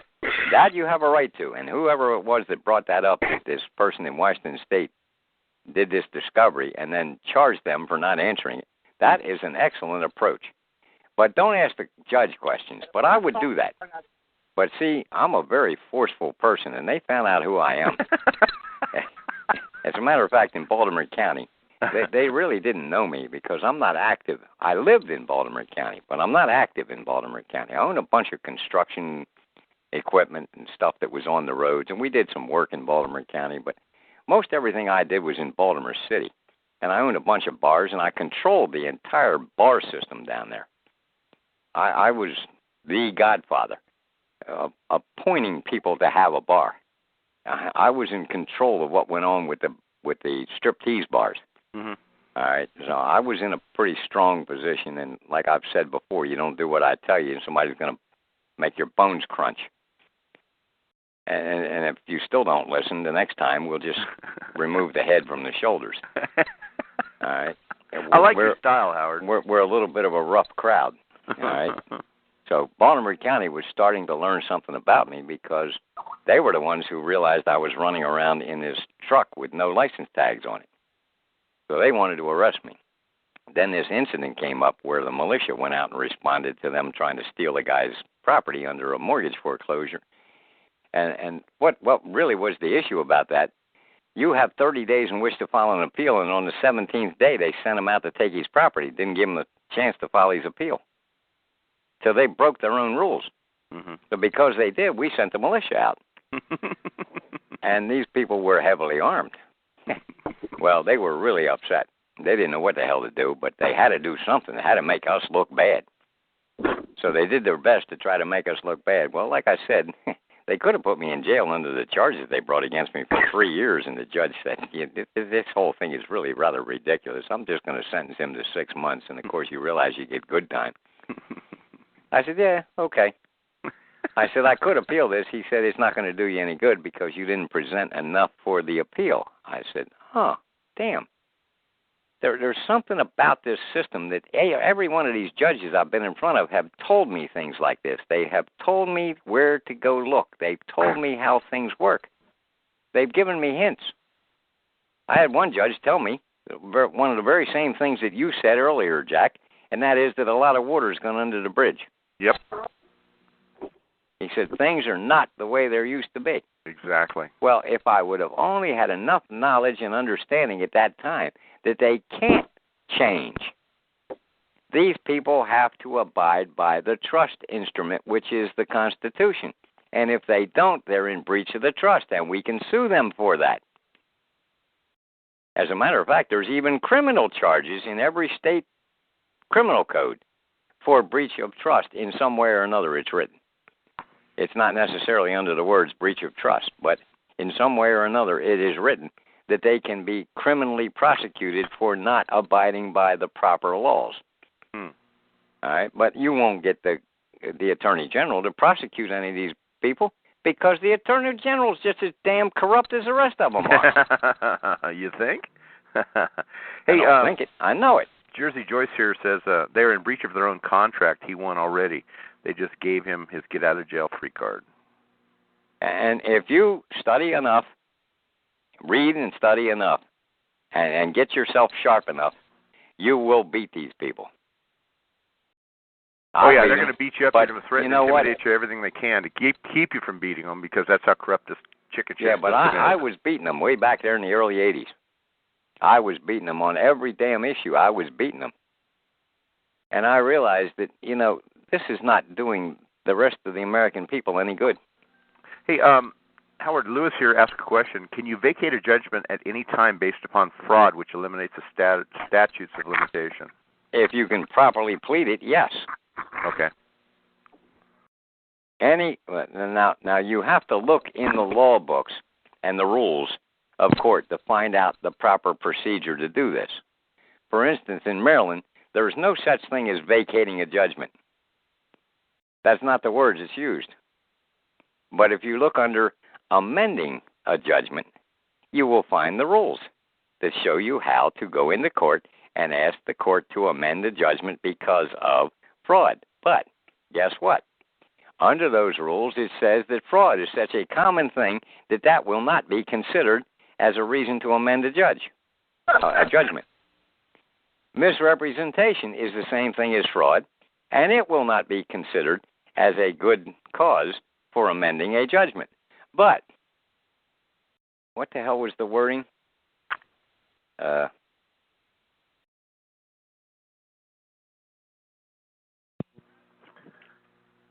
Excellent. Howard, again, it's getting late. Wait a minute, I'm trying to think of the wording.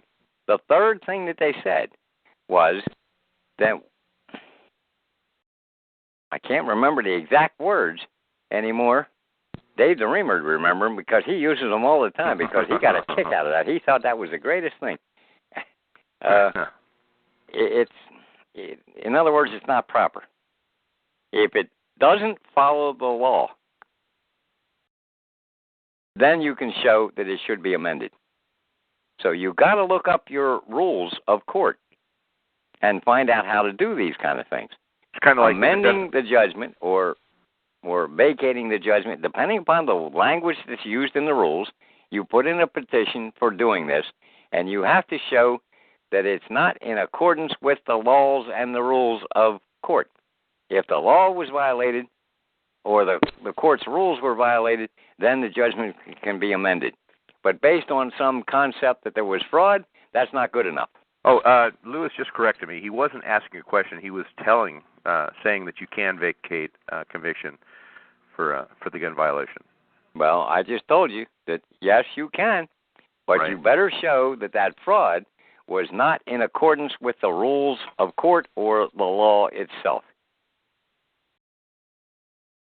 Howard, is there any chance if you can come on next week, you could get your friend Dave to come on with you, or you think he might be available, or can you connect me with him? Or yeah, sometimes I can get Dave to come on with us. Cool. Mm-hmm. Well, I think that would be a Dave fills in for me. He's one of the only people. Now Dave is not me, and he doesn't do things the way I do, but he's got his own approach, and he's the closest I have found that can take over in my absence. There's just so many people that have their own opinions that are not in accordance with the law, and Dave will read the law, and he will look into things that I bring up and verify that, hey, God darn, Griswold, you're right. You're on the right track. So Dave can pick up behind me a little bit, but you got to realize something about Dave and I. I'm 68 years old, and Dave's about 73. You're kidding. No, we're fading. We're in our last years.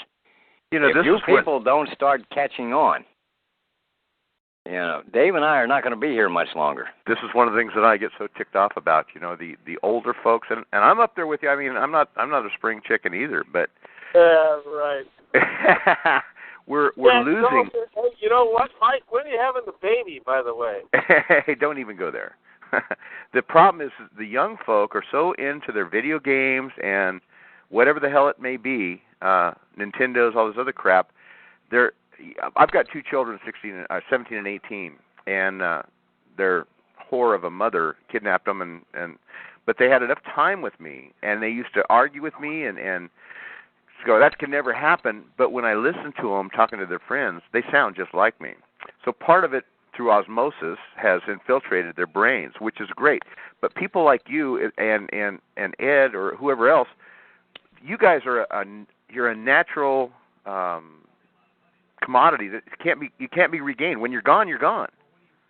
And the more these SOBs do to cover and bury this shit, and make it harder and harder to learn, most people, because of the public schools, don't. They think that, and you watch these damn cop shows where they violate people's liberties and rights every day. They think, well, it was on TV. It must be okay to go ahead and kick that guy's doors in. They don't have a clue what the law and what the rules. They don't have a clue what freedom really is. Nope. And it's a disaster. I mean, you're a national treasure. People like yourself are a national treasure. And as hard as that they try, could be, but I keep telling you, give thanks to God. Yes. Not me. Don't praise me. Praise God for what He's given to certain ones of us to help the others. Correct. And again, you don't ask for anything. Let me tell you a silly little story. Sure.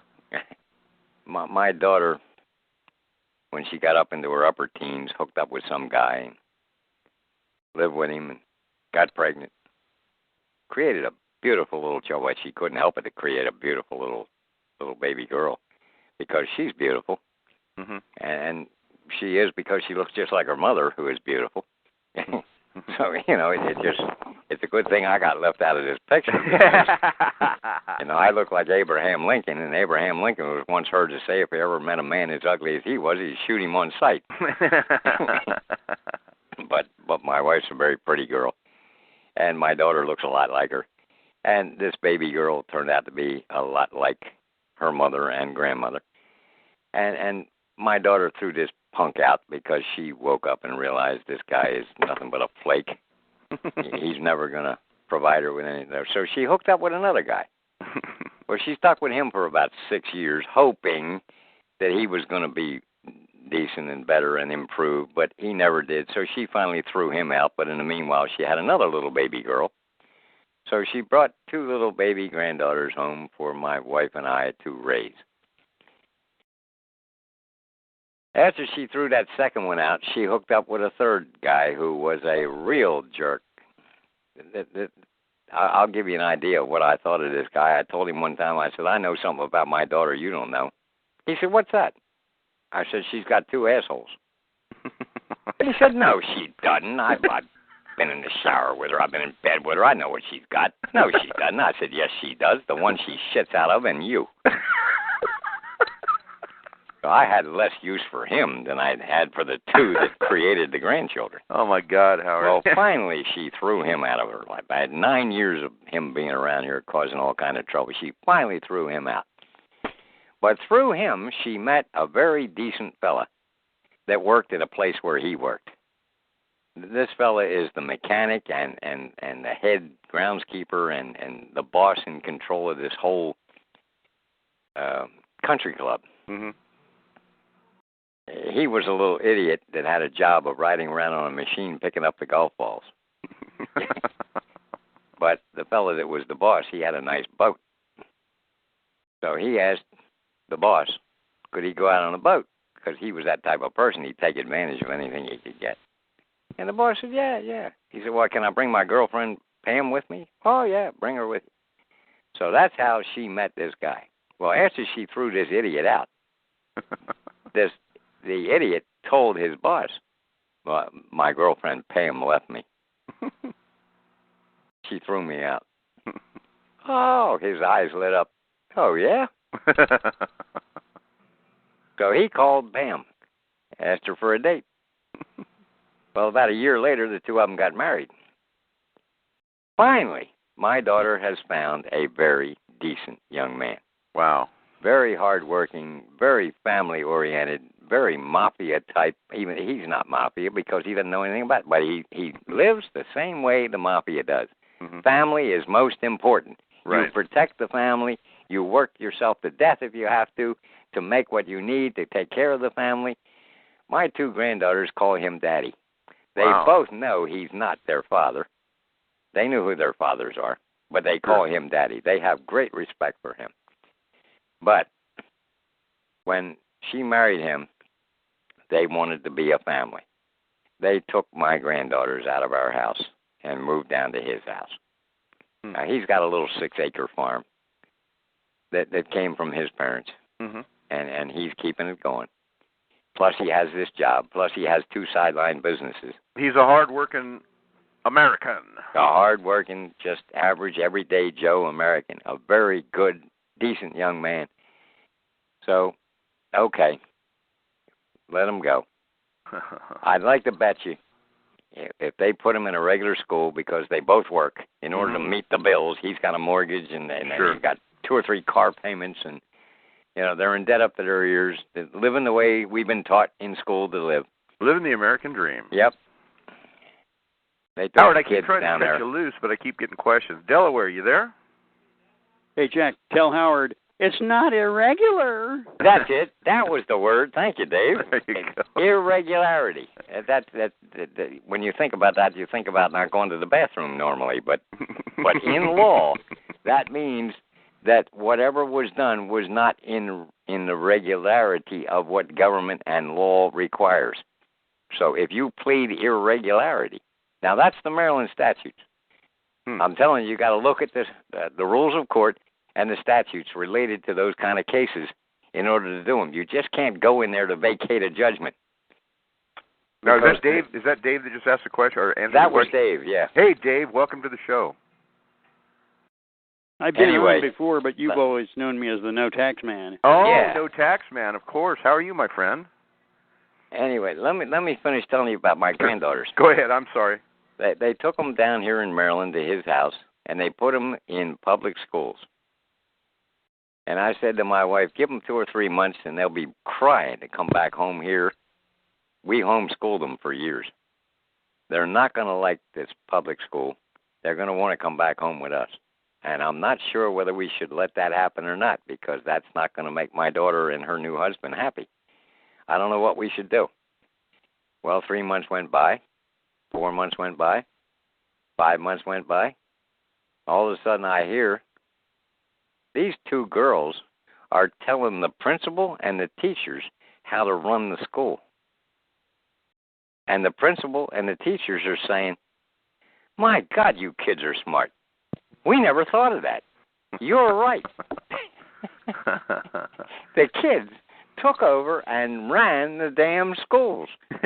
Told them what they should be doing, how these kids should be taught, what they should be taught, and why they should be shown that they shouldn't be involved in drugs and this wild music and all that kind of silliness, because we taught these kids what common sense was all about, what decency was all about. And they spread it into these schools down there that they went to. Well, eventually, they went through the rest of the years of school, and they graduated. And when they graduated, the teachers were crying at graduation and hugging them and saying, I'm sorry you're leaving. I wish you could stay in school. We need you here. Well, what they did is what happens when they throw people like us in jail, because especially you. I mean, I'm not even near your caliber, but we educate these people, And we're their greatest nightmare. Absolutely. Greatest Not nightmare. only did I educate them legally, but I taught them how to kill with their bare hands. Yeah. And that is not something that they want known. Now that is a little bit of an art, a technique, and it's really very simple. The little finger side of your hand, the edge of it, is the most powerful thing you have. A fist is not near as powerful. That side of your hand, and you don't swing, you chop, and you hit them in specific parts of the body. Right. Mainly the throat or the temple, whichever you can hit. Sure. Guest 38 here has made a comment that, and I agree, common sense has to be taught these days, and that's where we're failing. There is no such thing as common sense. Well, you know, this is biblically written. Then in the last days, all sense will leave the people. And I keep telling people that I make jokes out of everything. I got a good sense of humor. Sure. And that's the only sense I got, and please don't take it away from me. Well, doing the stuff that you're doing and that I do, you better be able to laugh about it, because if you don't, you're going to end up going postal. And people ask me, how can you laugh about this stuff? Because I've seen it coming for the last 40 years, and you were too damn stupid to realize it back then, and it's happening now. And, you know, I've been preparing for 40 years for this shit to happen. A couple of weeks ago, I developed a problem that I've never experienced before in life. The doctor at the hospital told me that the pain I was having was worse than labor pains that a woman goes through. Okay, what was it? And I agreed with her. It probably was. I said, lady, when I was a kid, I used to belong to a bunch of gangs in the downtown city area, and I got shot in the side with a .22 bullet. And you know what? It didn't hurt near as much as this did. Wow. It was a pain in the left side of my stomach from part way up my ribs all the way down to the groin section. And it just wouldn't go away, and it got worse and worse and worse. And I'm not one to call an ambulance or go to a hospital normally, but this, in the stomach like that, this could be a number of different serious problems. And nothing gave me an indication as to what it was. So I've always told people, go to a doctor, let the doctor run some tests, and you got a 50-50 chance that he'll guess right based on the test. And once you get the results, you look up what to do about it on your own. Do not use the doctor's drugs. Don't take his prescriptions. Sure. Find out what to do for yourself. But at least let the doctor, they have testing equipment. They can do more than we can guess. So I gave in. I said to my wife, call the ambulance. So these two very lovely little ladies came in. They said, can you walk? I said, yeah, barely, but yeah. So I walked outside, and they said, get on the stretcher. So I got on the stretcher. They stuck me in the ambulance. They got in there with me. They said, I got to ask you a couple of questions. I said, okay, but I'm in pain. I don't know how long I can keep answering you. I'm telling you, this pain was getting worse and worse and worse, and I've never experienced such pain. And I had no indication yet of what it might be. She said, what's the name? So I told her the name. She says, what's your date of birth? So I told her the date of birth. She said, how old are you? I thought to myself, you stupid bitch. You can't do the mathematics and figure it out? Okay, I'm 68 years old. She said, sex? I said, no, I'm too old.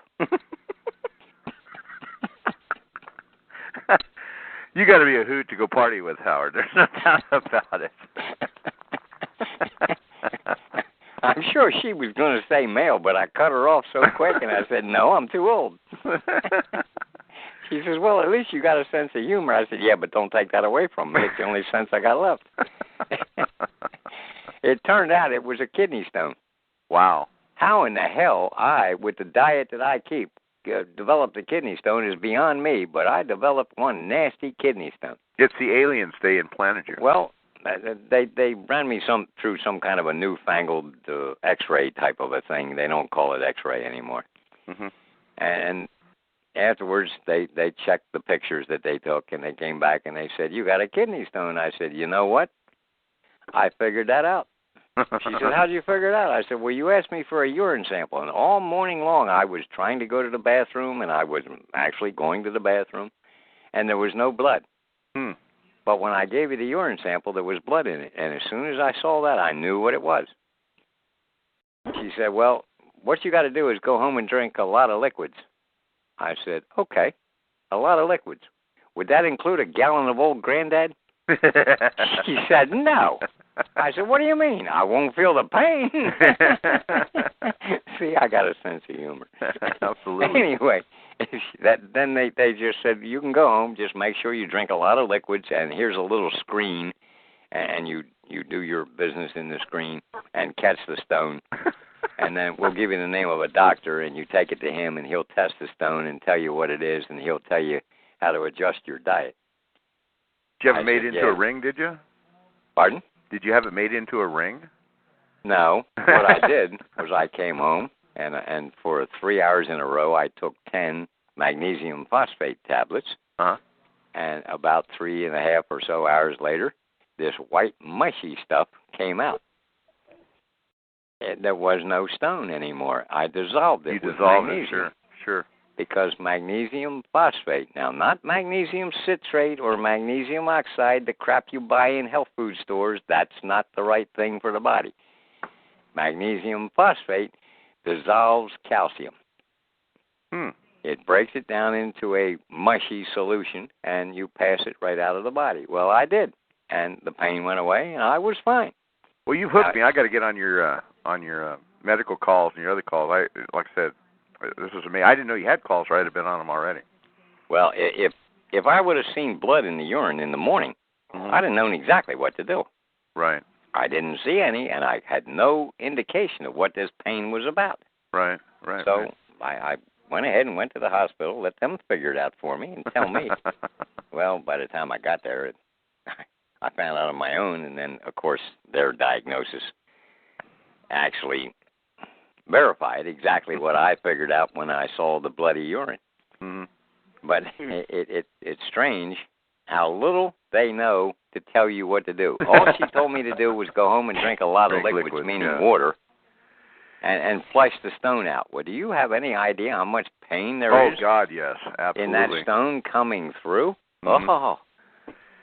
You know, Howard, what I see happening here, and No Taxman is a perfect example. He's done my calls before, and I didn't realize who he was. We're coming together.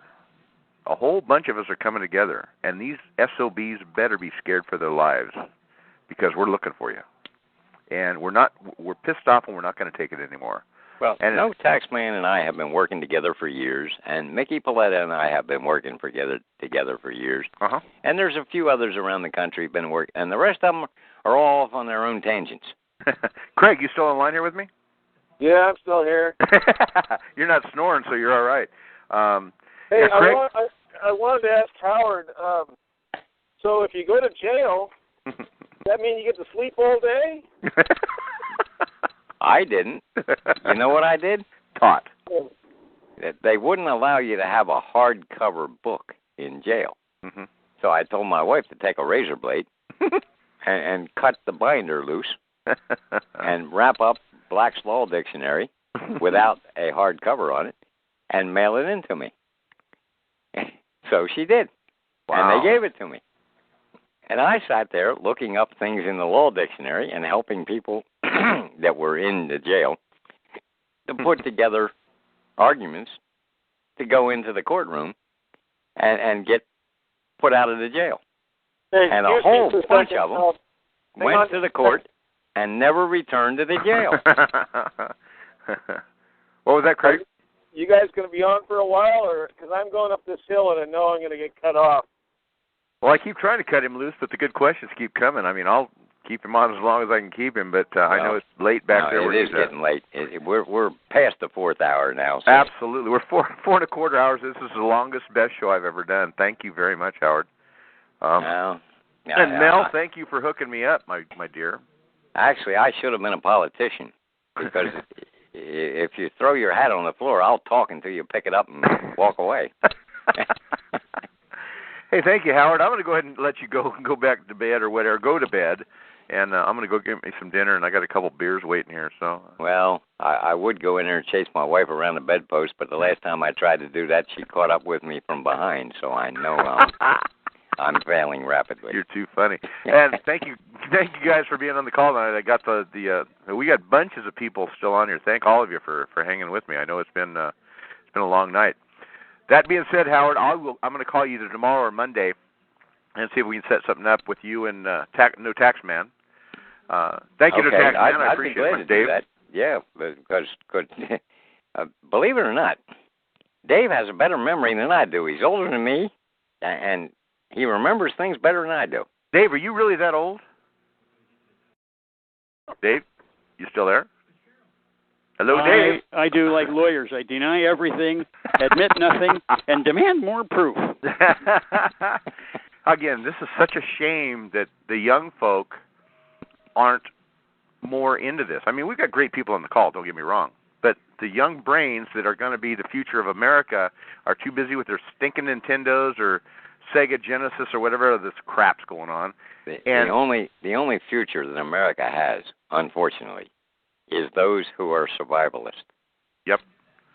You are going to have to learn to get by without all this government provision that we have, without money, without banking, without food supplied, without fire departments, without police departments. There's going to be no money to pay anything, not even the electric company. Right. You won't have electricity, but electricity is a new thing.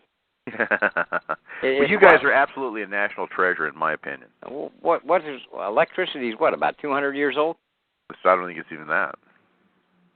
People lived and survived for centuries without electricity. You know, I live out here on a 60-acre ranch. It's my family's ranch with 4 catfish lakes on it, and I live like in a squalor. If you saw where I live, it's embarrassing because I mean, I'm an IT tech full time. You know, I make $85 to $500 an hour, but nobody can afford me. So right now, I'm not much more than a high-end dumpster diver. My friend owns a recycling yard, and he gives me all the electronics. So I sit out here under a tree, nice shade tree all day long, scrapping out, and what I can't fix and sell to low-income people, as in computers and printers and whatever, I wreck it out, and the yard buys it back from me for the scrap value of copper, aluminum, whatever I have. They buy it back, and that keeps me going. So I've been on this journey for the last, I'd say, 4 years because the economy is upside down. So, you know, I'm prepared. I'm ready for it. And most people, though, when it hits, they're going to die simply because they don't know how to cope. They think tomorrow morning you're going to turn the light switch back on and it's going to work. It ain't coming back that way. I know enough to know that in order to get calcium into the food for my chickens when I have to cut grass and weeds and feed them that kind of stuff because I can't get normal things to feed them with, that all I have to do is crack the eggs, put them in a frying pan, fix them for myself, and throw the shells in with their food. And that will give them the calcium to make new eggs. Wow. That's something I never even thought about. That's amazing. And all I have to do is lay a piece of wood or a stone or something like that, or an old piece of firewood down on the ground, and worms will appear underneath of it. And I have a pond in the backyard, so I roll the piece of wood over, I pick up a couple of worms, I put them on a fish hook, and I go into my pond and do a little fishing. So I got eggs, I got chicken, and I got fish. And I got 4 different kinds of fish in that pond, so I've got plenty of fish, and they're breeding constantly. Boy, I'll tell you, if you think roaches breed fast, you ought to see what fish do. Well, so the ones I think the ones that are going to suffer the worst are the people like in New York that, you know, they think they have to have their hair done every other day, they have to have their nails done. They're clueless to providing for themselves. Unfortunately, and this is a terrible thought, and it really bothers me, there will be a tremendous amount of suicides. Yep. And the kids are so erratic and lacking in any respect for other people or people's property. Yep. That they will try to steal, and they will be killed in doing so. Absolutely. They're clueless.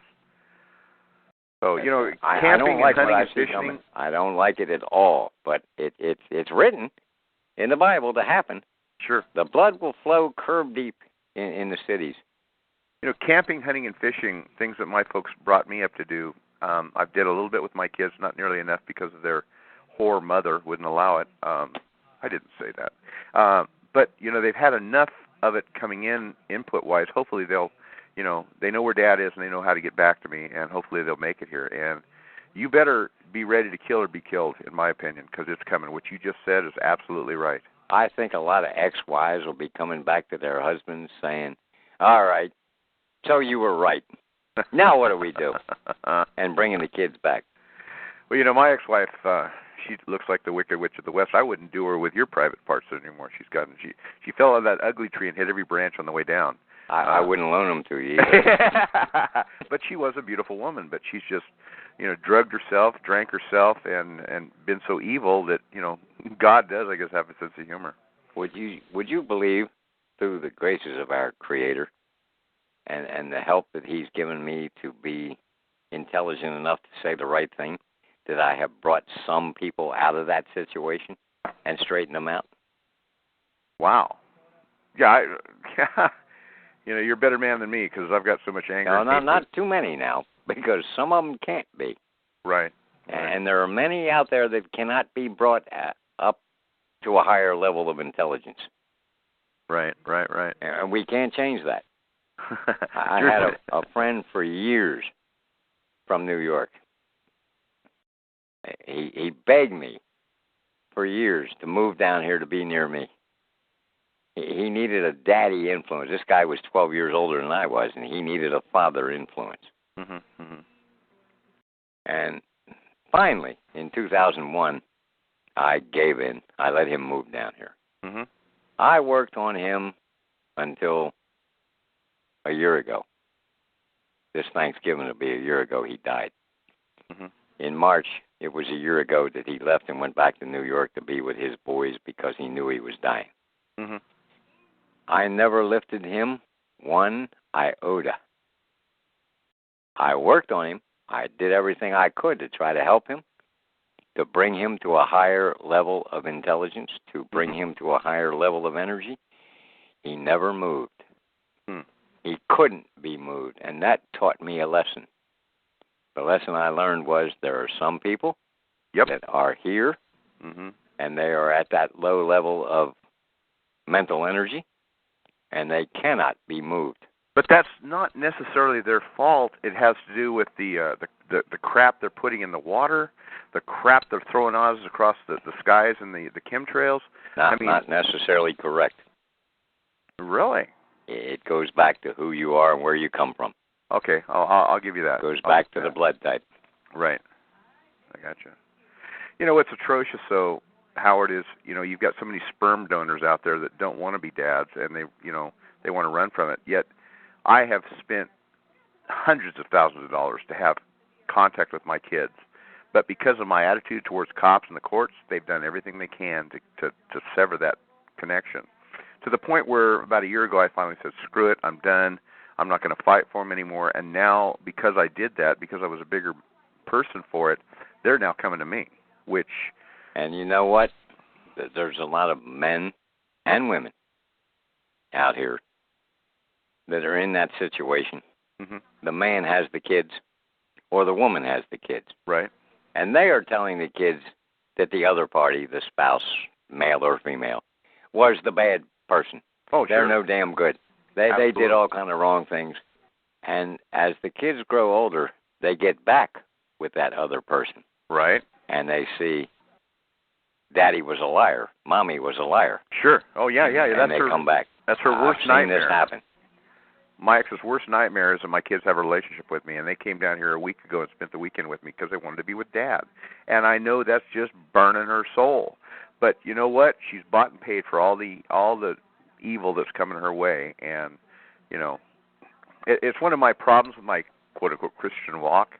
My anger and hatred towards her and towards cops is very difficult.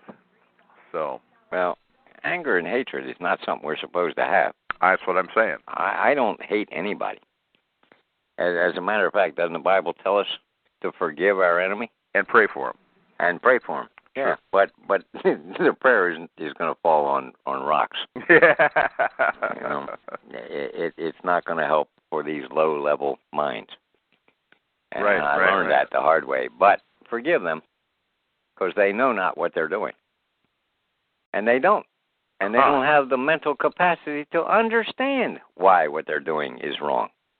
So ignore them and look for the good part in somebody. I have always looked for the good part in somebody. But when it doesn't exist, as in... I put the guy in jail for being a pedophile. Mm-hmm. But I always look for the good part in him. Somewhere there had to be something good. But he fooled with these children. And it's a good damn thing that we have the system we have, and that they will prosecute somebody like that and put him in jail. Because if not, I'd have killed the bastard, and that wouldn't have been the right thing to do either. Yeah, I think God says something about that, too. I'm not sure, but... Well, yeah, but there's a time and a place when you're supposed to. Read the book of Corinthians. There's right. a time to love and a time to kill people. Guest 73 here has put 2011 conference information. I'm not sure what the conference is about, but apparently it's going to be in Albuquerque, New Mexico, July 28th through the 31st. So, Jersey Joyce, I apologize for talking that way. I love you, dear man. You're, but like I said, I got a lot of anger. So, well, gosh darn it. Again, this has been the longest show I have ever done, and the best show I've ever done. And Howard, like I said, if I get you and Dave to come on next Saturday, I'll be in touch with you. Dave, if you've got I hope you got my number, 559-291-6188. Call me, and we'll make arrangements to have you both on. I'll put a plug out if you can, and I'm not pressuring you. If not, we'll do it the week after if the country's still around. Right. Well, the country will still be around all the way up until December of 2012. 2012. Yeah. It's you know, I don't know who believes this silly ass theory that everything was created by a bang. Yes. Yeah. Okay. Some people believe that. Yeah, and Big some Bang people theory. think that the end of the world will be a bang. Yeah, the Big Bang theory, sure. It will sneak up on a lot of people, the Bible says, like a thief in the night. Yep. Because they're not paying attention. They don't see it coming. But it's a very slow unwinding that will occur. Mm-hmm. And that's what nature does. Did you ever watch a flower? Oh, yeah, it blooms very slowly, and then it dies very slowly. Exactly. And that's nature. Right. And right. nature works the same way in everything. This will come apart slowly. And it's unwinding right now. It seems like it's accelerating rapidly, though. Well, it is. Yeah, I mean, the it Bible started tell you slow. in the last days things will go very fast? Yep. Well? It seemed like it started very slow several years ago, and now it is so far out of control, they can't stop it. And yeah, but isn't it interesting what television, radio, and newspaper commentators are coming out and saying? Yeah. If you go back and listen to the tapes that they recorded me back in 1989 and through the 90s, and the things that I was saying on tape, they are things that I said to people back in the 1970s and 80s. And I just repeated the same thing over again in those meetings that they taped. And these commentators are repeating what I said verbatim. I've watched this country back when I was going through high school. We were watching things like these madness marijuana movies, how it drive you insane. Yet now, and I brought this up because Dark Knight here made a comment, I got friends that are respectable members of the community that are growing. I'm in California, which is legal, making thousands of dollars off this stuff. And who would have ever thought back in the the 70s that this stuff would be legalized and in your face type of stuff? Our whole system is like upside down. Back in the 70s, who would have ever thought that we would legalize same-sex marriages? Oh my God! Oh! Don't even go there with me, my friend. Who Absolutely. would ever think that we would create another? Now I forgot again. My memory's getting terrible. What was the biblical story? Sodom and Gomorrah. Yes. That's right. See, things come to me. They're just stuck back there in the cobwebs of the brain, and it takes a while to bring them out. Sodom and Gomorrah. Yep. We are living in a new Sodom and Gomorrah. Exactly, and we are the seventh and final Babylonian Empire, which will self-destruct. And it's coming. And boy, when I tell people that, the United States is a great thing, I don't want to hear that. Well, I don't care what you want to hear. Howard, man, I love you to death. You are just you're like myself. I feel like I'm talking to myself, but a whole lot smarter. So I don't know that I'm any smarter. Why would you think I'm any smarter? I went to the same schools you did. If we took the poll from the group that's listening on the call, and there's still dozens and dozens and dozens of people, I would bet you would lose on that bet. Well, see, that would be somebody's opinion, and you know what opinions are? No, they're go like ahead. rectal cavities. Everybody's got one. That doesn't mean that they're right, and usually they're smelly. Again, let me give out that last information for myself. You want to reach me, 559-291-6188, or email me at Bauer, B-O-W-E-R, secret, S-E-C-R-E-T, at gmail.com. Again, this is Jack Bauer, B-A-U-E-R, a little different in the spelling. And again, Howard, God bless you, man. It's good. What time is it your time back there now? It's 1:30. Gosh, darn, you got to go get you some sleep, my friend. Yeah, a few hours ago I turned into a pumpkin, and you know, my wife's going to light the candle that's in the pumpkin. Yeah, and I know you don't do email, but anybody wants the notes from the show tonight, and you guys have been wonderful on the notes, just email me, call me, I'll get you on the list, and I'll shoot the notes from tonight out, which was some very, very good Truth Bug here, which is Mel sent out some good links. Those will all be in the notes. So give me a call or email me. That being said, all Howard, I really care about, Jack, is there is knowledge, and I have spent years looking it up. I know. And I just want the people to get that knowledge. And if there was a way for me to open my skull and have you poured in, I would absorb everything you've got, because you are, in my opinion, extremely brilliant. You just have to read the stuff I send you to. I saved you the time of looking for it. Just go read. I spent all this time looking for it and finally found it. Right. And many a time, you have no idea how many times I looked up through the roof of my house and I said, God, these people need help. Show me. And he'd give me a little piece. Right. And then, all right, Howard. Hey, God something would happen again, and I'd say, come on. Tell me. Show me what the hell this is all about. You can cuss at God, you know. You get his attention that way. I'll just bet you do. Come on, damn it. Show me Rocco. what it's all about. And he'd give me another little piece. And finally, I realized something. You know what I realized? What's that? You can't take it all at once. It'd blow your little brain apart. Oh, yeah, absolutely. Even, you know, I draw crowds at grocery stores. And when you start talking this, that you can see the people, they come to a point where they just vapor lock. Right. Because they can't absorb. They want to hear it, but they got to take it in little doses, because it's like slamming too much heroin or whatever at one time. You're going to overdose them and kill them. So, you know, thank you very much for being on again tonight, Howard. It's been great. I'm going to leave the recording going. Like I said, I got to get some dinner, and I got a bunch of beers waiting for me here. Hello, guest 79. Somebody else is coming. They're still coming on the call. That's what's so cool about this tonight, Howard. You've been somebody's calling somebody and say, "Hey, you got to get on and listen to this guy." That's how most of my crowds come. I mean, it's exploded, and they call and go, "You can't believe what this guy's saying." Well, yeah, a lot of what I say you can't believe. It is very hard to accept. But I've spent years researching. I do not waste my time listening to what other people say. I spend my time. I do things like I trace a word all the way back into the ancient Hebrew to find out what the meaning of it was. Right. Like the word sin. The word sin means lack of knowledge.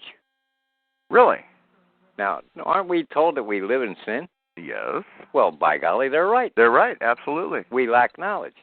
But we're also told that Jesus Christ died on the cross for our sins. For our lack of knowledge. I got a stupid little question.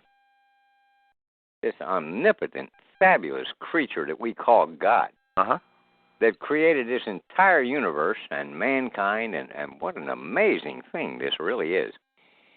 And he's going to have a son, and he's going to send him down here to die on a cross because we're a bunch of ignorant people? Amazing. Think about that. Yeah. All night long, I won't be able to go to sleep now. How much truth might there be to that story? All right, I don't know, and I can't answer it. But I know this much. If I was God, I'd have sent my son down here to build schools and teach the people so they wouldn't continue to be ignorant.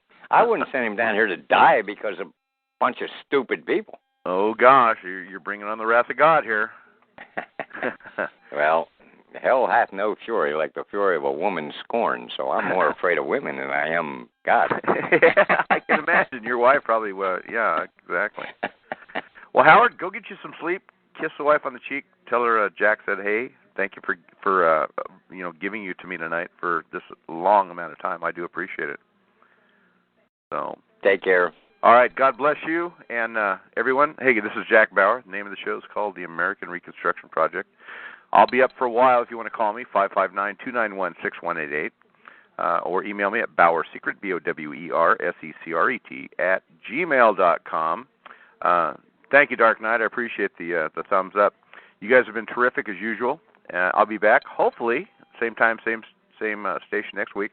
And if we do it right, we'll probably get Howard back. So hopefully things work together and it comes together. So everyone, good night. God bless, and have a great weekend ahead of you. Good night, all.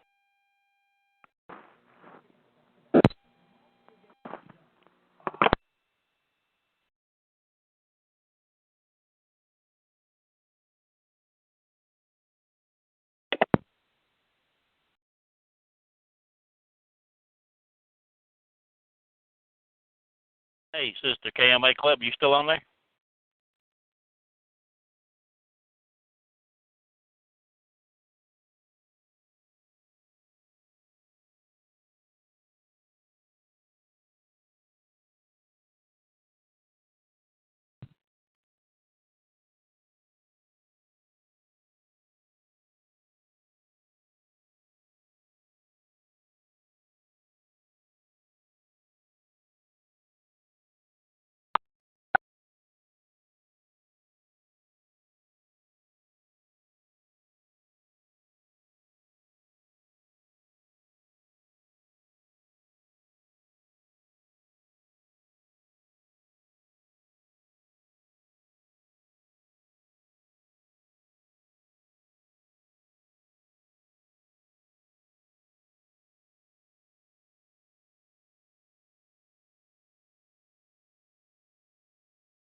Conference is scheduled to be broken down automatically in 5 minutes. To extend the time by 60 minutes, press star 8.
Hey guys, I'm back. I had to come back on so I can stop the recording so that you guys can download it or whatever. So here we go.